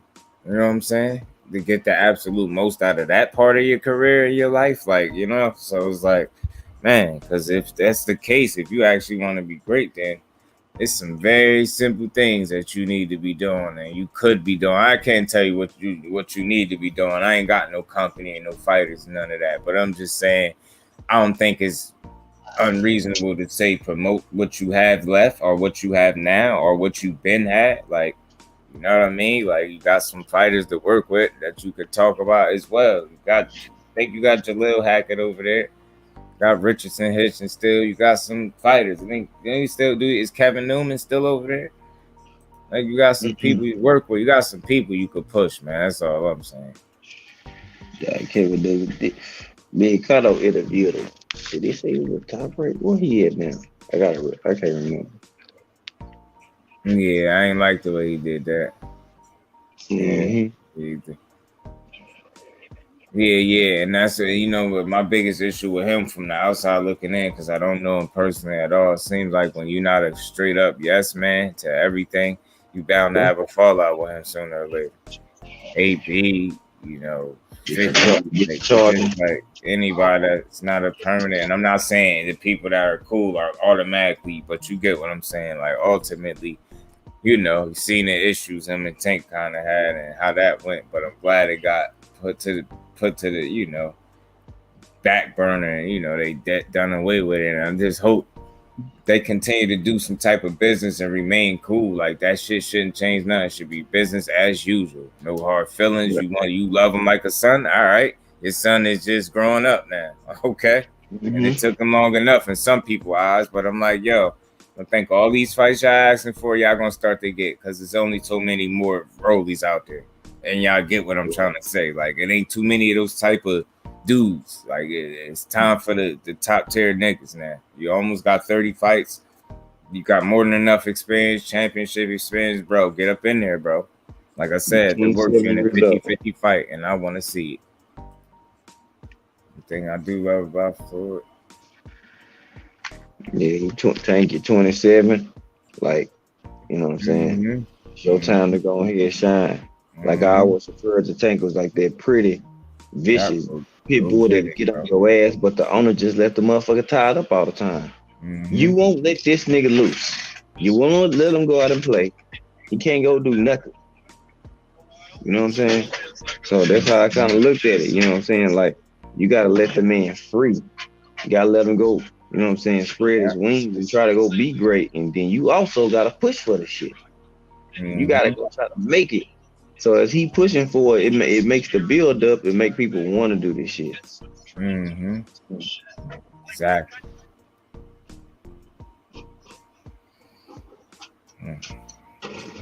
Man, hopefully we continue Hopefully, we continue to have a good year of boxing, man. Hopefully, so. I'm appreciative of the boxing we got thus far this year, man. And I just hope that the trend to continue to go up and we continue to get the fights we need. I hope the fighters continue to get the credit they deserve. I hope trainers like Derek James, I mentioned Derek James, get his flowers and his crown. Not just flowers. To be honest, most men don't like flowers, but we don't mind getting our crown accordingly. You know what I'm saying? And especially when you motherfucking work for it. He ain't even asking for it. That's another reason to give it to him. He don't even care. God damn, and he ain't no fronting about it when he say it. He ain't even worried about it. That's another reason to get that man his. He ain't even asking y'all for it. At this point, he took it in so many ways. So whether with or without y'all recognition, we gonna recognize him. Because at the end of the day, we know what time it is. With or without an undisputed Earl Spence win, he's still training every year. Yeah. With or without that win, bro. Another one. Shit, so real. That winner almost boosted to next year for him to get it 2 years in a row. It's so fucking real. I'm telling why? Why can't he? Why? He do that if he want to, and which I think he gonna do. And it's like, motherfucker, you owe him 2 years in a row for jipping him for 2 years. Fuck out of here. Get that man his. And again, we don't be saying get these people there just because we like him. He earned it. He deserved it. Earned it. You don't think he deserved it, then he earned it. You don't think he earned it, then he deserved it. Either or. I see it both ways. He earned it and deserved it, bro. They hated that man. He took it. Man. Child asses on, man. The way he fooled Errol Spence, man. Got one of the best fighters in the fucking game. A dude that motherfuckers is so envious of. They irresponsible enough to tell the public that he basic. Yeah, man. Starting to hold these niggas accountable for real. You basic. Gonna say some shit. All you did was get hit. Running your mouth like that. That's so irresponsible. You, Canelo, calling Andre horrible fighter. You lying. Just no, say, yo, I'm pussy and I ain't trying to get in there. You don't want to say that. Say that he got a style that I don't really want to deal with. Respect that. You kept it real.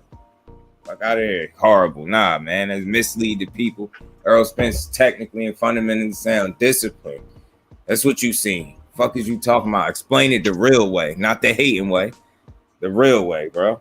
Fuck out of here. Nobody in their right mind to call that basic. You silly as shit. Yeah, say fundamentals, man. And I know what you're trying to say. What that is, like, nah, it ain't basic. It's slighting them. It's the way. It's the term you using. How you said it. You know, that's not giving them credit. That's slighting them, bro. Right. Fuck out of here, man. How you basic and you switching up styles in fights. Basic fighters don't switch up style. Punches, breaking ribs, and breaking people down. Man. Fuck out of here. Making motherfuckers stationary. Motherfuckers fight a fight that they ain't used to. Having to answer questions in the middle of that ring and they physically getting broke down. Nothing basic about breaking a man down like that, boy. You foolish. If that's basic, give me that fighting style any day. My son fighting, let him fight like that any day. Okay, you talk about. Let him be as basic as Errol Spence is. Hell yeah, I'll take it. You talk. He stand a chance of winning every fucking fight. Every fight. Every fight. Just like Tank when it comes to 50-50 at the worst, bro. Every fight. Telling you, it's never less than that. It's always gonna be equal, or he's gonna be the favorite. Yes, sir. That's how good he is. You know what else I was thinking about on the floor? How can you fully lock in on being and promote Tank when you worried about doing exhibition fights? True. But at the same time, the flip side, Jake Paul do exhibitions and promote as well. It's about, do you really want to do it though? Yeah. That's what I want people to think about.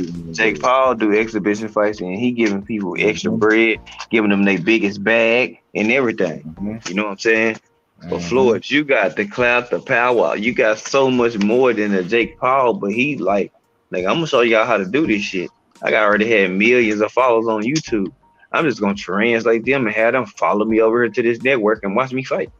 Yeah. And they actually do it. You know what I'm saying? So it's all about, do you really want to do it? Or do you really want to make some shit shake? Exactly. That's my thing. You know what I'm saying? It ain't hard to see because it's right there. Like yo name alone ring bells. You can walk in arenas and get in for free. You know what I'm saying? Like nigga, you got that much shit behind your name. Ironically, science is based in truth, pun intended. This is one, not the only, but this is just one of the people I really appreciate his input on the day to day, yo. He always got a good comment to offer, yo. Always, bro. Yeah, and then just think about it. Like Derrick James got a 10 press the reset button. Maul moves up. Bell go up there and go get a couple belts. Earl go up here and go that's undisputed. So now say Earl get undisputed at 154. And Mail on his way working the undisputed. Shit, you mean to tell me you gonna have two-time undisputed champions? Bro, he is the greatest trainer ever. And ain't no dispute. Get the fuck out of here. That mean they swept it twice together. Different type of history, bro. Different type of history, different type of credit. That's to the point where you ain't asking for nobody credit at this point. You taking it. And you taking it with through action and performance. You ain't gotta open your mouth. And that's what I know. That's what Derrick James need to know. The people got you, man. We know what it is, bro. We real for what it's worth. We really know what it is, man. We know what our thinking caps. Our thinking caps not what they thinking caps is. Like, see, they thinking like what's right in front of them. We thinking like 5 years down the line as well. You know what I'm saying? Or 3 years down the line. Like you go, or if it's fast track, who knows? You know what I'm saying? What if them belts are first and they able to be gotten in a 1 to 2 year span? You know what I'm saying? So it's just like people just looking at what's in front of them right now. AKA surface level thinkers. You know what I'm saying? And that's what they are. A lot of them like that. Surface level. And I'd laugh because I'm like, bruh, y'all need to see the bigger picture. That's why y'all he'd be so far up these fighters' ass. You know what I'm saying? Because you can't even see what's going on. You can't even see the play. Niggas right in front of your face. But you know what I'm saying? They protect. They defense attorneys and lawyers and bodyguards and all this shit for these folks. Derrick James on the cusp. He one fight away from that, yo. Telling me, man, just get a credit, get a man and just do accordingly. Deserve it. And it's so real. With or without that fight, he's still a man to me, honestly. With or without, he could lose that fight. And I'm just saying, just that's how highly I think of the work he put in. And he did it quietly. Not even asking for y'all approval. He don't even care, bro. Y'all sort that shit out. I'm gonna keep winning over here. Damn, y'all either notice it or you not. But we gonna got in dumb shape too. Lost weight, got himself in shape because his dude's in shape. He said, if one of us gonna be in shape, we all gonna be in shape. That's some unity shit for your ass. I'm telling you, that's hard to beat right there. Also, so you got two different type of personalities, my guys. You got two different type of down. Oh yeah, just had to cook with my brothers, man. My brothers was still two different men, two different personalities in Mel and Earl. And you can both get them to the promised land.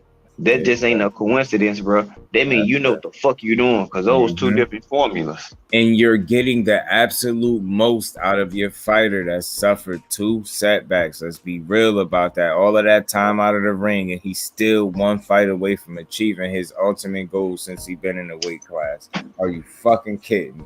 Just give it up for him, bro. Just give it up for him. It's a lot easier. Just try it. Try it one time and be like, yo, you know what? Earl Spence doing his motherfucking thing. Just say that shit one time out loud for you motherfuckers that behave it, and see how good you might feel better after you just keep it real with yourself, yo. You will feel better, goddamn. And you think Bo-Mac gonna outcoach them? You think Bo-Mac is gonna outcoach that? Yeah, man. Yeah, come on, bro. Man. Goodness, yo. It's that it rain. It pours, breaking, bro. I bullshit you not, man. Man, that shit right there, just like, and that's one thing I know. I've been fortunate enough not to have to deal with much of that in my family. So you already could just imagine, like, man, I don't even know how people be Like it just back to back for these boxers, man. And these it be boxers, they really like. I know they still regular people, but damn, yo, they backstories be crazy. The current stories be crazy. You get what I'm saying? Like shit just be hectic, man. Yes. What was we just talking about on my show this morning, bro? Then they get in the ring and fight, and you got the nerve to call somebody a fucking bum, bro. You see a person get robbed, and you gonna sit here and argue? Come on, man. Nah, bro. We was just talking about this earlier on my show on AM Clean. Fucking Harrison, bro. Salute to I'm like, Harrison, bro. Right. Man, I was like, bro, look at this shit. Man. God damn, yo. I said, man, look at this shit, bro. I said, imagine how the fighters are thinking. They still got to fight, and they lost Batman. Now they just lost their daddy. I was just talking about this shit, and I said, well, we know, Pops, he's sick, but at least he, you know what I'm saying, he good. He's still rocking, because he got diabetes. And then this happened. It's like, God, it made me just want to shut up. I'm like, for real, damn, I was just talking about this hours ago. Sit down for a minute and just reflect, like, yo, God damn, yo. And I don't know none of these dudes personally, but like I said, you sit here in these panels and these chats with people for hours, that shit be different, bro. Shit be wild, man. I always fuck with that family. Always rock with them. Always respected them. Always saluted all of them dudes, man. And that heartbeat, yo, that hurt different, man. That's hurt, yo. Damn, bro. I'm like, y'all can check my live. I just talked about this shit, bro. I was just talking about the Russell family and praying for them, man. And bam, I was like, man, get the fuck out of here, brother. Shit.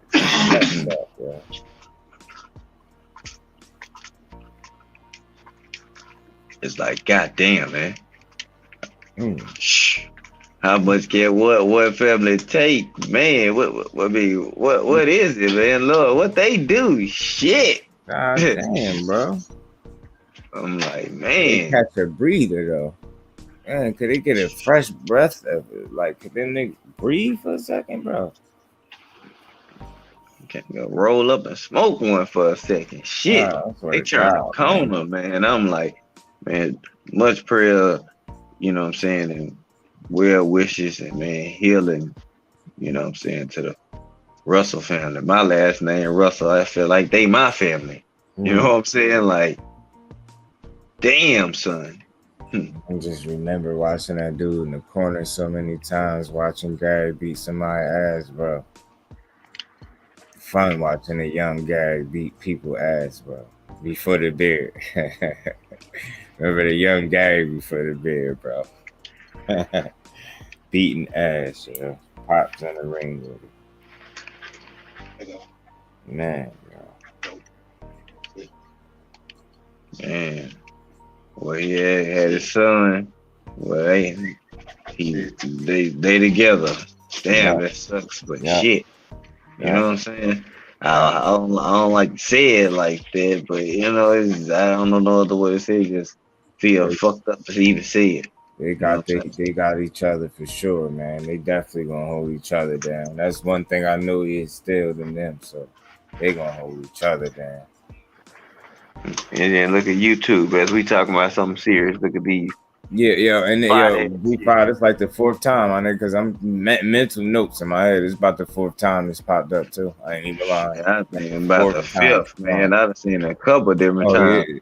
Yeah. It's like, bro, man.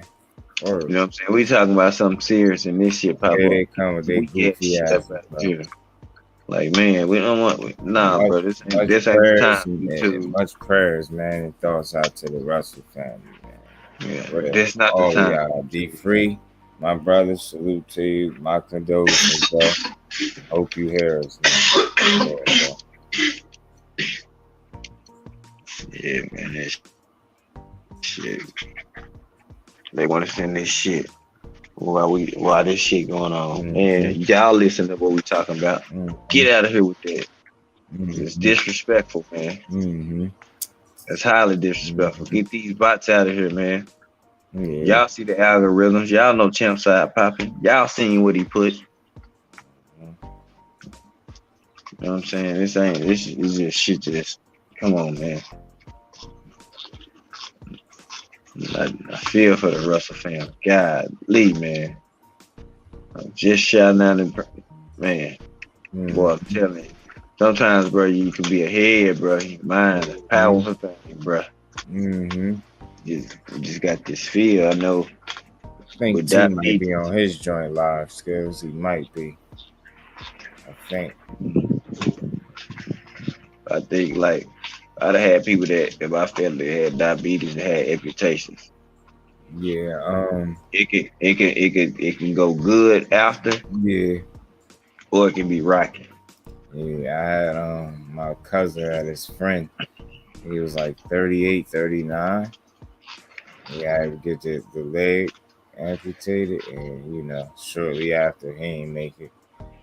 And then my mom had a boyfriend that was young, early 40s, barely touching 40s, and had that shit.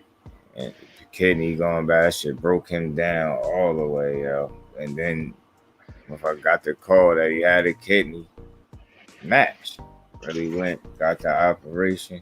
And they did something and attached the pancreas, and something started rejecting, and it wasn't working. He got sick, and then that shit just killed him. I'm like, man, god damn, that shit really different, man. That's why I be saying I just want to eat better, because from what I hear that a lot of that shit got to do with how we eat.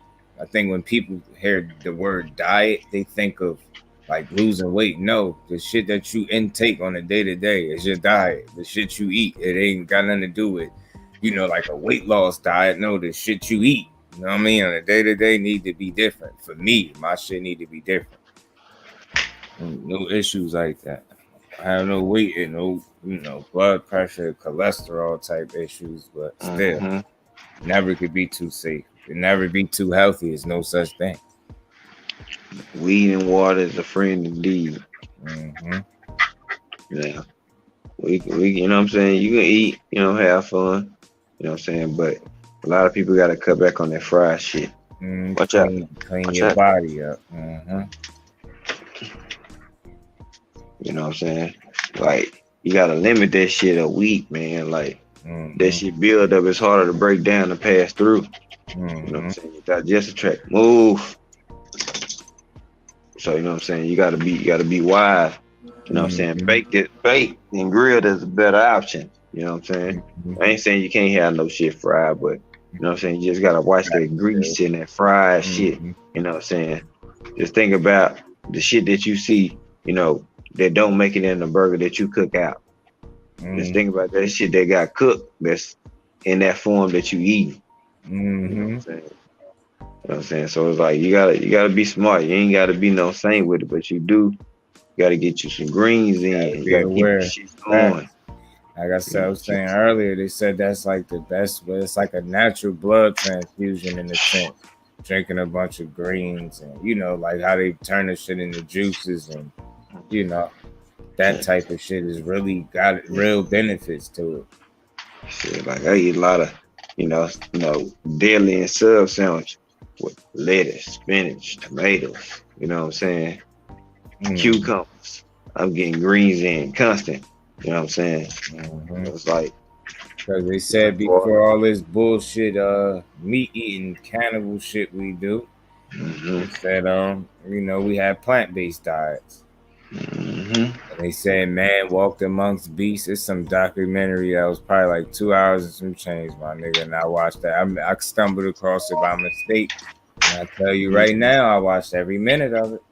Man, that shit hooked me on some other shit. I said, man, what? They start talking about the first civilizations, bro. I know it.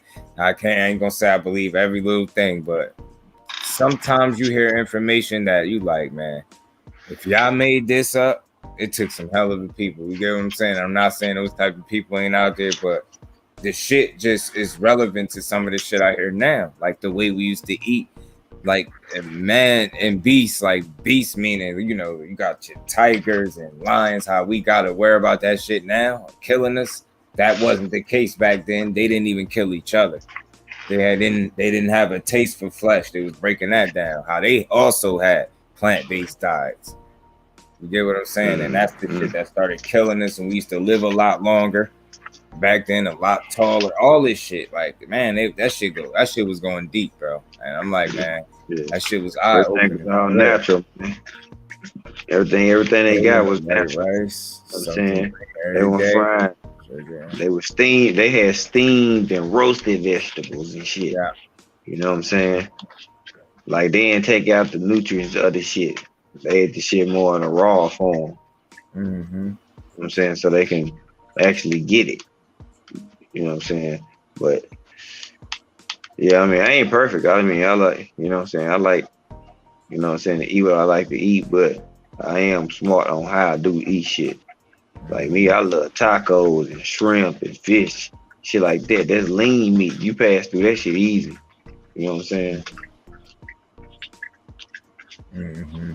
I just know shit because I usually have to keep myself right. You know what I'm saying? For track and shit. That red meat that be doing this thing. Yeah.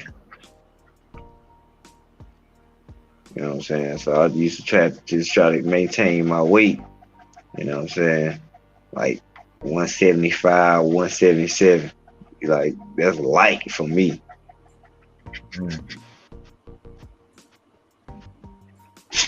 No Chinese food, yeah. I gotta eat better all together. Like that soda and shit like that for sure. Sugar. Yeah. Eat more fruit, less sugar.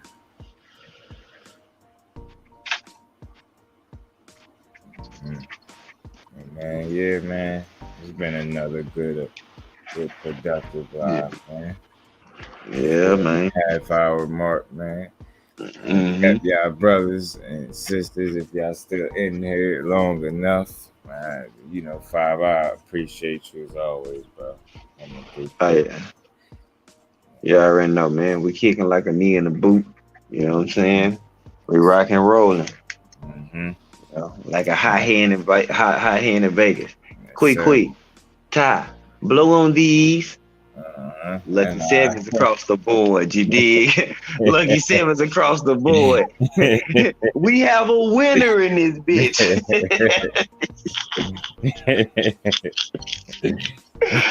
Oh man, but y'all already know, man. My man's be cooking, dog. You know, we building, man. Clean up crew, man. Hey man, it's some dope individuals in there, man. Dope women too. Y'all a part of it because y'all support us. You know what I'm saying? From channel to channel, platform to platform. I want you to know, just know we appreciate this shit because hey, we're just trying to build and just show people like, hey, you know what I'm saying, how a bunch of people really supposed to move, you know what I'm saying, rocking with each other.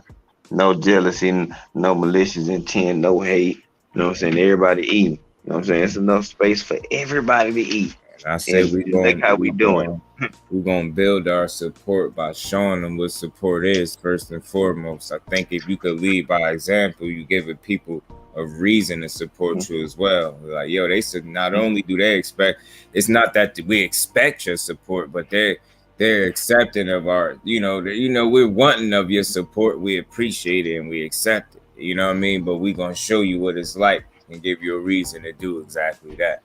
You get what I'm saying? By showing you we do it with each other as well. So this ain't just no strategy to get people to fuck with us. We showing you a reason why you should, because we not only do we want y'all to fuck with us, but we fuck with us too. And you gonna see why we fuck with us and give you a reason to rock with us. You know, and that's just what that part. And we got each other numbers. Like we talk to each other behind the scenes. Outside of this, you know what I'm saying? So it's like in the YouTube for sure. Y'all don't get it twisted. I mean like that every time I say it, and I mean it. I fucking mean this shit, bro. So I appreciate you 100%, and I'm gonna be there for the morning cleanup. You already know it. Hell yeah, man. Oh man, like take in. Got Batman. GR Senior, man, like golly, man. So, man, but yeah, we gonna lead by example, man. It's like gonna be like a stable of like solid individuals. You know what I'm saying? That they just really seeing like it's enough because you know what I'm saying we stereotyped as it is anyway. So we gotta break the chain, man, break that stereotype. You know what I'm saying? We ain't beefing with each other like that. We can have healthy debates, disagreements, different opinions. But guess what? It's all good. So, but man, appreciate you as always, my brother. Hey man, I'm gonna let you wrap it up. Go kick with the fam, man. I'm gonna get off here. Shout out to the chat, everybody. You know what I'm saying? Good looking. Appreciate it. Y'all keep showing support. Y'all catch me AM cleanup. Y'all already know what time it is. We'll be up. Hope the tender X period XYZ don't be coming their way. You know what I'm saying? Keep y'all ass, go put y'all ass in a coffin in Blackville. But I'm out of here, my guy. I'll let you close on up. Appreciate you. All right, bro. Skills, appreciate you as always, my bro. T, I know you don't hear me, you know what it is already, bro. Appreciate you as always. Everybody that's still in the chat, appreciate all y'all, man. You know I'll be back with another one tomorrow, man. Appreciate all y'all. To the next one, I'm out. Peace.